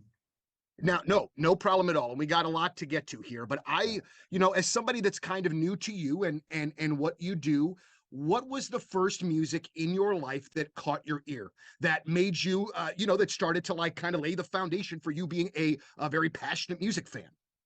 I would probably have to say Nirvana.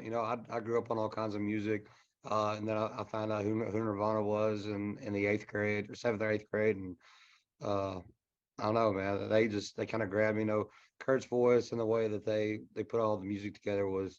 It was unlike anything I'd ever heard, and I was like, "Oh hell yeah, I got to do this." And so, was it that record? Was it Nevermind? And In Utero, whatever, Nirvana in general. So that was the one that was like, "All right, I want to do this." Yeah, absolutely. I grew up playing music, but it was always country. All right. And stuff like, So then, on top of that, Co, when did you? Yeah. Oh, sorry to interrupt. I apologize. But so when did you feel like, you know what, I can do music for my life? Like, this is something that I can do. I want to do this. I want to make a living doing this.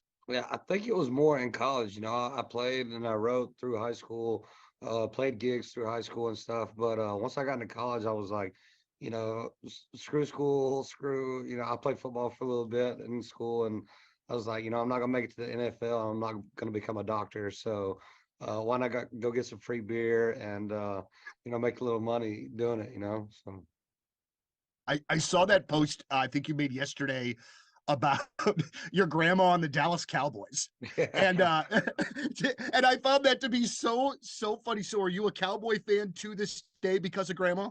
Oh, absolutely, yeah. Like, I think not even 24 hours after I was born, I was in a Cowboy onesie. So yeah, I'm a day one. That's so awesome, because I remember it was so funny reading that post of yours, because I remember my grandmother also chain smoking what must have been the cheapest cigarettes known to mankind, and then chirping at me about why I even played sports, that I should just be working on my school, and why weren't my grades better. But I could still remember her at her back porch just chain smoking and then yelling at me at the same time. Lighting one with the other, Which I always thought, like, when I saw my grandparents do that, and I've never wanted to be a smoker, but I was like, man, that's kind of badass. Yeah. It shouldn't be, but I thought they were so cool for doing it. So Co, one of your buddies has become a huge fan favorite on our radio station, and that is Jelly Roll. And one of the things that Jelly and I had the opportunity to chat a couple of times, and one of the things that I really like about him and what he's doing, and I think the same goes for you, is that I feel like we get all, and music people, radio people, label people, we get way too into the weeds about genres, about it being this or it being this. And Co, I don't know anybody that just listens to music in those kinds of narrow sort of terms. So honestly, I just love that you guys are bringing a new style, which is all of the styles kind of back to the forefront. I feel like it's just good for all Rizz of for us. the Bath Authority. Now, if your bath or shower is old, outdated, has mold or gross mildew or broken tiles, well, you got to call my friends at the Bath Authority. Now, the Bath Authority provides the highest quality bathroom remodeling products along with a world-class customer experience. Modern, durable tubs, showers that are designed with exclusive, high-tech polymer liners. And what does that mean to you? It means it's low maintenance. It means it's resistant to mold and mildew. It means it's easy to clean, and it's going to last for decades. Plus, it comes with a lifetime warranty. Walk-in tubs, replacement showers, tub-to-shower conversions, and more. Every unit custom-built. You pick the premium accents. You pick the accessories, including safety features like low-profile showers, grab bars, shower seats. All Bath Authority products are 100% made in the USA, can be installed in as little as 1 day by a certified factory tech. You call today, get $1,000 off a new shower or bath, plus 36 months of interest-free financing. You're their priority at the Bath Authority. Elevate your bathroom to a new level of luxury style and safety. Schedule your free in-home estimate today and get $1,000 off a new shower or bath, plus 36 months of interest-free financing. TheBathAuthority.com, TheBathAuthority.com. A better bath awaits.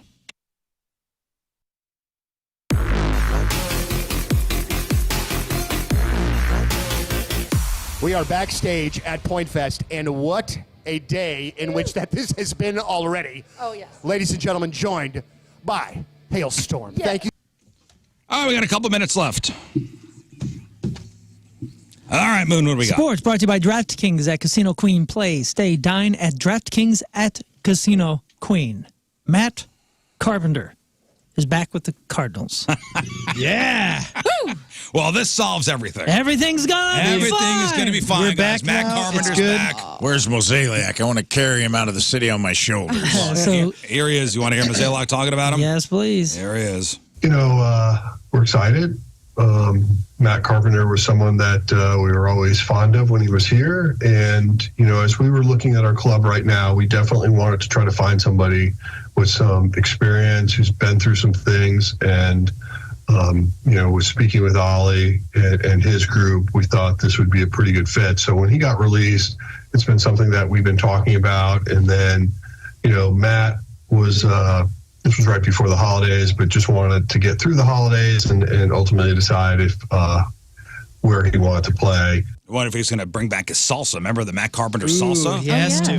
Remember he would get like a double or something. He'd like pretend to like chips and dip it. That was the thing. That was the thing. Well, listen, I've already got my World Series tickets, so Heck yeah. It's going to be a good year. Good investment. the memes Very, were very great good over year. the weekend. Yes, they were. After like you know, Vince Coleman, you know, to be signed. I love Jaime that. Garcia is coming home. Hey, Yes. all I know is if we're doing this, where's Rex Hudler? Somebody call Rex Hudler. Did Terry you see the other Pendleton. Hey, Moon, do you have the other signing they picked up? Well, Lance Lynn. No, this weekend. No, what happened? Jaime Garcia. So another guy that was on that team way back in the day, he's now part of the Cards. Jaime Garcia. So all they're right. trying to get. Oh, I thought that was fake. They're Was trying it to- fake? They're trying That to. was been. mean. Dang it. They're trying to get veterans back in here to help out an inexperienced Yeah, clubhouse. and it's a basically. 1-year deal, so 1 year deal for him, 1 year deal for Lynn. Now, he was a former 3-time All-Star. Now, Cards drafted him in 2009 in the 13th round. He spent most of his career here, and then he left in 2021. And well, he went to the Yankees Welcome and was back. killing it. For Yeah, he did well for a moment, yeah. I don't know, man. I'm kind of over. I love the city and I love the nostalgia of baseball, but I'm kind of over these farewell tours for former players coming back. You know, like Pujols, yes. You know, let Yachty, Pujols, and Wainwright have their farewell tour, but we focus so much on that now. That's why we're in the situation we're in now, where the team is inexperienced and not good. Well, Carpenter had some good years with us, and Yeah. maybe they're not paying him. to coach. Maybe they're not paying him a ton. They're probably not. He's probably Maybe they're not making- paying him a ton, and he's there to like talk to Wynn and be a talk to veteran. Jordan Walker and Yeah, all he's these a veteran guys. in And the clubhouse. I I think get that's it. really the. it's like But it's funny to it's see. like signing a coach that can still play a little bit. Yeah. It's funny to see though that people are like, oh, this is not what we need. All I know is, dude's a professional baseball player, still good enough to play. We'll see. We'll see what happens. they He was do. loved in New York. Yeah, I can understand the strategy. Didn't he go to Padres The for a memes were minute? funny, though. Wasn't Yes. he playing for the Padres? Okay. Yankees and then Padres, and I think he might have had one stop somewhere else. I could be wrong about that. for Billy Joel and Sting, and then you get Matt Carpenter. Everybody knows how to do it, right? Patrick Mahomes and the KC Chiefs keep finding ways to beat Josh Allen and the Buffalo Bills in the playoffs. Man. Everybody around us is super excited. I love it. Not everybody. I know. There's just a couple of diehards in here that like to crash on. There's a guy that comes in after us that is not. Yeah, we better be out here at 10 on the dot today. Yeah, He's looking for a reason to rip punch us. Somebody. Yeah. Yeah, it's a bummer of a weekend for some. Mahomes threw 2 touchdown passes to Travis Kelce as the defending Super Bowl champs Chiefs advance to their 6th straight AFC Championship game with 27-24 victory over the Bills on Sunday night. The Chiefs will face Lamar Jackson and the rest of his conference top-seeded Baltimore Ravens since they beat Houston 34-10 on Saturday. KC is 0-1 in the playoffs against the Ravens following a 30-7 loss in the 2010 wildcard round. Baltimore beat Kansas City 36-35 in their most recent regular season matchup in Week 2 of 2021. Well, you know, I'm looking online, and everybody's really pointing to the Bills and the fake punt. Yeah. Not so much the missed field goal at the end of the game, Yeah. which, yes, that did suck for the Bills fans. But that messed up fake punt, they said you put the ball in the hands of DeMar Hamlin, and that's your season right there. Yeah, I mean, honestly, nothing came of it because that's when Hardman we're like, our receivers love dropping the ball in any ways they can. They're like, oh, you ain't not throw it to me, but I'll still drop it even if you hand it to me. And then he coughed it up again. They got a touchback, so there was really no repercussions to that. But yeah, I thought it was a really dumb play. There was some wild plays like this. The game started on what was clearly a forward lateral, and we didn't challenge it. No. And they went down and scored. Yeah. And I was like, Josh Allen was past the line of scrimmage. It looked like he threw it behind him, but when they slowed it down, like the ball drifted, and he threw a forward pass past the line of scrimmage, and I'm like, where's our replay people? Where's the Chiefs replay people saying throw a flag? He didn't do that stupid fakes, when he fakes to doing the slide.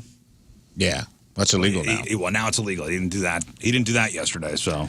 Mahomes ran over to say thanks to a bunch of traveling KC fans and immediately got pelted with about 100 snowballs from Bills fans. They were launching him at him the entire time he was exiting the field, and as he crossed into the end zone to head towards the tunnel, he was smiling the whole time, and then Drew Tranquil was getting it too, and he tweeted this right after the game. Quote, I caught the snowball. If it didn't break my hand, I was going to launch it right back at him. We beat them in a snowball fight too. Truth is, my 4-year-old throws meaner snowballs than the Bills Mafia. You know, I don't like when they had iced the game. I don't like going over to the crowd and taunting them. I'm not. He wasn't doing that. He was going over to KC fans. It wasn't a taunting. No. I'm talking. Some of the KC players were taunting. Oh, I didn't see Bills that. fans on the sideline. They were waving goodbye. Yeah, I'm not a big fan of that. Me neither. I'm like, just win. The win says all you need to say. In the NFC playoffs, the 49ers had a comeback, and they defeated the Green Bay Packers 24-21. Great game. And the Lions will travel to the Bay Area for the NFC Championship after outlasting the Bucs 31-23. Here's the schedule for Sunday's championship games. 2 p.m. St. Louis time, AFC Championship game, Chiefs versus the Ravens. That's on CBS and Paramount Plus. And then at 5:30 St. Louis time, NFC Championship game with the Lions and the 49ers goes down on Fox and Fox Deportes. Bennington made 18 saves on Saturday night, including 2 on Ovechkin, for his second shutout of the season to beat the Washington Capitals. Blues take on the Flames tomorrow with a start at 8 p.m. I think that's pretty much it. I'm Moon, and that's your sports because doing the bull dance, feeling the flow, working it.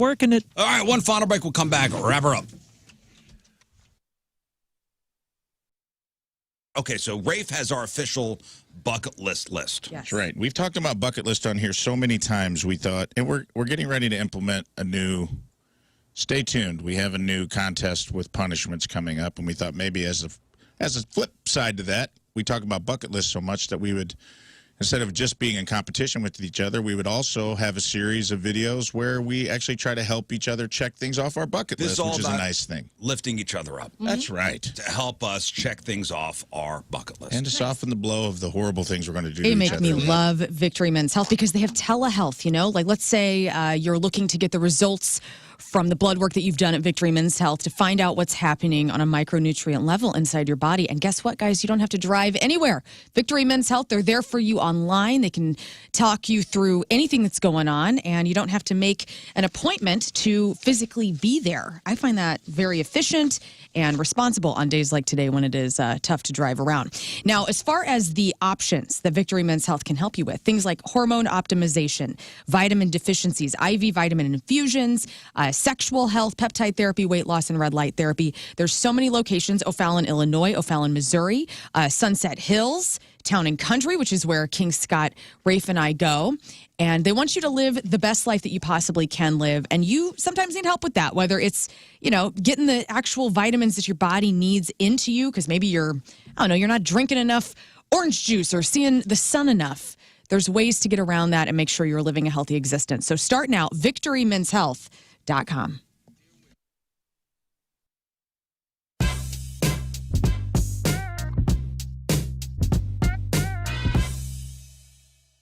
How are you, good sir? It's nice to see you again.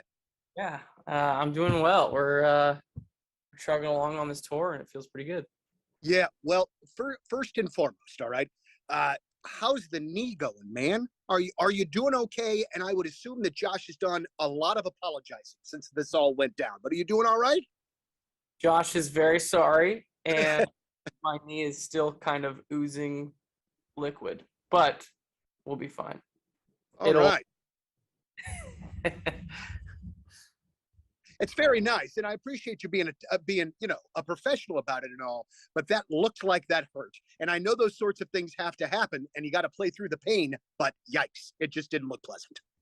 Yeah, I mean, as the story goes, I tripped on Josh's drumstick that was on stage, and I mean, just very unlucky circumstance, but also a lesson learned where, hey, we got to make sure that stage stays clear.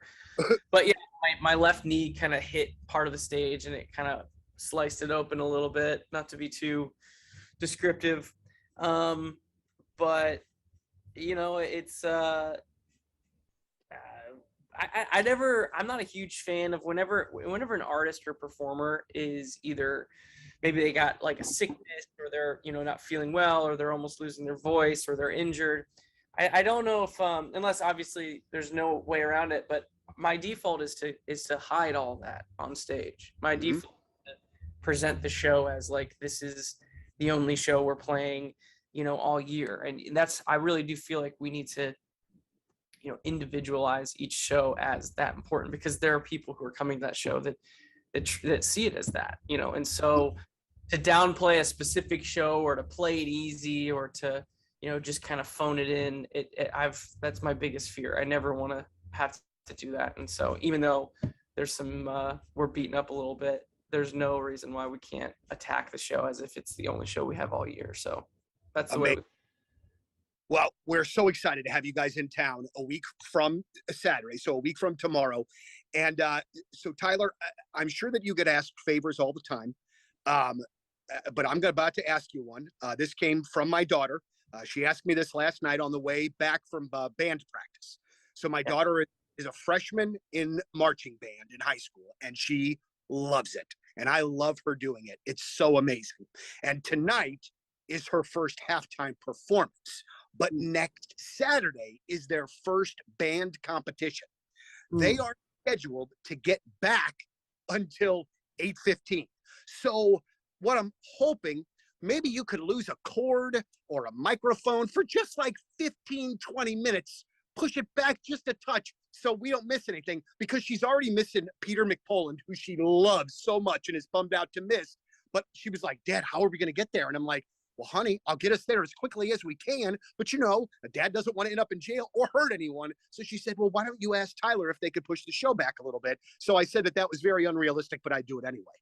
I'll tell you what time do you think you can get there? Oh, we'll be there by, I would say, 8:45 at the absolute latest. Yeah, our show goes on at 8:45. I'll push it to 8:50 for you. I love it so much. Thank you so much, man. And I got to tell you, one of the things that I have really appreciated over the years, and as I've talked to you guys a few times and seen not only your professional success continue to elevate, but to see the men that you guys have become, and now you're a dad, you got 2 kiddos, and I just know, and I know everybody says they love being a dad, but I just know that you do.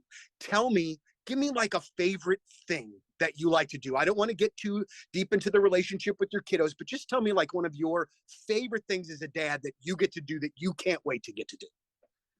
Well, for example, So one of the games that my oldest daughter and I play is we call it Frederick, and that is the name she's given me when Some I act extra money. You want to do a big home improvement project. Let's say, redo your kitchen, redo your bathroom. Or maybe you want to pay off higher interest debt, or you want to finance education or pay other major expenses. A home equity line of credit can provide the money you need using your home's equity. Now, what's your first step? Your first step is calling Kevin Putney.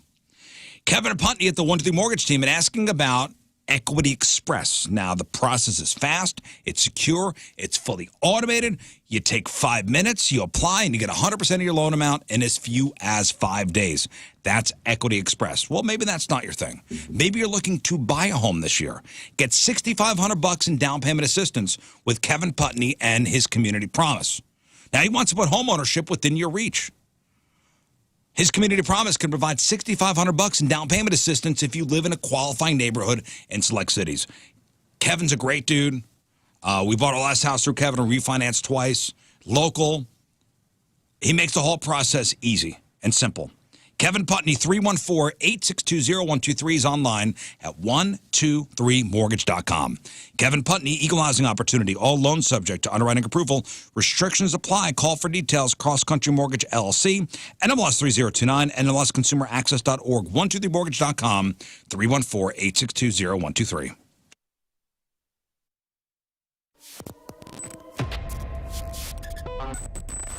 I'm so excited to be back here at Point Fest 2021, and for the very first time in person after multiple FaceTimes, Josh from Bad Flower. Dude, you're really here. You're a real person. You are a real person. I thought maybe you were like a computer-generated deepfake. You know what I mean? I mean, I do feel like an avatar most days of the week, so I think that's the case. And you look like an avatar in person. Like, you look like an avatar version of somebody's real self, but that's your actual self. Thank you. That's exactly what I was going for. First and most important conversation or question of the conversation, how are you? Just vibe check. How are you feeling today? How are the emotions? It's Point Fest. Good. I've been so stressed out.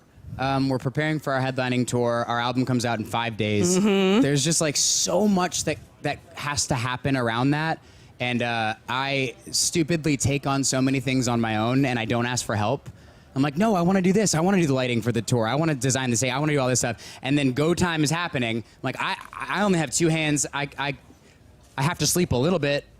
I don't know what to do. And so I'm in that phase right now. So I'm like thinking about a million different things. I'm trying to stay focused on our interview and what we're going to talk about. Yeah. But like, what else do I have to program? What did I miss? What's going to mess up on stage? What do I have to do? Well, I heard you guys sound checked already. Yeah, so the sound check went great. Set yourself up for victory this year. Start thinking about your financial future here. And let's say you have a big wedding coming up, and we know how expensive weddings can be. The photographers cost a ton.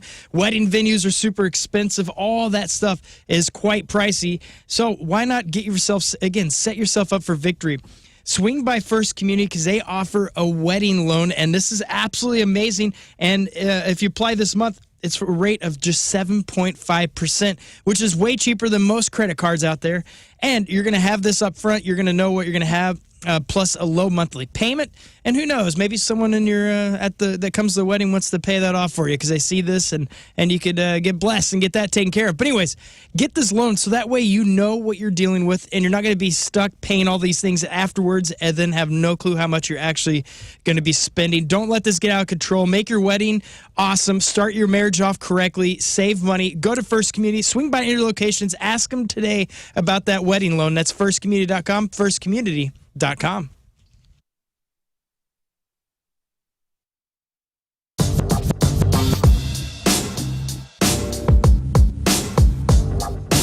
All right, so the lead-off interview for Point Fest 2019, my guy Claudio from Coheed and Cambria. How you doing, man? Thank you so much for being here today. Thank you for having us. You know, I believe the last time that you were here, and I so wish that I could have talked to you while that it was happening. Coheed was playing a show at the pageant, and oh my gosh, the hubbub about your hair was on that day, man. Like it was so fascinating to watch some of your fans completely lose their minds about that.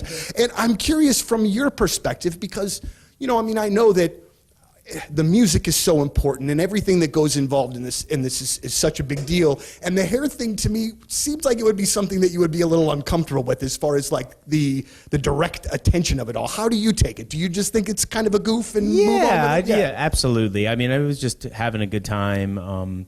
You know, doing this for a living, you don't want to take yourself too seriously. And I know that that's something that a lot of people think with Coheed and its whole like concept, and it's just so inflated. But at the same time, it's like we're really just out here to kind of have a good time, and that was just a way to kill time and just have fun. So what was amazing to me was that you had made a social media post about it, and then like an hour later, like all of the websites picked up on it. So it was just like social media crazy for a few hours. Like it just really caught fire, and I was like, this is about this man's hair. So I think today, if I'm not mistaken, even though Mastodon is not here, this kind of sort of begins that trek with Mastodon. And when I was reading an interview with you kind of talking about both of you guys going out, it was really cool to read and really kind of feel you a bit fanboy out about being able to be on the road with those guys. So this is nothing that's ever happened before. The first time that you've been out on an extended run with them. Yeah. But they've been friends with you guys for a while. You've been mutual friends, kind of thing. Somewhat. I mean, we've just kind of been in the same circles, and we've seen each other's bands on tour, like whether it's in a festival situation or at NAMM shows or just sort of gatherings. So it just kind of made sense. I mean, both bands being these like kind of progressive rock, things that like, why not? So. Yeah, one of the things you kind of alluded to it a little bit before. Do you obviously have two-story home, and the second floor is not getting as hot as the first floor, and that sucks. If your entire second floor is not properly getting airflow, you got to call Humpin' Brothers, your American Standard heating and air conditioning dealer. Humpin' Brothers will come out. They'll take a look-see what solutions there are, and they'll figure it out, available to help better distribute the heat to that second floor. Yeah, they'll take a look-see. That's a technical term. Now, have you done maintenance on your heating system yet? There are many safety issues that could arise, including carbon monoxide, including gas leaks, by not properly getting your system maintained each year. Schedule your maintenance today. Make sure you're safely heating your home. And when was the last time you changed your furnace filter? Probably time to do that. And here's a friendly reminder from Humpin' Brothers. Change the damn furnace filter. Give them a call. Go online, even better, hoppinbros.com, HOFFMANN bros.com, Humpin' Brothers, hoppinbros.com.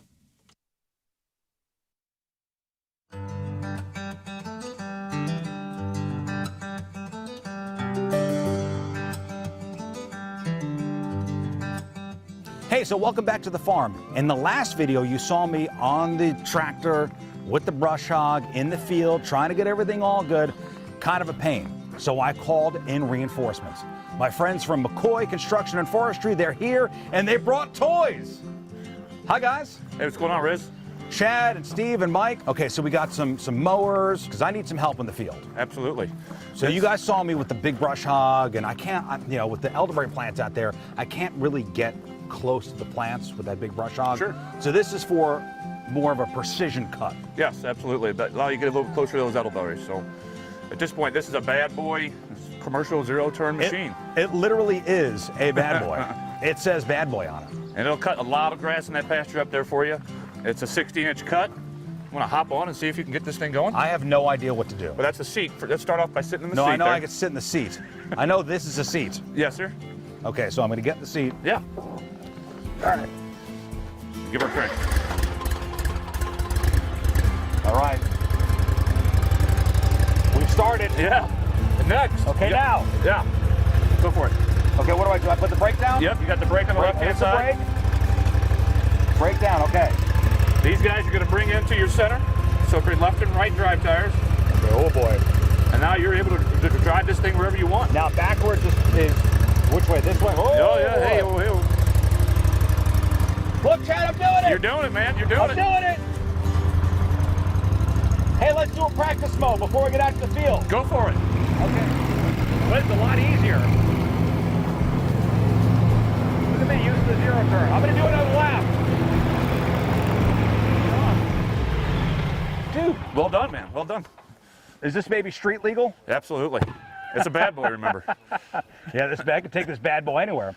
So, Chad, what I think we should do is I think you should get on that one, and then let's go down to the field, and we'll mow a row or two. Sounds good. Let's do it. Let's do it.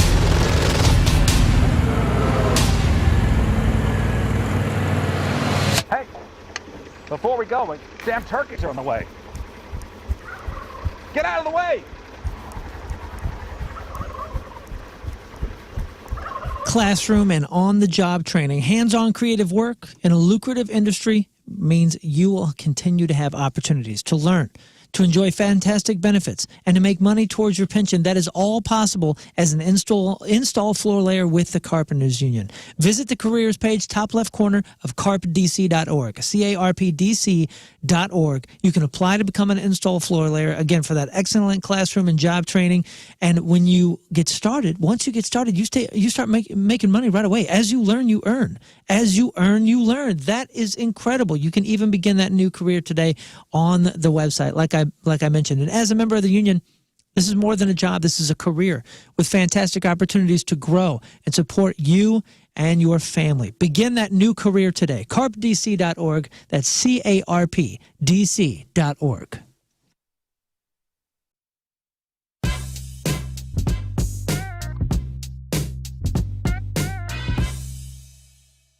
How are you, good sir? It's nice to see you again. Yeah, I'm doing well. We're chugging along on this tour, and it feels pretty good. Yeah, well, first and foremost, all right, how's the knee going, man? Are you doing okay? And I would assume that Josh has done a lot of apologizing since this all went down. But are you doing all right? Josh is very sorry, and my knee is still kind of oozing liquid, but we'll be fine. All right. It's very nice, and I appreciate you being a professional about it and all. But that looked like that hurt, and I know those sorts of things have to happen, and you got to play through the pain. But yikes, it just didn't look pleasant. Yeah, I mean, as the story goes, I tripped on Josh's drumstick that was on stage, and I mean, just very unlucky circumstance, but also a lesson learned where, hey, we got to make sure that stage stays clear. But yeah, my left knee kind of hit part of the stage, and it kind of sliced it open a little bit, not to be too descriptive. But it's I'm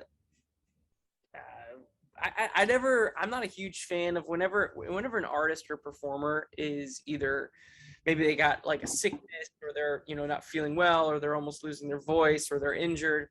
I don't know if unless obviously there's no way around it, but my default is to hide all that on stage. My default is to present the show as like this is the only show we're playing, all year, and I really do feel like we need to individualize each show as that important, because there are people who are coming to that show that see it as that, and so to downplay a specific show, or to play it easy, or to just kind of phone it in, that's my biggest fear. I never want to have to do that. And so even though there's some we're beaten up a little bit, there's no reason why we can't attack the show as if it's the only show we have all year. So that's the way.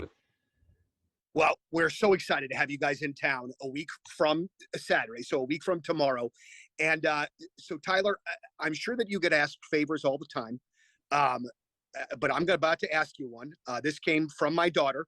She asked me this last night on the way back from band practice. So my daughter is a freshman in marching band in high school, and she loves it. And I love her doing it. It's so amazing. And tonight is her first halftime performance. But next Saturday is their first band competition. They are scheduled to get back until 8:15. So what I'm hoping, maybe you could lose a cord or a microphone for just like 15, 20 minutes. Push it back just a touch so we don't miss anything, because she's already missing Peter McPoland, who she loves so much and is bummed out to miss. But she was like, Dad, how are we going to get there? And I'm like, well, honey, I'll get us there as quickly as we can. But, Dad doesn't want to end up in jail or hurt anyone. So she said, well, why don't you ask Tyler if they could push the show back a little bit? So I said that was very unrealistic, but I'd do it anyway. I'll tell you what time do you think you can get there? Oh, we'll be there by, I would say, 8:45 at the absolute latest. Yeah, our show goes on at 8:45. I'll push it to 8:50 for you. I love it so much. Thank you so much, man. And I got to tell you, one of the things that I have really appreciated over the years, and as I've talked to you guys a few times and seen not only your professional success continue to elevate, but to see the men that you guys have become, and now you're a dad, you got 2 kiddos, and I just know, and I know everybody says they love being a dad, but I just know that you do. Give me like a favorite thing that you like to do. I don't want to get too deep into the relationship with your kiddos, but just tell me like one of your favorite things as a dad that you get to do that you can't wait to get to do. Well, for example, so one of the games that my oldest daughter and I play is we call it Frederick, and that is the name she's given me when I act like a dog. Money on your car and your home insurance. Allstate has some of the most competitive rates out there. So I want you to call my agent, Tracy Bibb. Now, with Allstate and Tracy Bibb, you're going to get the personal attention from your agent that you wouldn't get anywhere else. Most people have never even met or talked to their agent. It's true. Now, Tracy's going to work with you to make sure you have the right type of coverage for when something happens. Not if something happens, but when something happens. We're all going to have a claim in our lifetime with either our car or house. When claims do arise, Tracy's going to make the claims process easy and quick. She cares about her community. She cares about her clients. She talks to high schoolers about the dangers of texting and driving. She makes the kids pledge against doing that. So get a hold of Tracy Bibb today for a non-committal quote. It's free. It's easy. I've been a client of the Bibb Agency for over 10 years now. Call 314-328-4260, 314-328-4260. It's no fib. You're in good hands with Tracy Bibb.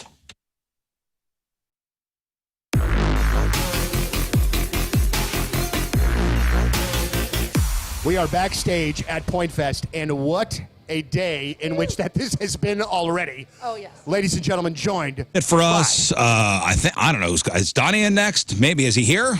Is Donnie here? I haven't seen him yet. He's in the hall in a Bills jersey, and he does not look happy. Oh, no. All right. Is he really wearing a Bills jersey? No. Poor Donnie. I have seen him. Scott, give him a hug. I will. I love Donnie. Yeah. I hope he's okay. I feel bad for him. I know how he feels, and I've been there, and it sucks. Yeah. Moon, what is today's podcast titled? It is titled A Bad Grandpa Experience. All right. Happy National Grandpa Day, fellas. Thank you. Both of you enjoy. Tomorrow we have a big announcement to make, so tune in for that. Probably around 7:30, 7 o'clock. Mm-hmm. What else? It's going to be a big one. Don't miss that. Okay. Oh, our recap. Yes, sponsored by Jack Wraps. Jack in the Box. A little bit of healthy, a little bit of indulgence, only at Jack. Oh, thanks for sponsoring the last segment here. I appreciate that. All right, Moon. Wraps. What else? I had a really fun and cool story on the Story of the Gear podcast. YouTube channel. I'll throw up some links, but you got to check it out. It's a fun base that met me down in Panama, the country. Kind of a wild episode. That and Can You Feel the Punk Tonight? The tickets are available, 3 p.m. and an 8 p.m. show. The 3 p.m. show is going quick, so if that's something that's been on your mind and you've been waiting to get tickets, I would do it sooner than later. All right. Lern. Follow me on the socials, Lern versus Radio. That's cool. Thanks. All right. That's cool. Sign up for there's this Don't Tell show this weekend. Go to the Don't Tell website and check it out. We got a cool show. And follow me on Instagram at I am Rafe Williams. Get in now because this elevator's moving up. I went viral over the weekend, so now that I'm a viral star, self-titled, you want to get in early on this. So you might want to get on I am Rafe Williams while I'll still respond to messages and things like that. All right. So, pop in. Scott. Well, I had a very successful weekend on the socials as well. You did? Venmo is blowing up, so as we'll say, I'm the first guy to reach 1 million. It's only $1 to follow, and I appreciate everyone that's done it so far. We're going to have something.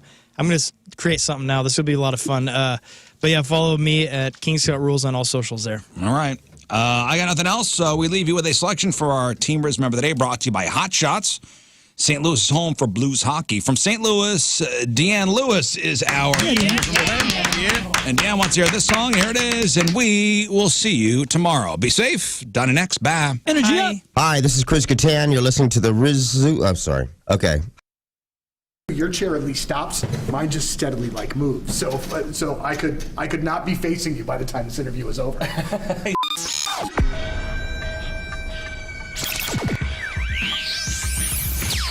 All right, so here we are, Enterprise Center, gigantic sold-out show with 21 pilots tonight.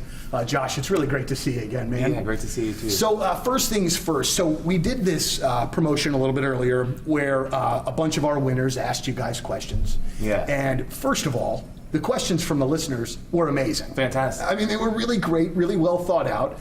But also what I really appreciated, man, is that you and Tyler, like, took the time to really answer the questions. Like, it wasn't just like a little, like, goofball, smart-ass answer and then move on. You guys really took the time, and you could tell that everybody appreciated. I think it just shows the kind of guys that you guys really are. You know what I mean? That you genuinely appreciate these fans, and it's not just a lip service situation. Yeah, I think, well, that was really cool, that format, by the way. I think we've done a few like that, but it's a little bit less common to kind of have people in a room, people who have invested and actually have really cool questions to ask. And I think over the years of doing interviews, and we've talked to you a bunch, and I think it becomes easier for us to kind of like be able to pick out the legitimacy of where somebody's coming from with asking a question, and then you kind of can begin to choose where you put in, how deep do I want to go with this answer? Or how surface level do I want to go? And I feel like, I mean, even you've been always invested and super cool, and have questions that make sense and that I think a lot of people probably want to know. And also being fans of music, when we'll look up interviews